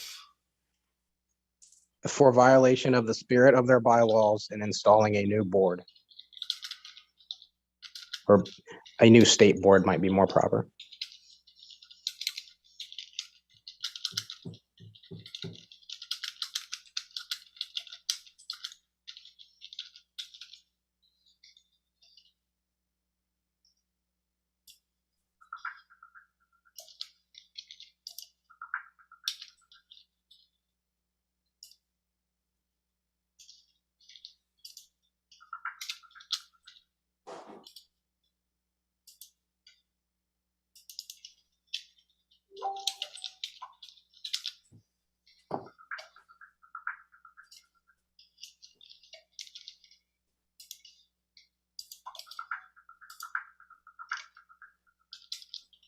All right, it's in the chat.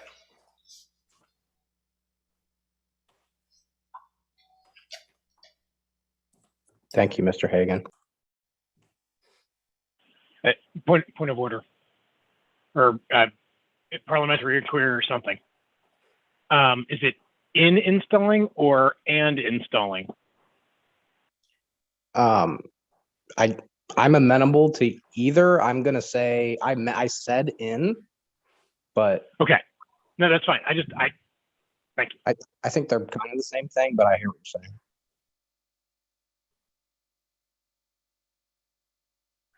So we have a proposed amendment to the original motion was disaffiliate the Libertarian Party of Delaware. The proposed amendment adds for violation of the spirit of their bylaws and installing a new state board.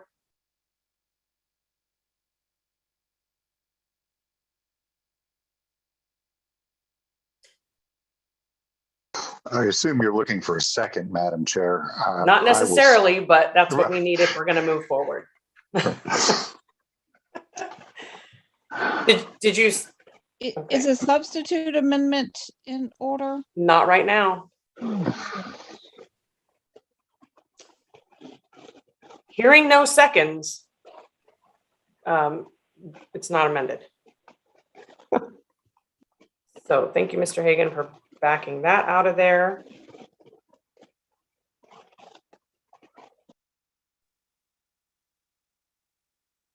So we are back at a motion that is out of order.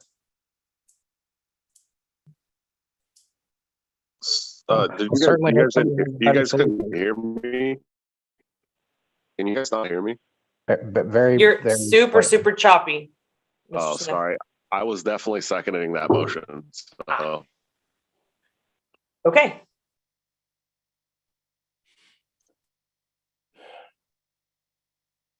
Mr. Hagan, are you caught up? Apparently it was seconded and we did not hear it. Thank you.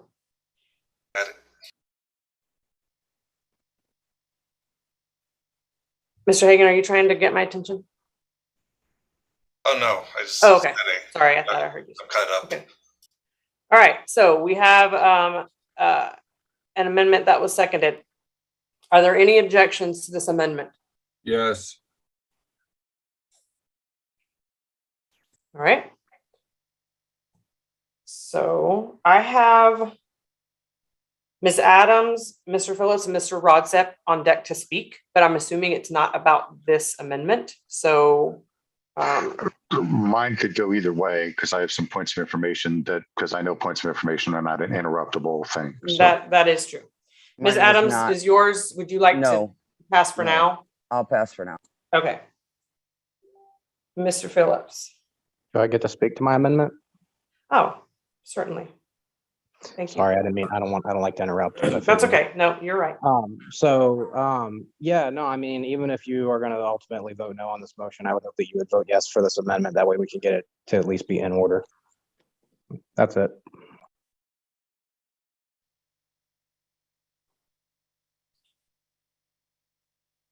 All right.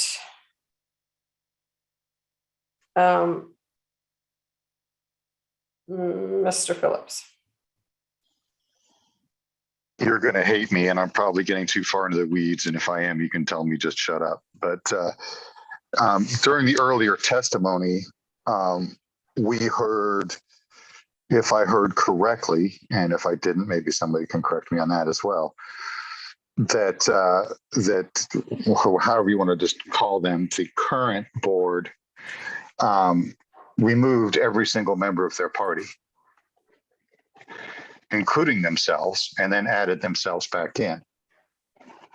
In effect, isn't that forming a new party, which then makes this point moot because they dissolved the party, and we don't have to take action. They've dissolved the party and have to reform.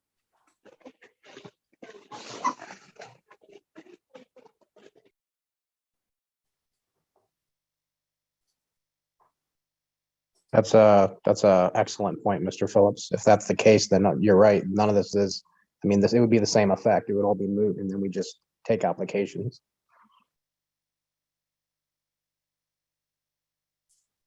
Point of information.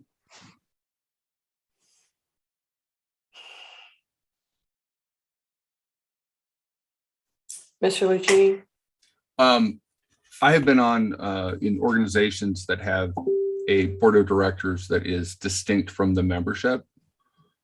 And I don't see that this is, unless there is verbiage in their original bylaws, I don't see that this removal of membership automatically removes them from the board. So this could be construed to be proper. We are so getting into the weeds here. Yeah, so that's my point of information. I do want to speak to this amendment to offer a hopefully friendly suggestion. Well, you're on the list. Mr. Rodsep, is this on the amendment? No, I lowered my hand. Oh, okay. Bring it Sorry, back I missed that. later. No, I have my hand up, but not for the amendment. Okay. Ms. Hogarth? At this time, is a substitute or a change to the amendment in order? I would just like to add another phrase at the end. Yes, we can do one at this point. Right. And at the end, and for disenfranchising over 2,000 libertarians. Second. A second. Yep.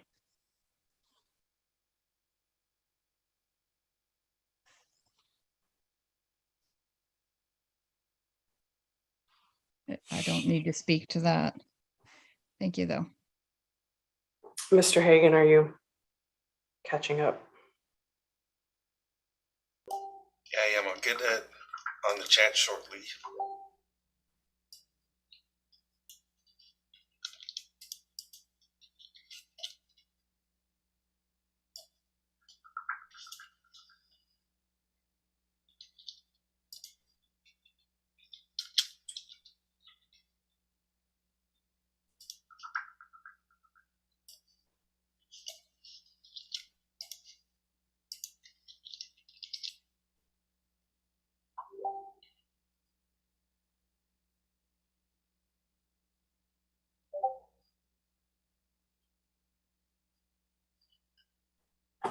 Is that wording correct? Ms. Hogarth? Do you approve? Yes.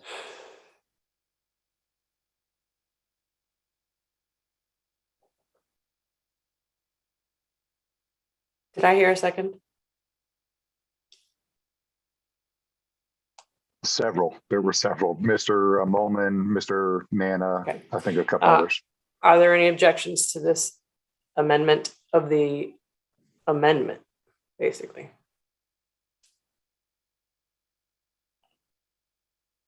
Hearing no objection. Point of inquiry, real quick.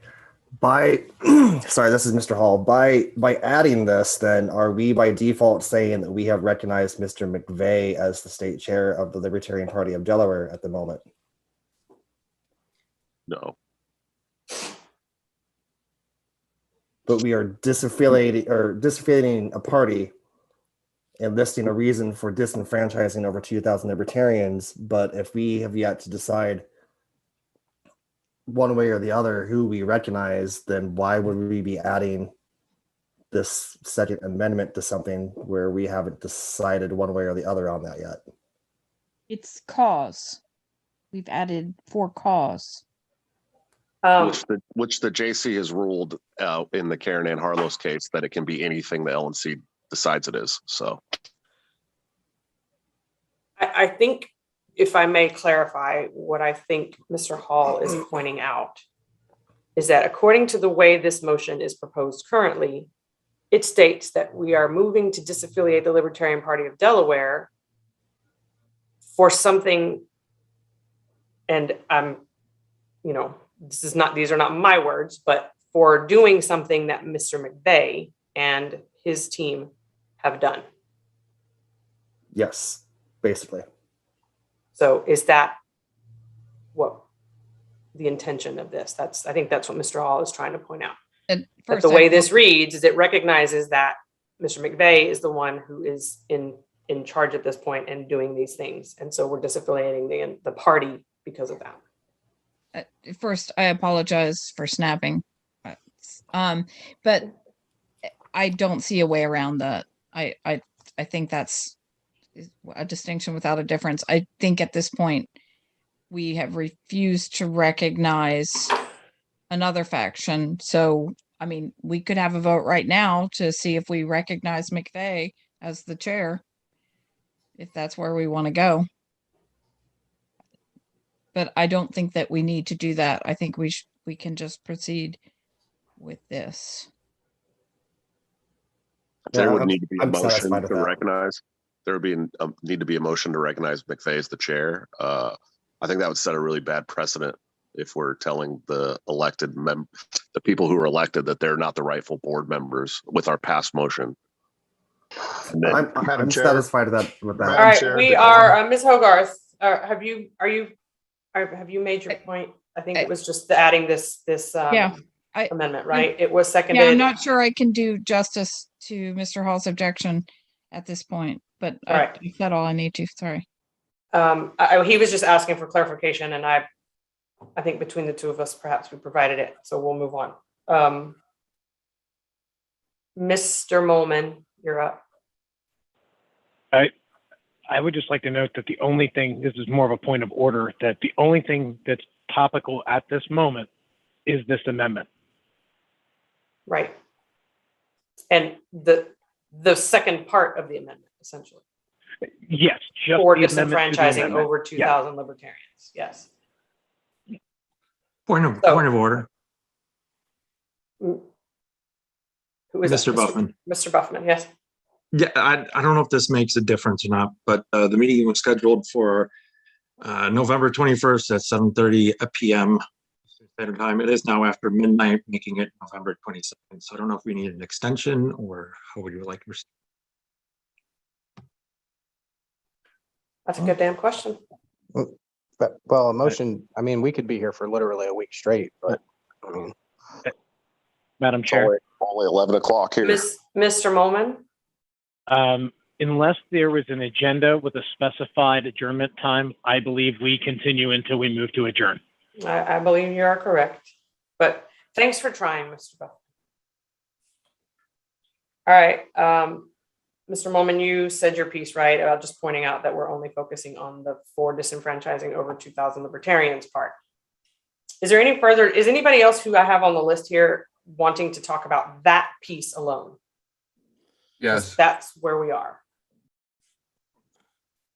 Okay, because I have Mr. Hall, Mr. Lucchini. So Mr. Hall, you were on the list. Did you already get your? I'm on the list for the original motion. not Okay, the then I'll leave you there for now. Mr. Lucchini, you want to talk specifically about this last piece that was added? That's Or that is correct. being proposed? Okay, go for it.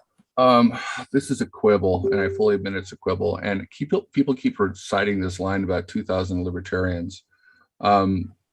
McVeigh said in a, don't remember hearing Hines correct the issue or object to this characterization that there are less than, I'm going to use the number 50, less than 50 who have ever been active in the party. I'm not sure that you can disenfranchise someone who has no interest in your political party other than having the state accept your registration with that name in it. So I'm not, it's just a comment. I'm not going to object to this addition to this amendment. Registering is if I may be allowed to speak to that, registering is certainly. No, you're really not, Ms. Hogarth. That's crosstalk, and we need to just, we need to Apology. keep on going. All right, thank you. Ms. Ebke, did you want to talk about this specific amendment? Yes, and somewhat more generally as well. I'm concerned, again, as Mr. Lucchini mentioned, the 2,100 some members. My concern is that if we have 2,000, 2,100 libertarians registered in Delaware without my knowing what their statutory language is, okay, those 21, do we maintain the ballot line? Do we maintain ballot status there, even without an affiliate there? And if we do, can whoever reorganize using that ballot line and then choose not to affiliate with us? So we have the Libertarian Party name on the ballot line. Functionally, I know that's the way it works in Nebraska. If you have 18,000 members who are registered here, doesn't really matter what, we aren't tied to any other presidential elections or statewide elections or anything else. I mean, I think that we need to tread carefully, know what our statutory options are, and recognize that most of those 2,000 libertarians may stay on the, they may stay registered as libertarians and never once attend a meeting. So that's the only thing I have to say. I think we need to think carefully about where we're going on this and what kind of message it sends to other states.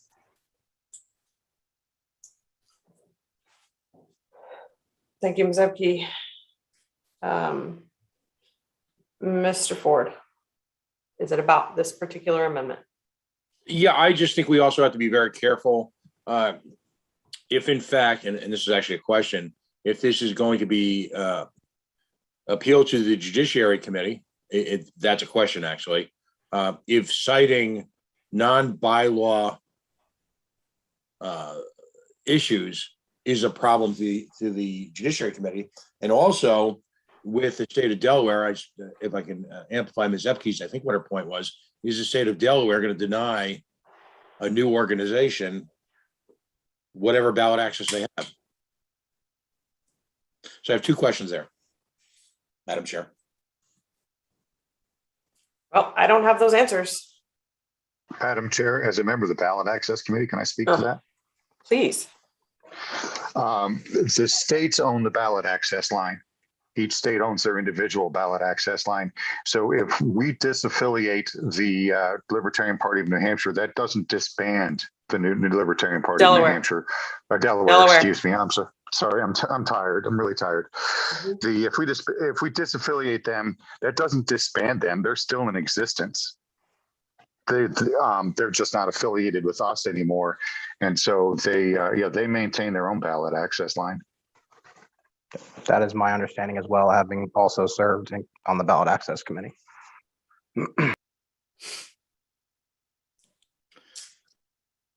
Chair, my other question is, Mr. Smith, I think, pointed out aptly that the LNC is given wide leeway, but in terms of the appeal of this, upon what grounds could this decision be appealed if we start including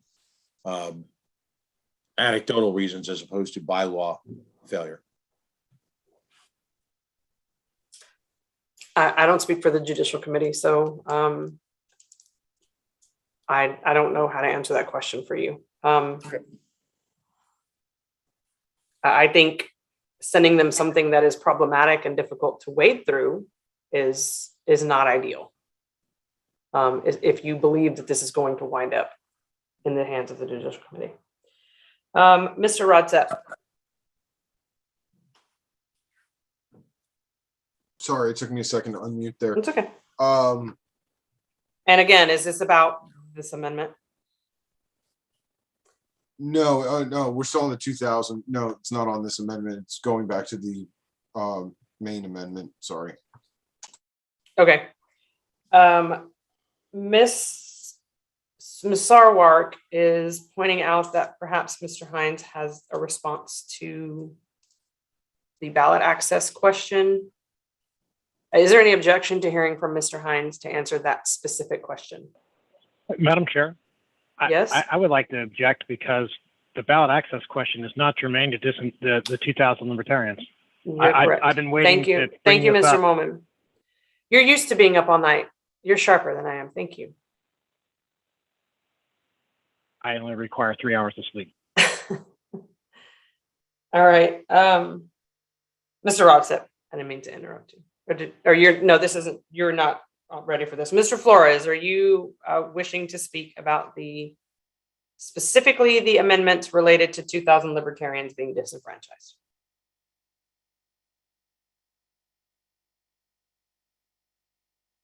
Mr. Flores.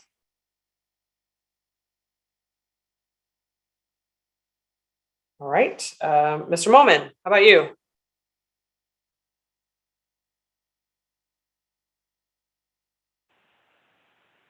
Mr. Lucchini, how about you?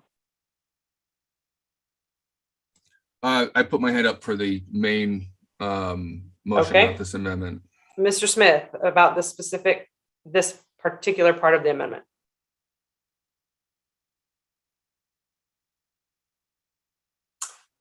Okay, so at this point, I don't hear anybody else, or I don't see anybody else wishing to be recognized about the this last detail here, this amendment of the amendment. So seeing no further debate requested here, we'll proceed to a vote on that amendment, the amendment of the amendment. So the part that we're focusing on right now is for disenfranchising over 2,000 Libertarians. This is a majority vote threshold.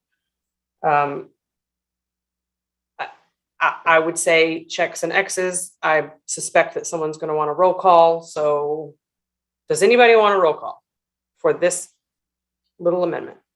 I don't need a roll call, but I just want to know how to abstain with the checks and X's, or you can just mark me down as abstain now because that's how I'm going to vote. Okay, so I think what we would do is I would only look at the checks and the X's, and then everyone else would just be considered abstaining. Fair enough. Okay, thank you.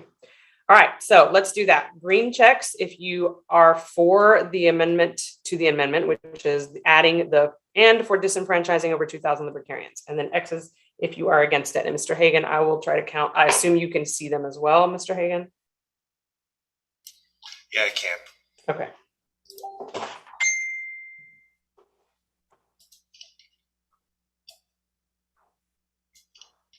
Mr. Flores says he can't unmute.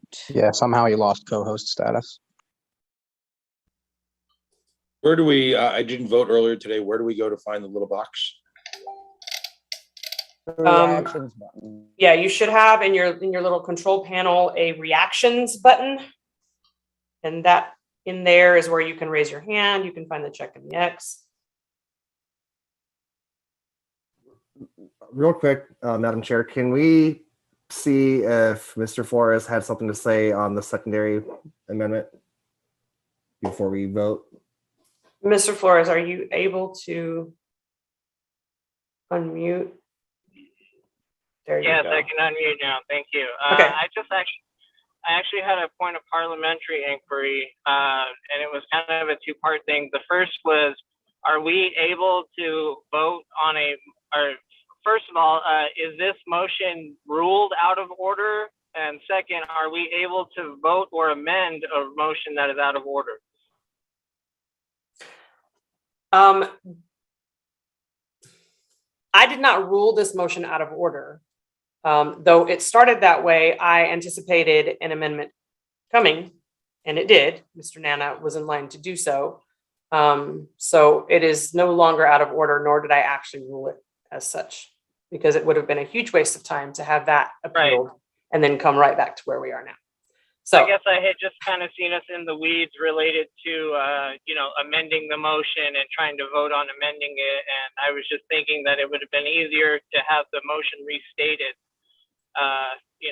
and rule on that. But anyways, thank you for answering the question. I appreciate it. Sure.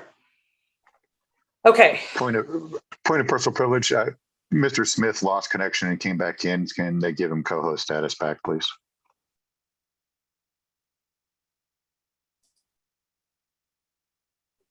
I just admitted him. I'm assuming it automatically gives him the right status, but It does not, but I have taken care of it. Okay, thank you, Mr. Harris. Okay. I am counting green check marks. While you're doing that, I just wanted to say thank you to Mr. Harris for being up. Yes, with us. absolutely. Ditto. So, Mr. Hagan, these keep moving on me. I suspect you're going to have to do them. You're going to have to do them by roll call anyway on your end. At the very bottom, you should have a count. Or it shows Okay. like 4 hands up and 7 check marks. Oh, there we go. That was hiding. Yeah. And we just also need to make sure Madam that Chair, only the people who are eligible to vote are the ones voting, though. That's the other issue, because I'm not sure. Madam Chair, got kicked off the call. Are we voting on the disaffiliation motion? No, we are voting on the amendment to the amendment. So just the 2,000 disenfranchising over 2,000 libertarians part. Question, Okay. I don't see any X's on my end. I know it's not really for me to decide, but do all of these people intend on abstaining, or is this an error? I also don't see anything. I don't see any X's either.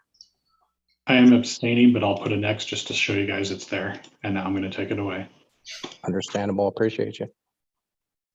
And we got one other vote come in, so it's actually 8 yes. And Well, I'm seeing some people who don't understand following directions very well, who are voting, who shouldn't be voting. So let's make sure we're not counting them.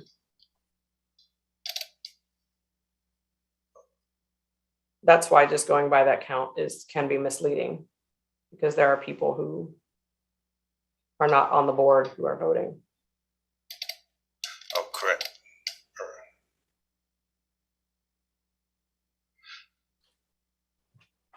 Go ahead and read off the yeses I see. Or would you like me to read them and then you can just double check your list? Sure. All right, I see you, Rodsep, Phillips, Smith, Molman, Ford, Nikayla, Hogarth. Yep. And I see no X's. So I have to assume that the rest are abstaining.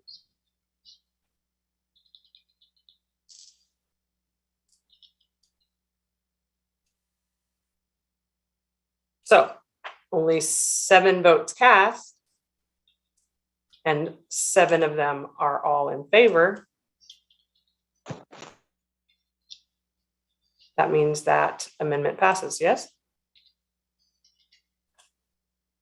Yeah, simple majority.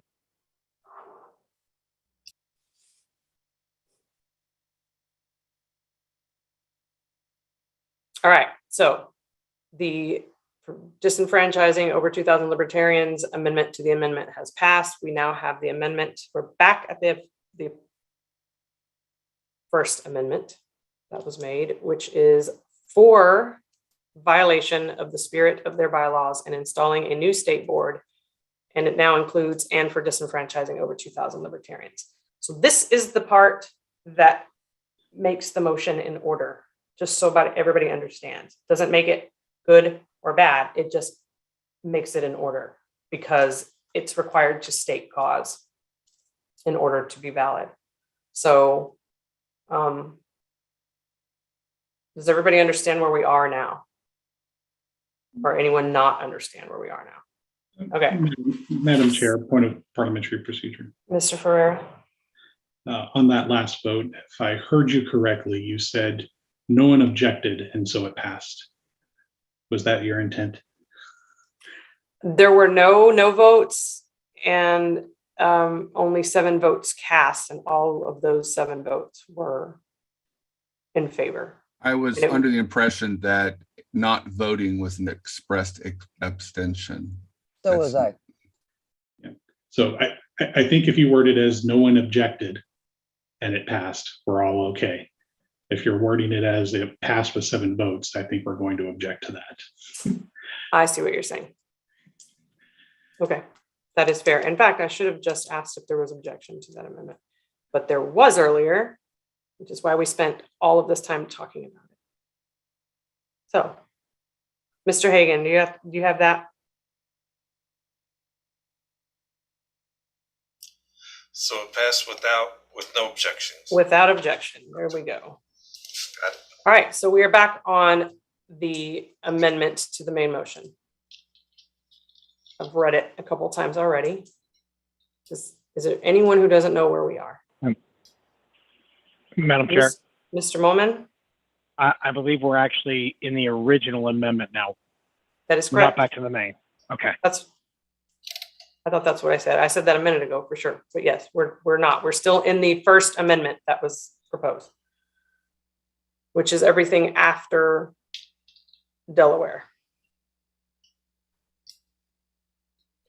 All right, Mr. Hagan, do you prefer that we just do roll call on this? I wanted to speak to this entire amendment. That's fine. I'm just asking Mr. Hagan for when we're at the point for voting, Mr. Hagan, do we just want to just do roll call, or was the Ask for objection first, and then we can do roll call. okay? All right. Let's see. So I have Mr. Hall. I'm coming back to you. Were you wanting to talk about this amendment itself, or are you still waiting for the main motion? So the amendment is the last thing that we have. I guess the full amendment now is the last thing that we have in the chat, right? Let me look. Yes. Okay, so as much as I appreciate, I believe this is Mr. Nano's amendment. As much as I appreciate what he's doing here, and I agree with the idea, I think that we've talked about throughout this entire discussion tonight and this morning now that we don't necessarily agree that bylaws were violated. So including this into the amendment and then into the motion makes this even more complicated for the Judicial Committee should it reach them. So I'm not entirely sure that we should be voting on this simply because of that. I think we need to scrap this whole thing and come up with a cleaner motion that allows us to do this that includes for cause. That's Madam Chair, Mr. Nana? I know you don't want crosstalk, but I can respond to that quickly and explain. There was a very specific reason I said spirit of the bylaws and not letter of the bylaws. Yeah, but I'll argue against spirit of the bylaws because that's very, very objectionable. Well, that's the amendment I'm making, and I'm just explaining why I worded it that way. I didn't say that they violated the letter of. I said they violated the spirit of it. Yeah, no, and I understand that, but I still want to argue against it for that reason. Okay. Mr. Rodset, are you, I still have you listed. Is it for the amendment or is it for the main motion altogether? So would it be in order to submit a substitution at this point? An amendment by substitution is in order. So my substitution would change this to disaffiliate the Libertarian Party of Delaware for having 2 boards and the LNC unable to decide an appropriate board. I will absolutely second that.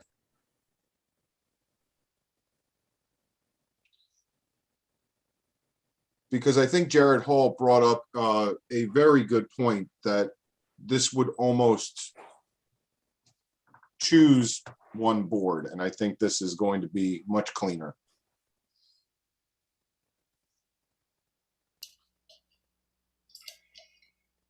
Can you read that again, please, Mr. Radsep? I will type it in chat That's for you. even better. Thank you.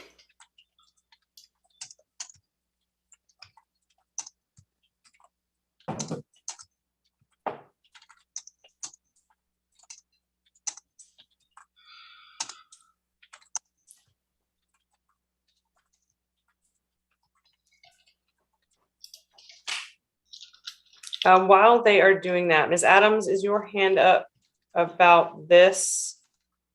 It was up originally for the main motion, but Okay. I would like to speak to Mr. Rodsep's motion. Okay, so I still have you, and I can come back to you on that then. And Mr. I Hall, would actually like to speak to the substitute as well. yeah, that's fine. I'll come back to you here in a minute. I'm just trying to get my list organized here.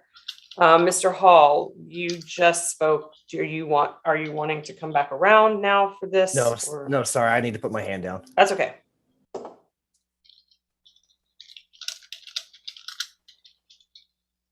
Mr. Lucchini, you still would want to be on the list? No, Moment. sorry, I'm gonna pull my hand down. Okay. And I have Smith, Molman.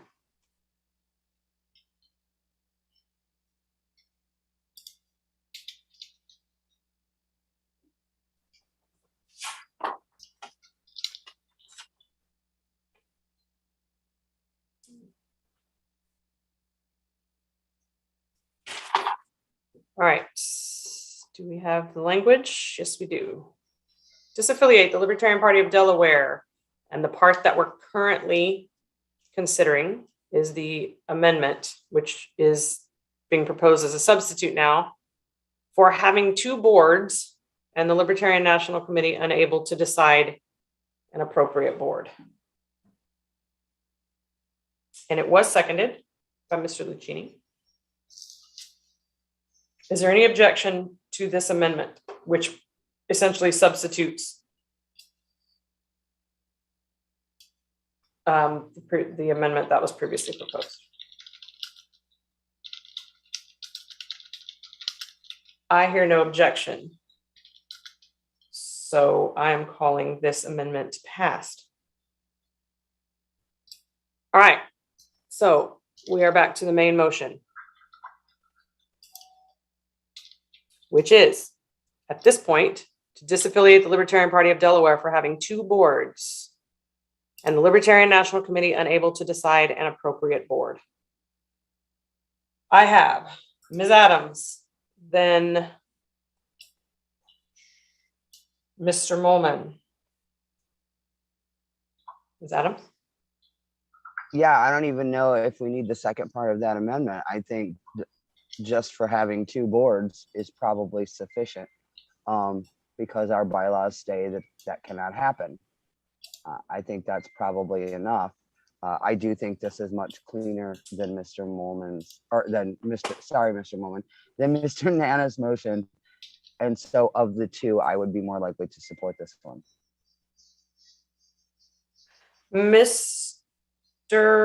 So just to be clear, Ms. Adams, this amendment has already passed. Agreed. Okay, I mean, so now we're as focusing on the a main main one. motion, I would be more likely to support the. Gotcha. Okay, Mr. Phillips, I don't see your hand up now, but I still have you on the list from earlier, and you indicated earlier that you wanted to talk about the main motion as well. So I'm just checking. I mean, my question may be germane here or not. I mean, I just have what is the exact deadline for disaffiliation? Is it Friday or is it what? 26th, I Madam believe. Chair, it is 6 months prior to the national convention. Right, we know that, but he asked for exact date, and I'm not in a position to calculate that. So 6 months from the first day of the convention, 6 months from. I would say the Madam first Chair. day, the credentials committee Yeah, chair. I'd say from gavel in. Okay, so 6 months prior to the first day of convention, which is May I don't know. 26th.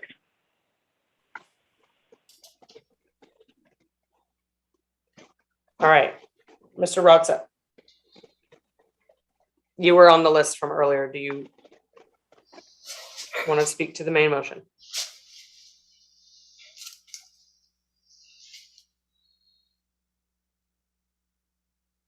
Sorry, I'm talking away and I'm on mute here. I think this is the best solution that we have in front of us. Ms. Adams brought up the idea that, or the comment that she would be more in support of it if it did not have that the Libertarian National Committee unable to decide an appropriate board. I think we have gone through the exercise that we don't have that power, and this clarifies that.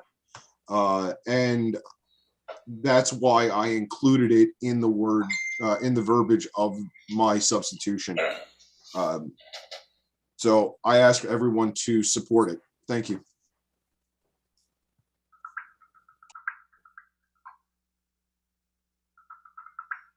So I actually have a question now. Mr. Hall, I see your message in the chat with that date.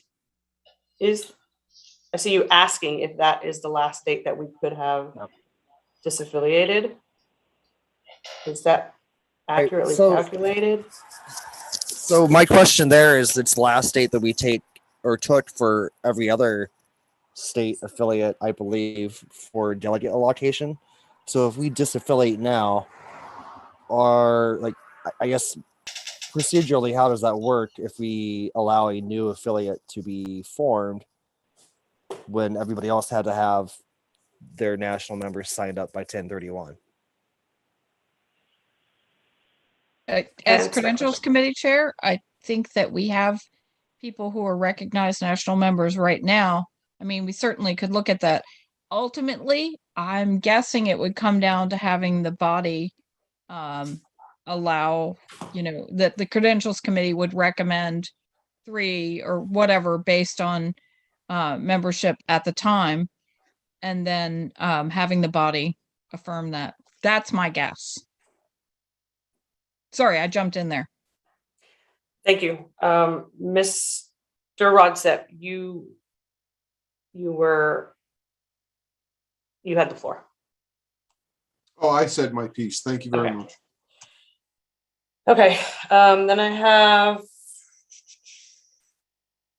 Mr. Flores. I had you down to speak, but I don't know if it was if you've already done that by asking the question you asked earlier. I see your hand's not up now, so I'm assuming you don't have anything. Mr. Molman.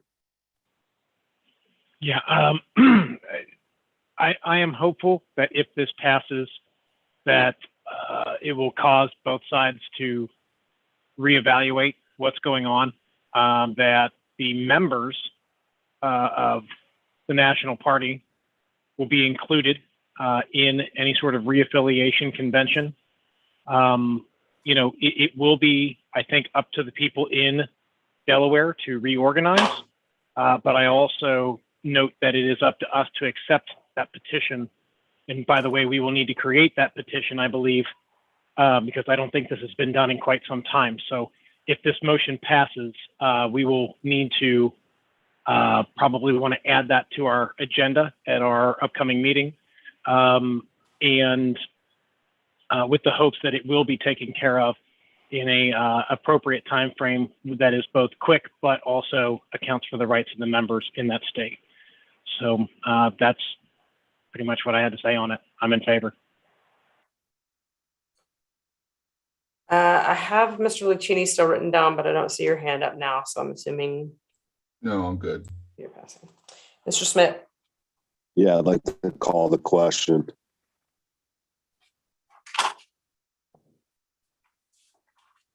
All right. The question has, oh, wait a second. Mr. Nana, I have you written down as well.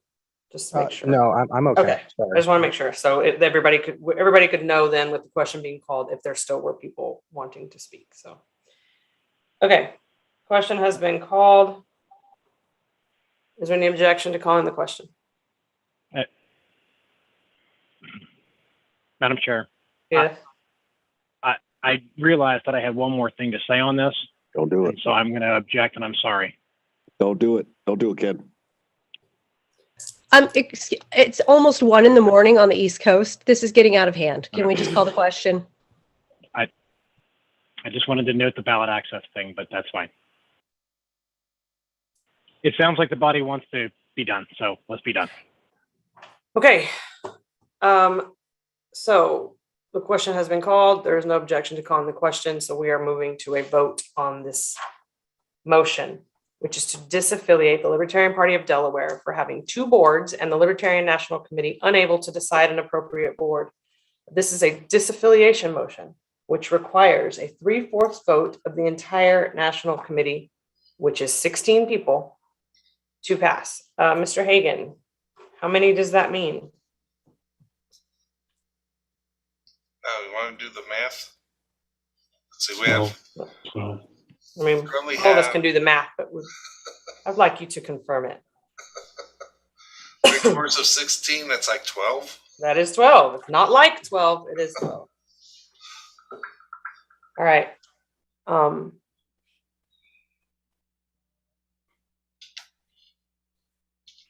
Okay. Obviously roll call. So whenever you are ready, Madam Chair, I'd like to object. I believe we only have 16 members on the board, which means 11 yes votes would be 2/3 of the current LNC. It's 3/4. 3/4. I am sorry. I thought it was 2/3. Yeah. I think this is our first time having to do one with a 3/4 threshold. So Withdraw. all right. All right, thank you. And for Ms. Adams' sake, I will go back reverse order this time. So it's not always first. Mr. Smith.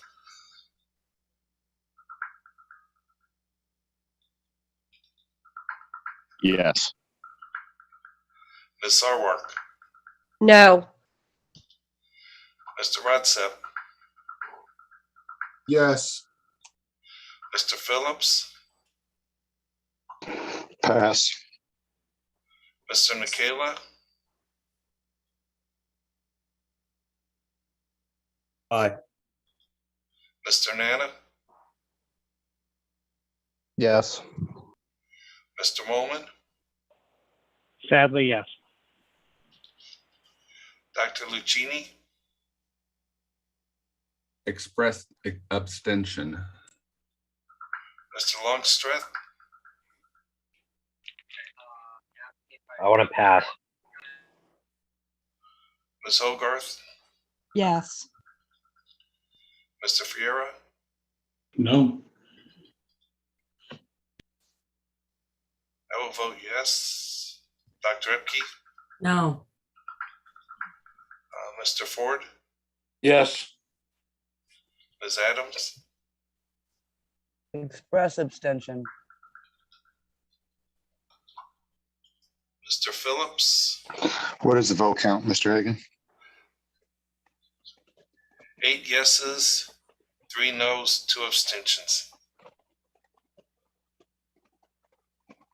And how many left to vote? Me and Mr. Longstreth?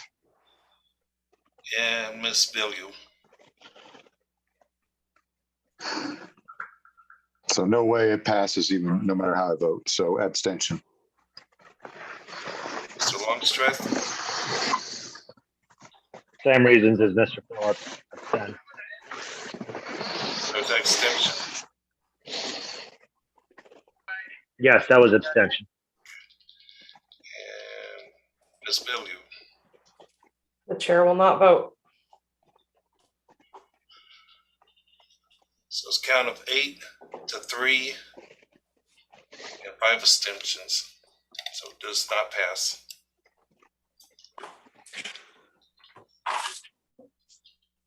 I show